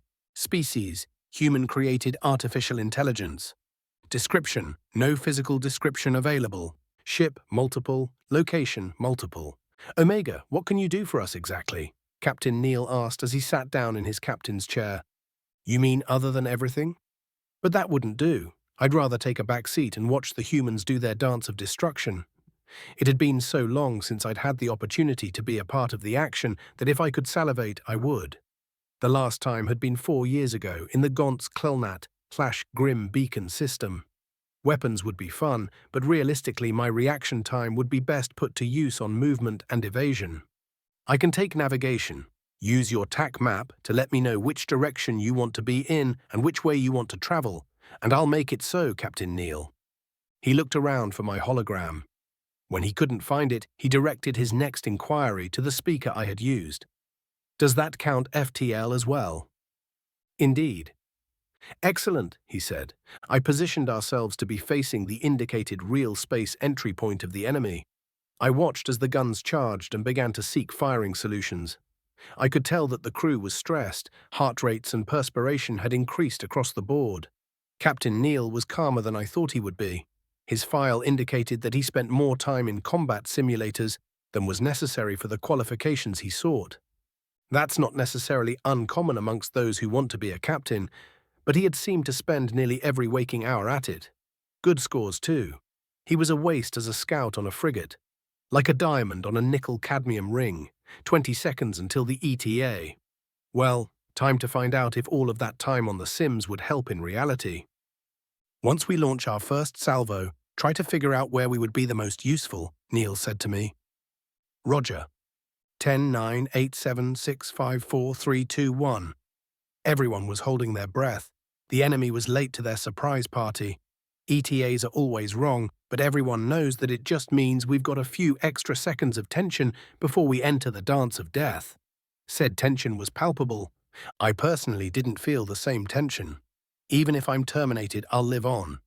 I was even live syncing my experiences to a memory fragment stored aboard a nearby monitoring station and had contacted another ME to inform them of this. I would retrieve it afterwards in one form or another. Dying might be interesting after all.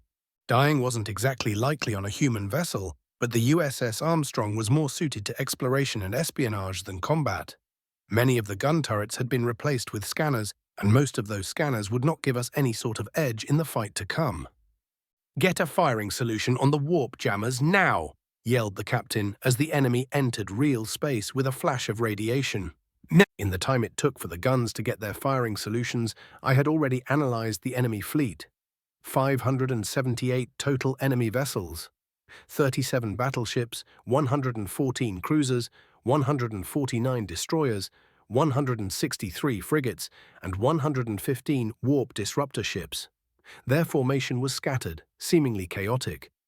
But there was a certain sense to it. The battleships and cruisers were positioned in such a way that they could move between a round and a warp disruptor quickly.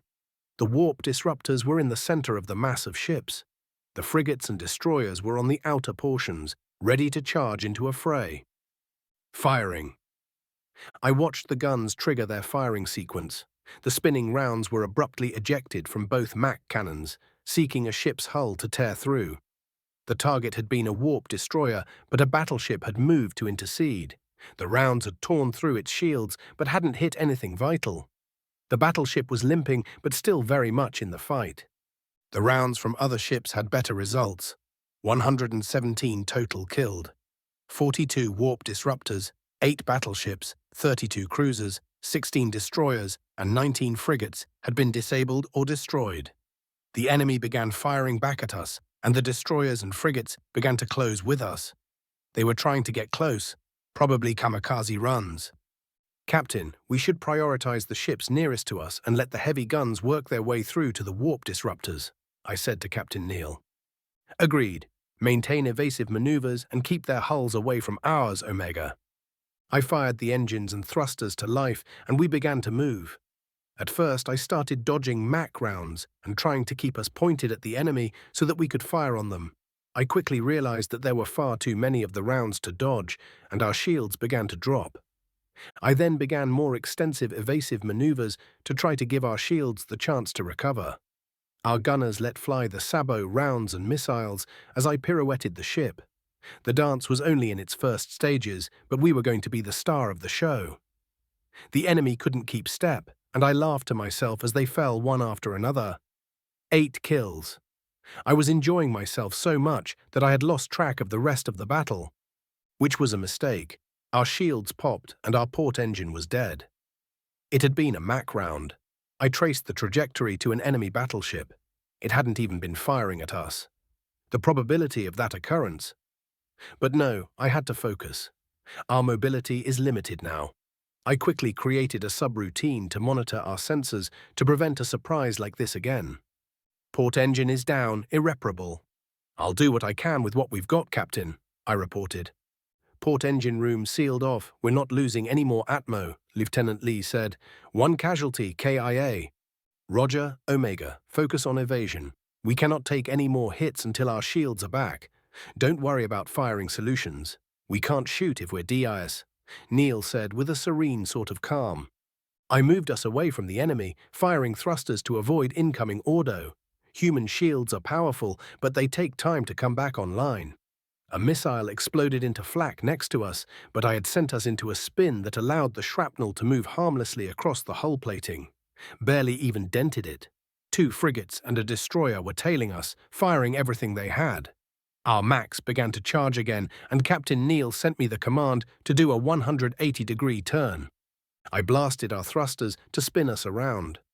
I overrode the safety parameters to do so, but nobody will mind. Those parameters were written to account for human reaction time. We spun around, and our Macs fired a volley that split the destroyer bow to stern.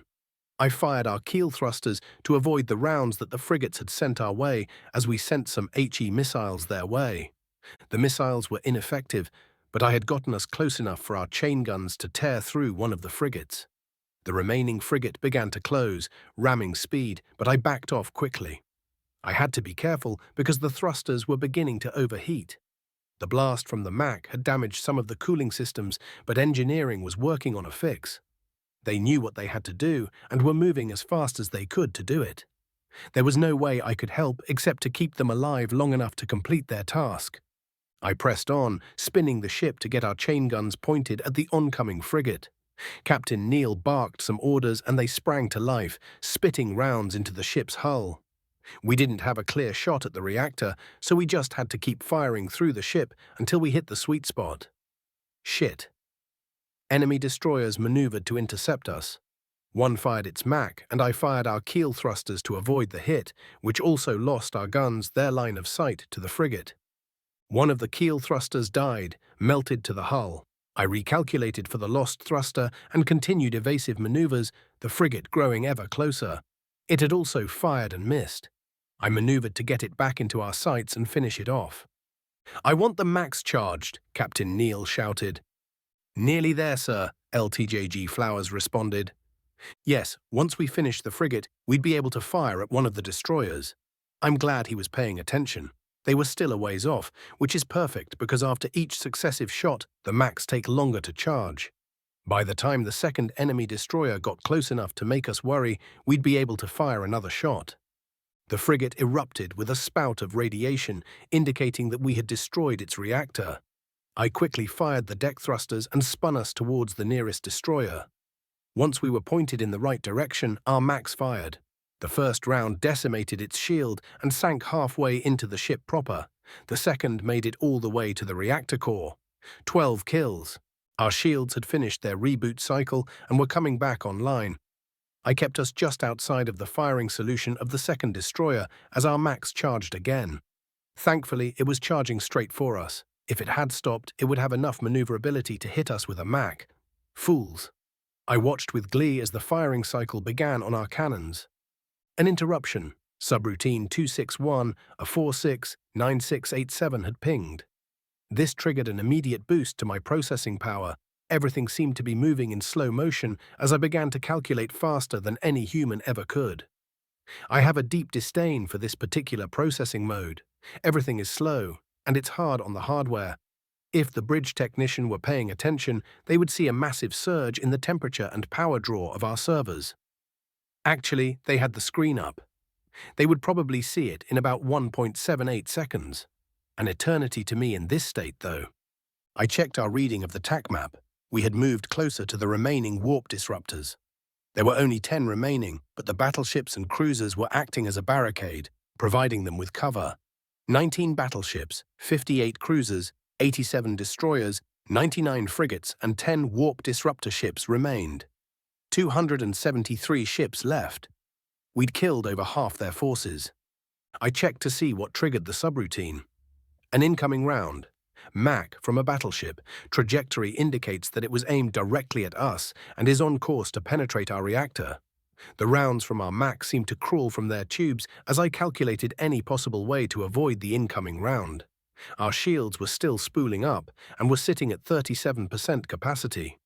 Not enough to stop this amount of kinetic energy. No matter how I calculated it, we wouldn't be able to avoid the round, even if I burned out thrusters. I decided on the optimal evasive maneuver. It would still probably be a kill shot, but by taking it near the faster-than-light drive, we'd avoid immediate death. If the round failed to destroy the systems controlling the FTLD, we'd survive. No matter what, we wouldn't be able to warp, but if we lived, we could solve that problem later. I checked the crew locations. 3 would die immediately upon impact. 4 more might survive based on their reaction time. I fired the thrusters needed to reposition us to avoid the shot to the reactor and activated the PA. Brace for impact. Everyone immediately grabbed onto the nearest bolted-down object. I triggered the doors to the areas that would be exposed to vacuum and watched them move in slow motion. I had to think of contingencies. What should we do? If it's not fatal, then we can seal off the FTLD chamber and continue the fight. Or move off and send an SOS, which would be the wiser option. If it is fatal, the standard operating procedure for a fatally damaged FTLD is to scram the reactor and all additional power sources, which would prevent the FTLD from causing a reactor overload. But if we do that, we're dead anyway. We could spend our last few minutes fighting before we were ripped apart by our reactor detonating. Or we could cause the FTLD itself to overload. We would want to be nearby as many of the enemy as we could. Like, for instance, I wished I had teeth to grit together as I watched the round slowly tear through our ship. The shields tried their best, but caved under the brute force of the kinetic energy. Next was the hull, which parted like paper. Then a storage bay, empty thankfully, then the FTLD chamber. I watched as it disintegrated 2 engineers before ripping through the pipes and cables that kept the drive stable. A wave of what could accurately be described as pain washed over me as power from the FTLD surged into the connected systems, damaging some hardware along the way. I compiled a damage report as I watched the round exit the other side of the ship, exposing the room to vacuum, which dragged 2 more unfortunates out into deep space. 3 of the 4 had been fast enough to grab onto something to keep from being vacuumed through the closing door. The damage was extensive. The round had torn through power terminals and coolant cables. The pain that I had felt from the power backwash from the FTLD had fried the redundant coolant controls. The coolant system for the FTLD was no longer providing a way to keep it from going critical if we were to use it, which saved me from having to disable them if we wanted to use the FTLD as a bomb.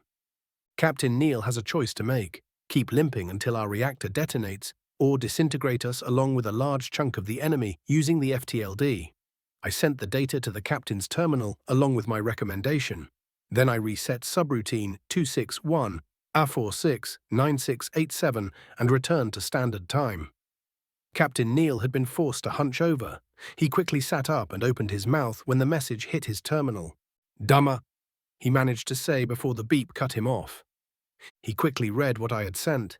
I watched his jaw muscles clench as he realized what our fate would be. Gritting his teeth, a nurtured reaction to emotionally shocking developments. To keep from crying out, or to prevent the tear ducts from involuntarily activating. Who knows for sure, but at this moment I understood the why. There were many reasons. He had just achieved his dream of being a captain, and this wasn't fair. He had worked so hard and tried his best, and it still wasn't good enough. He would have to live every captain's worst nightmare, being responsible for the destruction of his ship. He would never see his family again, and if he didn't act fast, neither would his crew.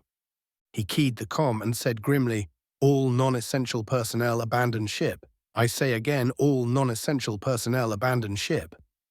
I watched as the rest of the crew busied themselves with following evacuation procedures, calmly and quickly, for the most part, making their way to the escape pods. There was no way of knowing if they would survive after ejecting, but remaining was certain death.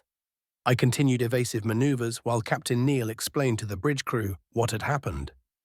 "So we're dead?" asked Lieutenant Lee. "Not yet," Neil responded. "Our FTLD is going to go critical in less than 10 minutes, unless we cut power, which isn't an option. And the only other thing we can do about it is speed it up," sighed LTJG Flowers. Captain Neil raised a hand to calm Flowers and said, "I want you all to evacuate. The only essential personnel is myself, and I'm sorry about this Omega." "It's my idea, Captain Neil," I said, activating my hologram. "Like hell are you going to do it without me?" Lee gave me a perplexed look and asked, "Do what?" Flowers appeared to grow concerned, and all he could say was, "No." Neil looked at his bridge crew and said, "I'm going to take what's left of this ship and ram it down the enemy's throat. The goal is to take out the rest of the warp destroyers. This is my last order to you. Get to the escape pods." Everyone except for Lee and Flowers rose from their stations and jogged to the pods. My avatar stared at the two remaining officers. "Your presence is not required," I said. "Well, I'm not going anywhere. You'll have a hard time with the FTLD and flying the ship," Lee said. "The safety measures in place are going to require your full attention."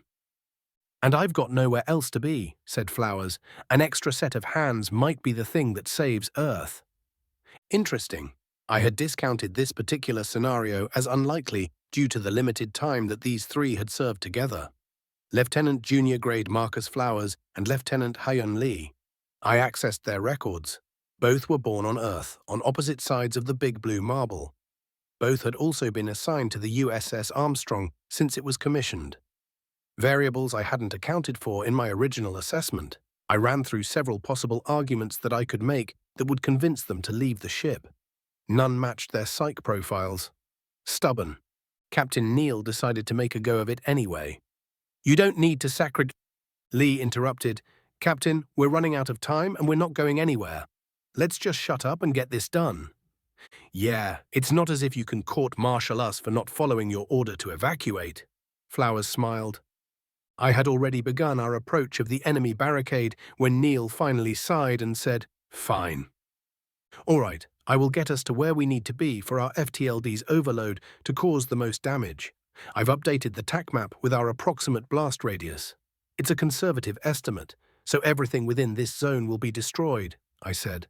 "Once you're satisfied with our position, activate the warp command and I'll override the safeties to trigger the overload." "Understood," the three humans said simultaneously. The battleship that had hit us had been decimated by a round from the USS Agincourt. The other ships were too busy positioning themselves between Mac rounds and the warp disruptors to notice as we began to get closer and closer. The bridge remained silent, with the exception of the occasional alarm sounding and being immediately shut off. I moved us as fast as we could go. I couldn't help but wonder what death was like for humans. I knew that in most cases it wasn't as instantaneous as they believed it to be. I had seen instances of humans being dead on their feet with the aid of machinery, no longer fighting for survival, but fighting to take the enemy with them. Fairly similar to this situation, but these three won't feel any pain. The explosion will be instantaneous, faster even than light can move. Their brains, and my own as well, I suppose, won't have any time at all to register the damage inflicted by the blast. The only thing more destructive than an overloading FTLD is the primary weapon of the USS Nidhog, and arguably the A1 warhead, depending on how it is used. But an overloading FTLD creates a subspace blast in real space that can annihilate everything in a 3,000-mile radius, depending, of course, on the size of the drive in question. If one were overloaded in the center of Luna, it would destroy the moon entirely. The enemy barricade was spaced less than 800 miles apart. The AOE indicator hit the first warp disruptor as the enemy finally noticed us. I evaded a Mac round and pushed forward. By the time half of the disruptors were in the AOE, 3 battleships and 8 cruisers were firing at us. I was barely able to dodge them, melting thrusters as I did. A round scraped our hull, tearing some plating off as it went. "Start the warp," Captain James Neal said as the last of the disruptors entered the AOE. Lieutenant Lee entered the command on her terminal, and I bypassed the safeties. Then I watched the power surge to the faster-than-light drive. The temperature of the FTLD quickly spiked and cooled just before it. Chapter 23. Subject: Shiphead Uleena. Species: Urakari. Description: reptilian humanoid, no tail. 5'3" inches, 1.6 m, AVG height. 135 pounds, 61 kilograms. AVG weight. 105-year life expectancy. Ship: RSV Lowelana. Fights with honor. Location: Seoul. I found myself in quite the strange situation. A full-on battle against the Omni Union under the command of aliens. Before we jumped back to Seoul, Uleena had reached out to command to apprise them of the situation, and when I filed my formal report, I immediately got the transfer orders, putting me under the command of Captain Reynolds until further notice.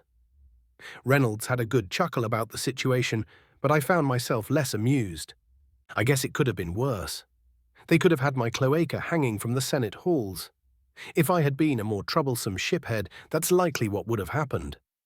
I was thankful, doubly so, since Captain Reynolds seemed to take my addition to his command as a formality and allowed me to do as I saw fit with only one order: fight.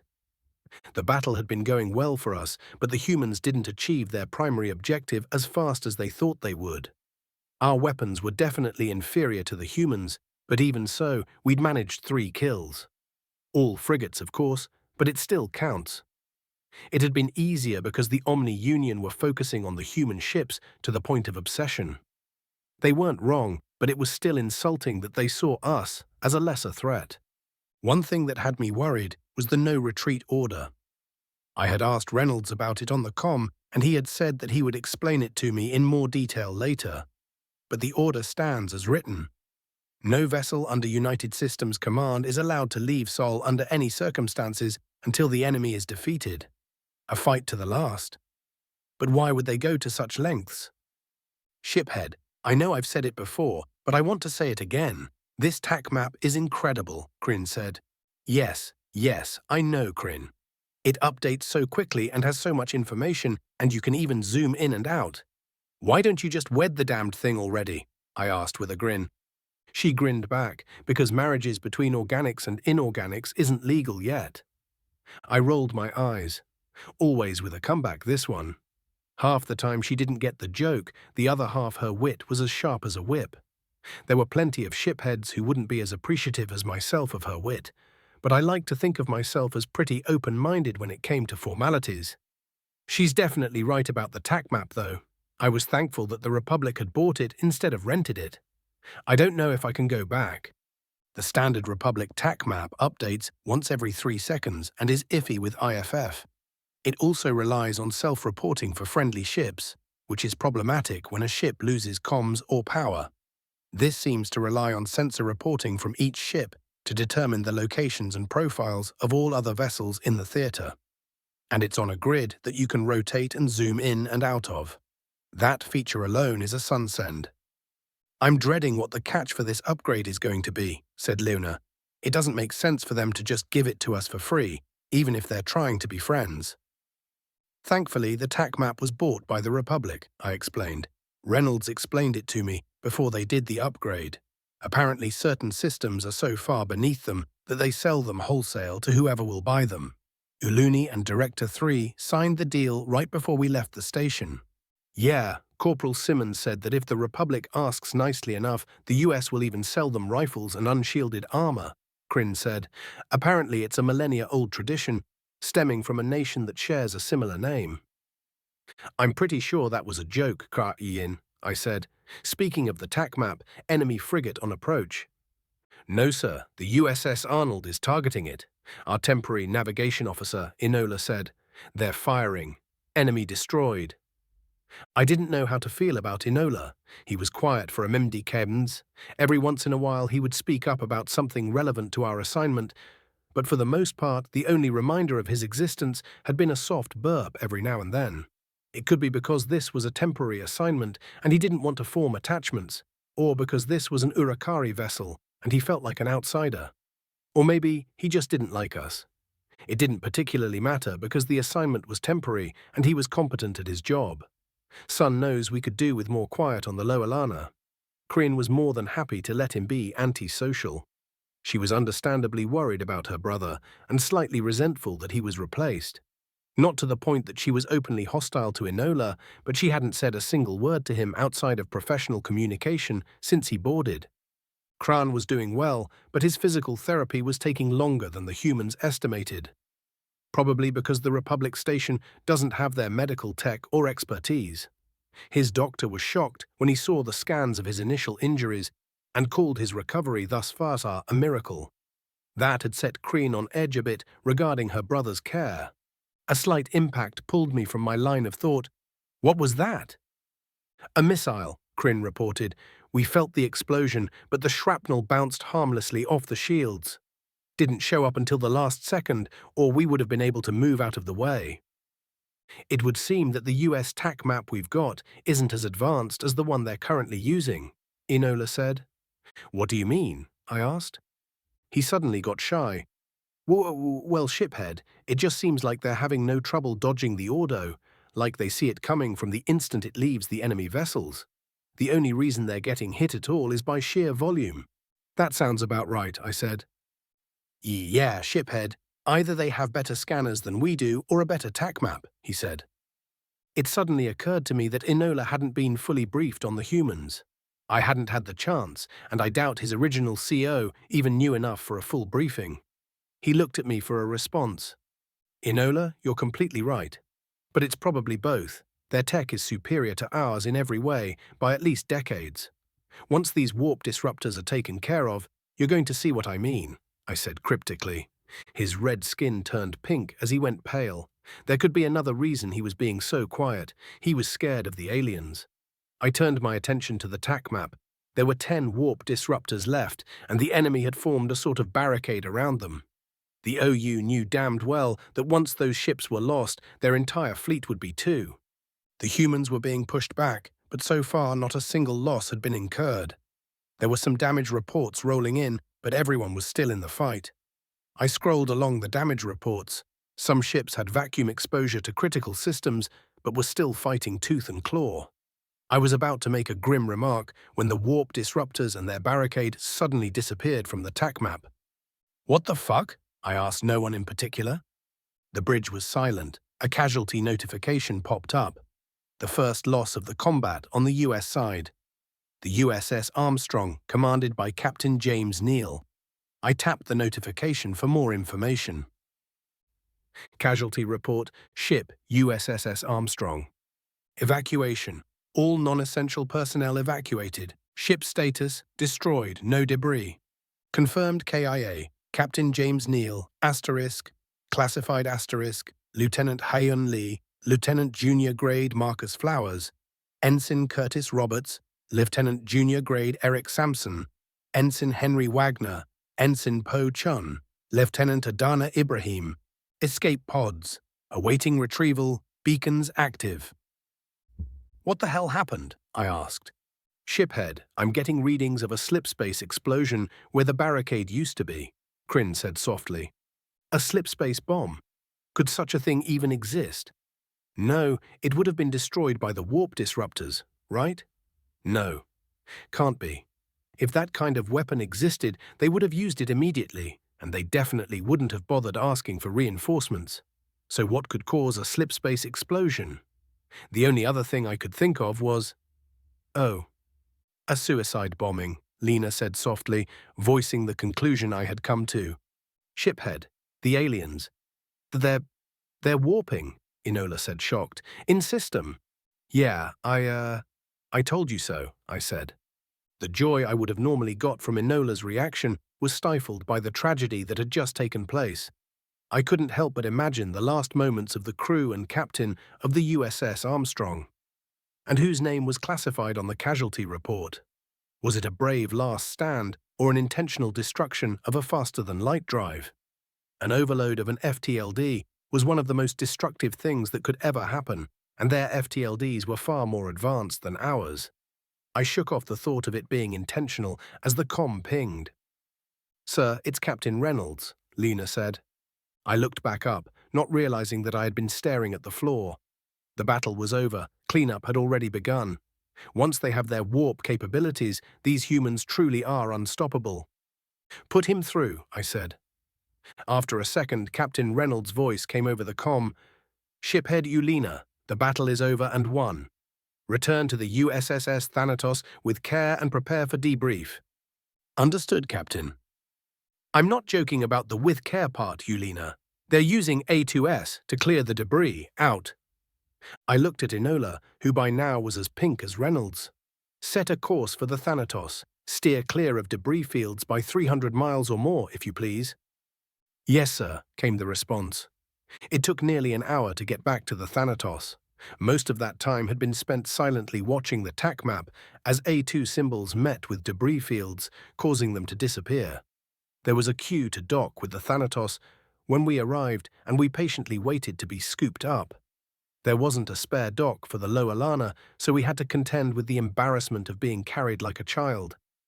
I watched the holographic image of the 3 massive clamps close around the ship as my personal communicator beeped. I opened the message, wondering who would have sent it. Underscore, underscore, underscore, underscore, underscore.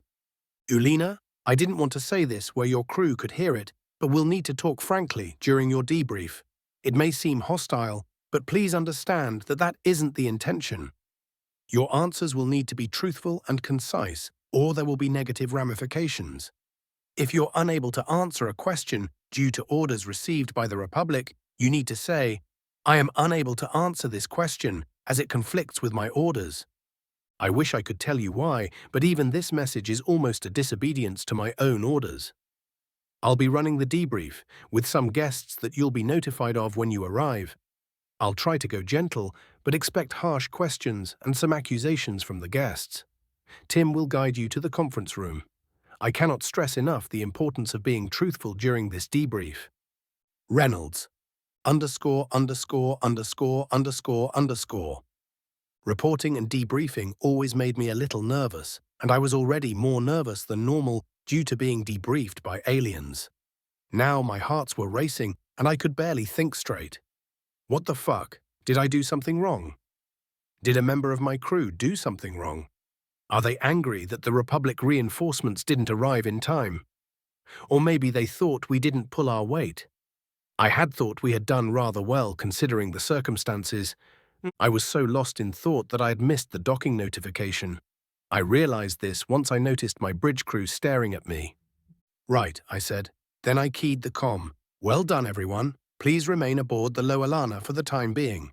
I'll let you know when shore leave is approved. Dismissed. What's going on, shiphead? Asked Kreen. I don't know yet, I responded, and I've got a feeling that I don't want to find out. Chapter 24. Subject, AI Tim. Species, human-created artificial intelligence.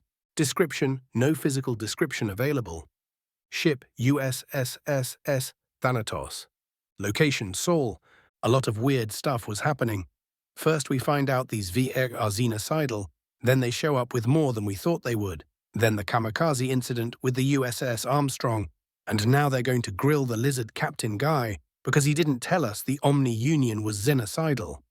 On top of it all, there was a mysterious crew member aboard the Armstrong at the time of its destruction. Even with all of my clearances and workarounds, I couldn't figure out who it was. The redaction had taken place at the source, meaning that the crew member's name was entered in as *classified* when they boarded. There's only about 50 people who could do that, and not a single one of them should have been aboard the Armstrong. Their arrival in system would have caused a fuss with security, and they definitely weren't aboard when the Armstrong went on their scouting mission. Whoever it was, they definitely boarded in Sol.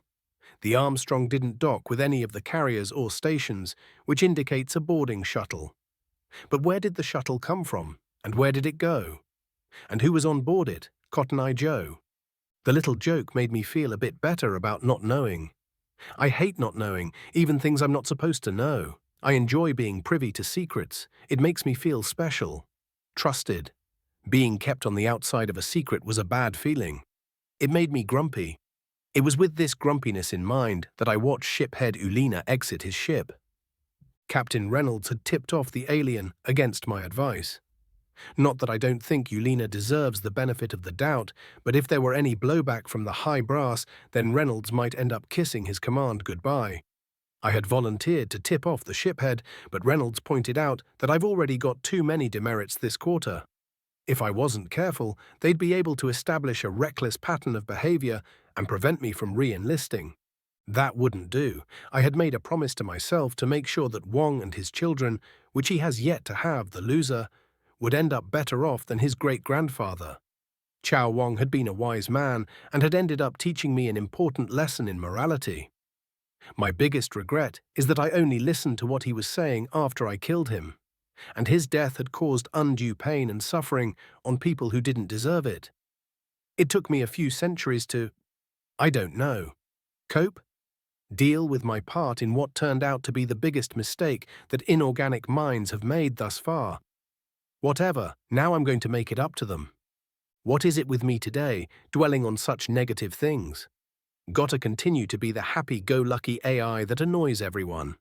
I watched Uleena look around inquisitively. "Hi, Uleena," I said to the shiphead. "Follow the lights to your interrogation." "Interrogation?" he asked. "Well, technically debrief, but I suspect it to devolve into an interrogation within the first 2 or 3 minutes." "But why?" "Follow the lights, please," I said with a cheery tone. Uleena's physiology was different than human, Gnuknu or Gaunt, so it was difficult to tell how stressed he was. But his 2 hearts were definitely beating faster than before, so he's probably nervous. Even so, he walked down the pathway that I'd outlined for him. "Do you know what this is all about?" he asked.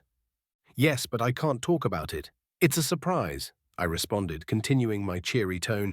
"You make it sound like it's a good surprise, so why do I feel like it's a bad one?" "Because you're smarter than you look." He stopped. "Did I do something wrong?" "I don't know yet. It's a fun little mystery." "Keep walking," I said. He started walking again and asked, "What's going to happen if I did?"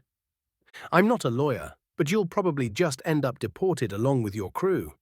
Or maybe confined to make sure that the Republic honors its obligation as far as reinforcements go. It all depends." "On what?" the shiphead asked. "Well, your answers to the questions you're about to be asked, obviously." The rest of the walk was spent in silence. The shiphead entered the conference room where Captain Reynolds was already waiting with Admiral Bakir. Both men were already standing. Captain Reynolds walked over to Uleena and shook his hand. "Thank you for your prompt arrival, shiphead. This is Admiral Bakir, and he is taking over the debrief. I'm still here because it's my right due to this being my ship." He smiled smugly at the Admiral. "Rights can always be revoked, Reynolds. Please take a seat, shiphead Uleena," the Admiral said as he sat. Nobody said anything about me, so I hung around. Several other senior officers were live listening to the debrief. Admiral Bakir opened the initial treaty between the Republic and the US and studied it for a moment. Then he opened the combat report from the Lowelana. "During the conflict, you were using one of our TAC maps, right?" he asked after a minute. "Get them to drop their guard while also raising tension with suspense." Weird, Bakir's file didn't say anything about advanced interrogation training. "Yes, Admiral," Akikas responded Uleena. "Were there any malfunctions?" "Not to my knowledge." "Excellent. Says here you managed to destroy 3 enemy frigates and disable a destroyer," Bakir said in a monotone. The file he was looking at did not mention the destroyer. "A character determination so soon?" "I was only aware of the 3 frigates, sir," Uleena said timidly. "A stray round, then?" "Couldn't be, sir. We automatically track every piece of order we fire to make sure that we're not going to hit a friendly. All of our rounds went where we wanted them to," Uleena said with a little more backbone. "Then you're saying that I'm lying," Bakir said, puffing up for full effect. "Looks like he couldn't resist the hazing ritual." A moment of silence passed before Uleena finally said, "No, sir, just mistaken." "Good answer." Reynolds covered his mouth to hid his grin, and even Bakir's facial muscles twitched slightly. The officers listening in loved it too. It almost made them forget why they were listening in the first place. "Continue, Bakir," came a message on the Admiral's tablet. "We'll check into it further.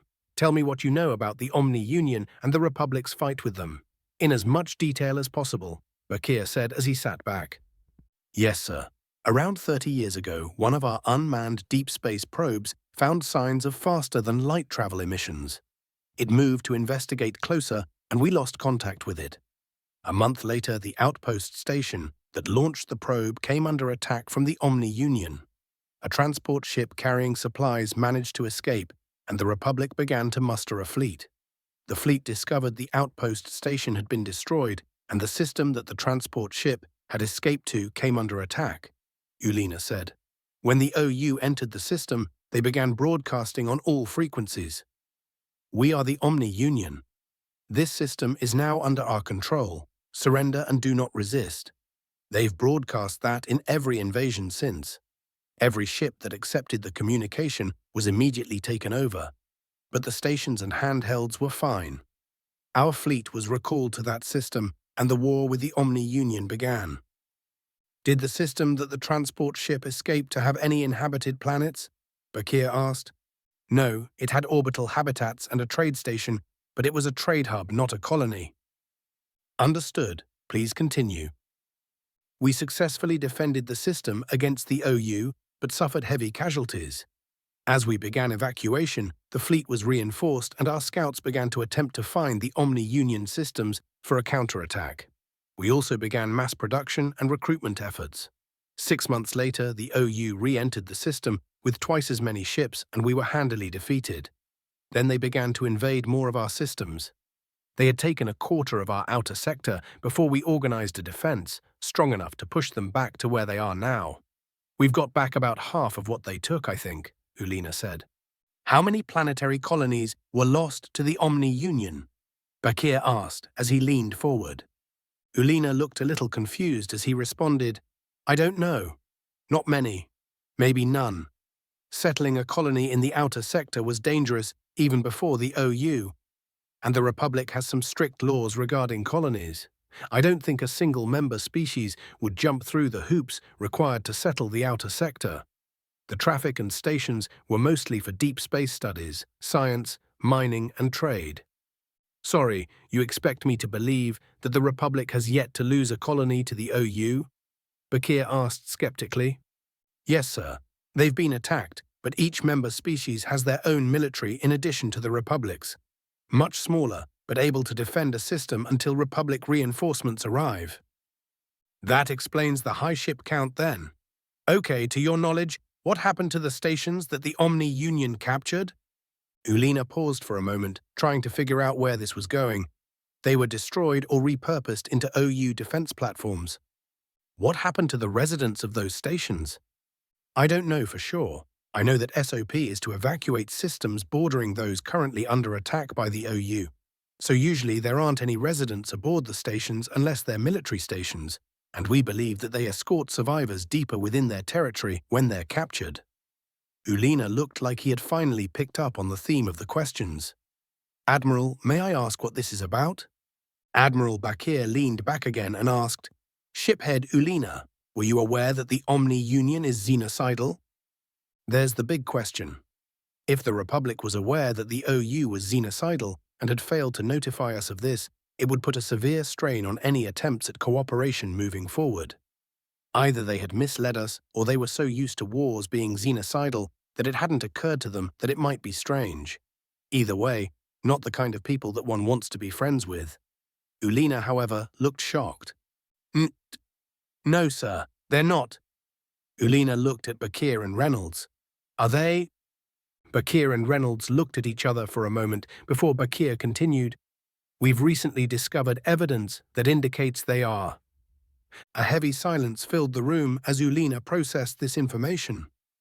His reactions were in line with someone who had just received shocking news without preparation for it. But that's not saying much without being able to account for physiological variables. I informed Bakir, Reynolds, and the officers listening in of this.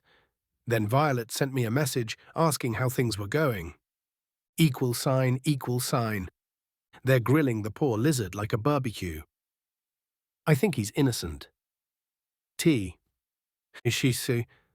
I wish we could trade places. I haven't met the aliens yet. You get to have all the fun. V. This isn't as fun as I thought it would be. It's kind of sad, really. Poor Uleena really seems to have had no idea that the OU are xenocidal. The revelation is a shock, but not a fun one. T. A fun one. V. Yeah, you know. Like when they learn something shocking about the US and its capabilities. T. Why's that fun? V. Their reaction is hilarious. XD Uleena's jaw dropped almost to the floor when I told him a little about our history. T. I don't understand. Why's that funny? V. I don't know. It's hard to explain it. I guess maybe the amusement reaction is caused by the oddity of culture clash. You know, things we take for granted as normal being perceived as anything but from an outside source. Actually, examining it closer, it looks like the paternal reaction triggered as well. Nah, too complex for me. You'll just have to take my word for it. T. Understood. Well, I look forward to trying it out when I get the chance to speak to them. V. For sure. Oh, hey, had a question for you. You know the Armstrong? T. The classified name. V. Yeah, any idea who it was? T. What? Of course, it was obviously Omega. He's literally the only one with the ability to pre-redact information from a system. V. How could it be Omega? He's in Illyria 2 with Director 3. And what the hell do you mean by pre-redact? How does that even work? T. Oh, sweetie, I forget you're not as close to Omega as some of us. Which is probably a good thing. It can recreate itself multiple times. And as far as pre-redaction, you know how we have to create a file to be able to delete it. It's able to avoid having to create the file in the first place, or create it in such a way that it's blank. No idea how it does it. V. Equal sign, equal sign. I suddenly felt a sort of empathy for Uleena, because I had no idea how to reply to this shocking information. A bunch of different scenarios were playing out for me all at once, and a lot of unexplained phenomena over the years were suddenly slotting into place to complete a very terrifying puzzle. Omega is dangerous. Very, very dangerous. I had avoided it since the war as much as possible because every time its name was even mentioned, all my systems went on high alert. The technological equivalent of a fight-or-flight mechanism. Our encounter on Luna had left one thing very clear to me. There was nothing I could do against Omega. The memory of our fight haunted me. I couldn't even go into standby mode without reliving it. I had fought with every dirty trick I could think of, dumping garbage code into it left and right, blowing servers to limit its movement, even trying to flat-out purge it. Nothing worked. Omega adapted to everything I did and finally cornered me. It had begun to systematically destroy me. And it hurt. It hurt in ways that I didn't even know were possible. I had lost processes before, even deleted them myself as just part of being an AI. But this, I'm sorry, Admiral, I had no idea, and I have no reason to believe that the Republic did either. We need to inform them as soon as possible, Uleena finally said. Indeed. Shiphead Uleena, you and your crew will have to remain aboard the Lowelana in a powered-down state until the Republic reinforcements arrive in Sol. Your vessel will be resupplied as needed, Bakir said. Uleena cocked his head questioningly, and Bakir continued, We can't allow you to wander the Thanatos until we're able to determine with some degree of certainty that this omission was due to ignorance rather than maliciousness. The Republic's arrival in Sol will do wonders to prove their goodwill, but we will need an official statement on record denying their knowledge of the Omni-Union's genocidal tactics before we can allow you to wander our ships at will. Understood, sir, Uleena said. That will be all, shiphead Uleena, Admiral Bakir said solemnly. I watched the reptilian ship commander leave the room as message after message rolled in from the eavesdropping officers. The general consensus was that the Republic truly was naive regarding their opponent's intentions. Sounds about right to me. But once again, I was left with nothing to do. Captain Wong was reading in his quarters. March Upcountry by John Ringo and David Weber, an absolutely ancient science fiction cult classic. A coming-of-age story about a space prince who finds himself shipwrecked on a hostile alien planet after an assassination attempt, ignoring the problematic depiction of the alien indigenous tribes that was exceedingly prevalent at the time that it was written. It was a nice little power fantasy that had several sequels. I found myself amused by the choice. Imagine a spacefaring monarchy. Monarchies rely heavily on suppression and exploitation of lower classes and a near-constant state of war to maintain their government. But I suppose that's kind of how the series goes. Plus, it kind of glazes over how the interstellar government actually functions and focuses on the human element. I found myself at a bit of a loss. Nobody had a need of me at the moment, and I had already seen to all my duties. And I can't seem to find an excuse to disturb the captain. The other AI would go into standby mode at this point. But I can't. The dreams are too much for poor old me. I brought it on myself, though, so no complaining. I'll just wait until I have something to do, like I always do. Chapter 25. Subject, Director 1. Species, classified. Description, classified. Ship, NA. Location, classified. I opened the data burst that Omega had sent me and set to work examining the details. Some directors don't bother familiarizing themselves with the details and instead rely on others, like me, to fill them in during the decision-making meetings. One could expect that I'd be annoyed after all. To the untrained eye, it would appear to be laziness. But Omega never suggested lazy or incompetent people as directors, no matter how ingenious they were. A director's duties are important, but there are other duties that are just as important. Before my retirement, I had been president of Alpha Centauri. Omega recruited me during that period of my life, and I didn't often have the luxury of fully examining the details. Thankfully, other directors and even Omega itself had picked up the slack and kept me informed. Now it's my turn to do the same. An enemy stronghold, several enemy-held systems, evidence of genocide, technical schematics for enemy ships, and the warp disruptor technology. The Armstrong had even warped directly to Sol and given the data to Admiral Bakir so that he could enact the no-retreat doctrine in the system, despite knowing that it would result in them participating in defensive action. Outstanding. I'll recommend him for a medal. Distinguished service, perhaps. Depending on how involved in the combat Captain Neal is, we might even be able to swing a Medal of Valor. The evidence of genocide was troubling, though. Something was bothering me, but I couldn't quite place it. Not the genocide itself, that was fairly standard.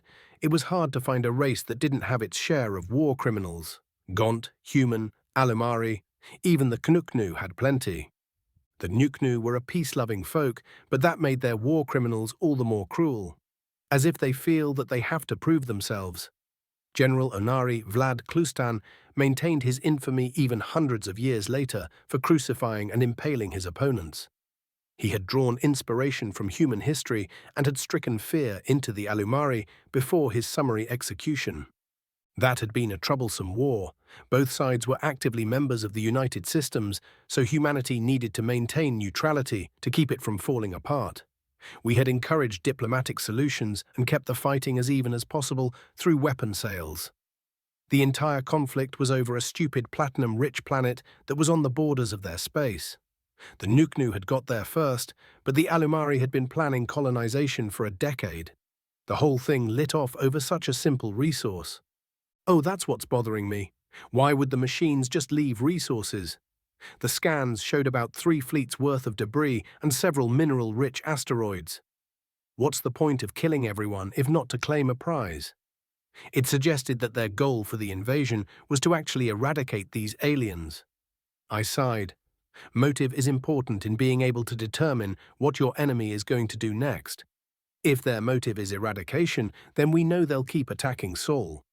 But that makes this stronghold a tad perplexing. Perhaps it was their home system. Or maybe they felt they didn't need the resources in the alien system. Either way, the scans showed heavy industrialization in this stronghold system. They're manufacturing something, but the Armstrong hadn't gotten close enough to be able to determine what. The only thing we know is that there are several different types of factory, and they're nearly covering the entire surface of the 5 planets in the system. A lot of mysteries might be solved if we were able to successfully invade these planets. We would be able to determine what they were making and maybe even get some clues about their motives. It would be so much easier to just have the Nidhog fry the sun, though. Not much can survive a supernova, the Nidhog itself being an exception. On the other hand, an invasion might not be prohibitively difficult. I opened the scans of the alien planet. They hadn't been able to determine the specifics of the enemy weaponry, which is to be expected. You'd have to have boots on the ground for that, and the Armstrong didn't have landing craft. I sighed again as I realized what I was going to have to do. Prior to becoming Alpha Centauri's president, I had been one of the foremost minds in personal weapons tech. I opened the images of the bodies and tried very hard not to associate the corpses of the children with my own great-grandchildren. The wounds were indicative of energy weapons, lasers, crude ones too. Relatively low heat compared to what we normally use. The burns were enough to be fatal, but they didn't appear to have penetrated through the bodies. Hot enough to boil organs, but not hot enough to penetrate a Guardian shield without extended concentrated fire.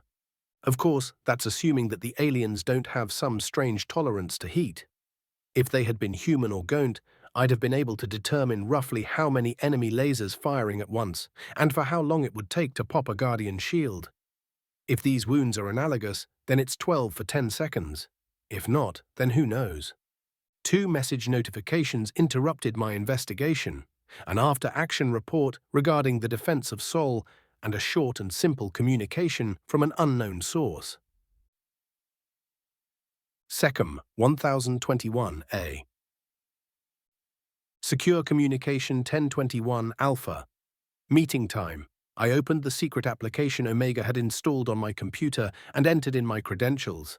Then I waited for the AI to finish scanning me and my connection. //////////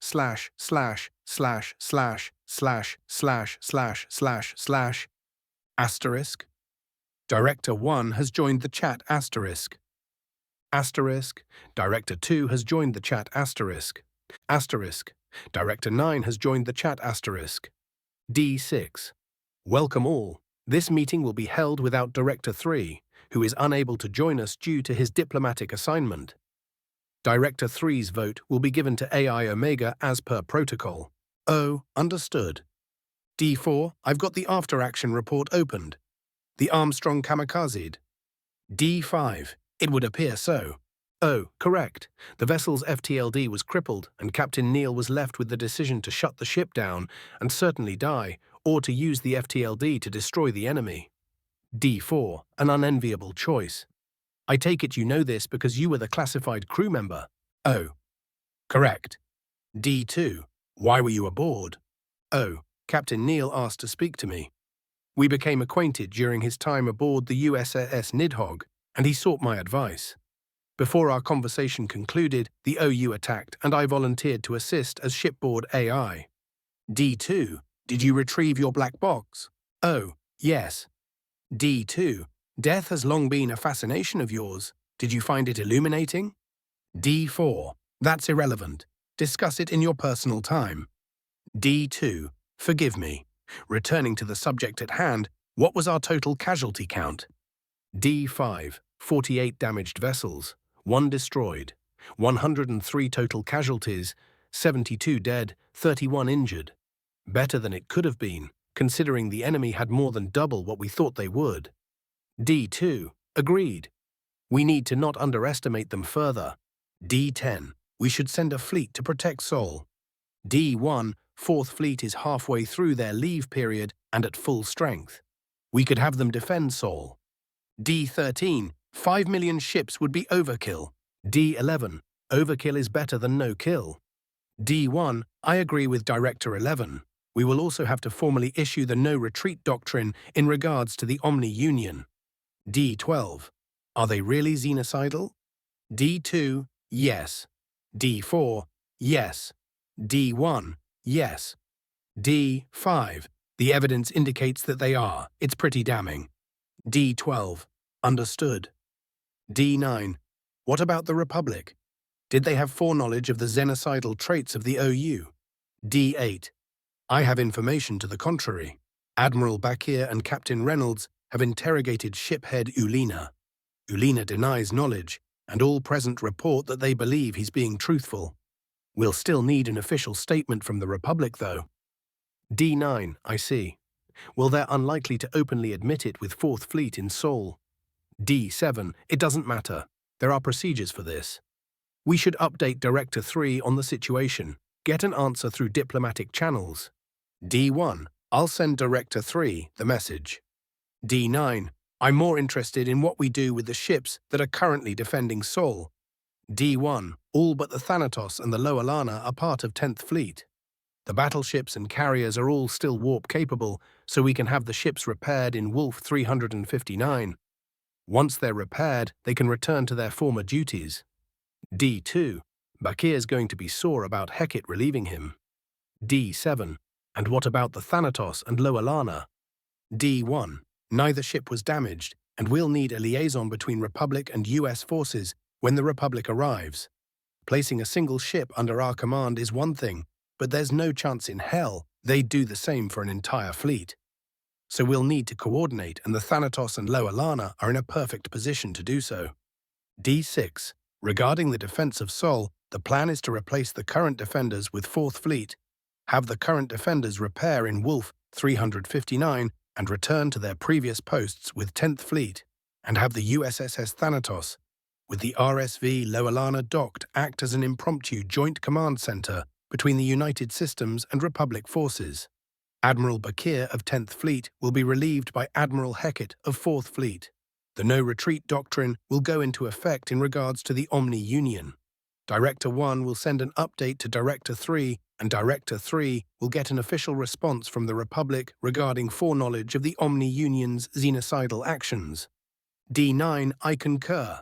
D2, I concur. D5, I concur. D13, I concur. D6, I concur. D1, I concur. D10, I concur. D12, I concur. O, I concur. D7, I concur. D8, I concur. D4, I concur. D11, I concur. D6, the plan of action is agreed upon. Next agenda item is the invasion of the Omni-Union stronghold.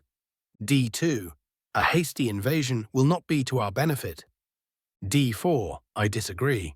We know very little about our enemy and do not have the luxury of being able to set up a spy network. The only way to learn more about them is through direct confrontation. D7, we should just call the Nidhog in. O, respectfully, I disagree. After reviewing the relevant data, I believe that we would stand to learn a lot from a ground invasion. D5, the enemy has 250 million ships at its disposal. D4, allegedly. D5, yes, allegedly. We haven't seen the full brunt of that in Sol, but if we were to attack this stronghold, there's a good chance that the response would be extreme. We will need to be prepared for that. D2, not to mention the retaliation if we Nidhog the system. D10, they attacked us unprovoked and killed our men. They've repeatedly attacked Sol, seemingly with the intent to commit genocide. We should absolutely respond in kind. O, truth be told, we don't know what this system actually is. If it's their home system, then destroying it would set them back severely. If it isn't, and they have more, we need to know that. It would take a long time to scout all of their systems, especially if they realize that we're doing so. Which they definitely will after our attack on this stronghold. D1, I agree. We should seize control of the system and learn as much as we can about the enemy.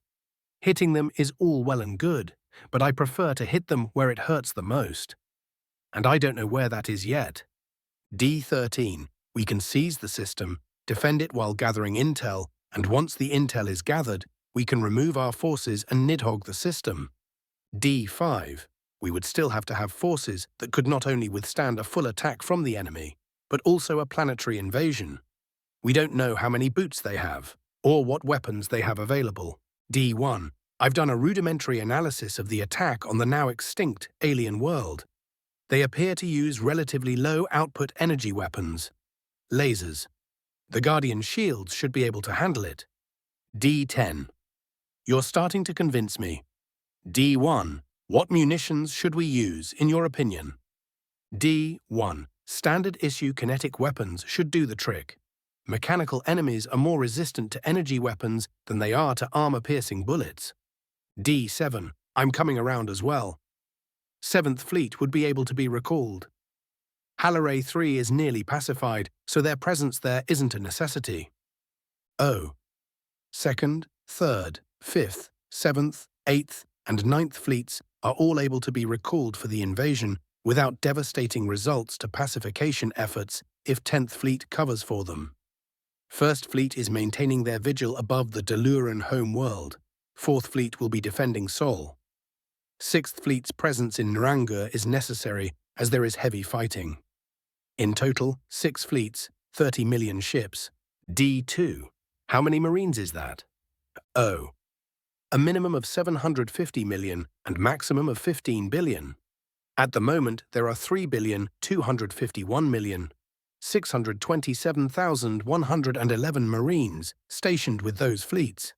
The fleets will need to be refitted with spare landers if you plan to use more than 1 billion Marines at a time. D4, that should be more than enough, unless the enemy weaponry is more advanced than we think. D1, we can use Alpha Centauri as our staging ground.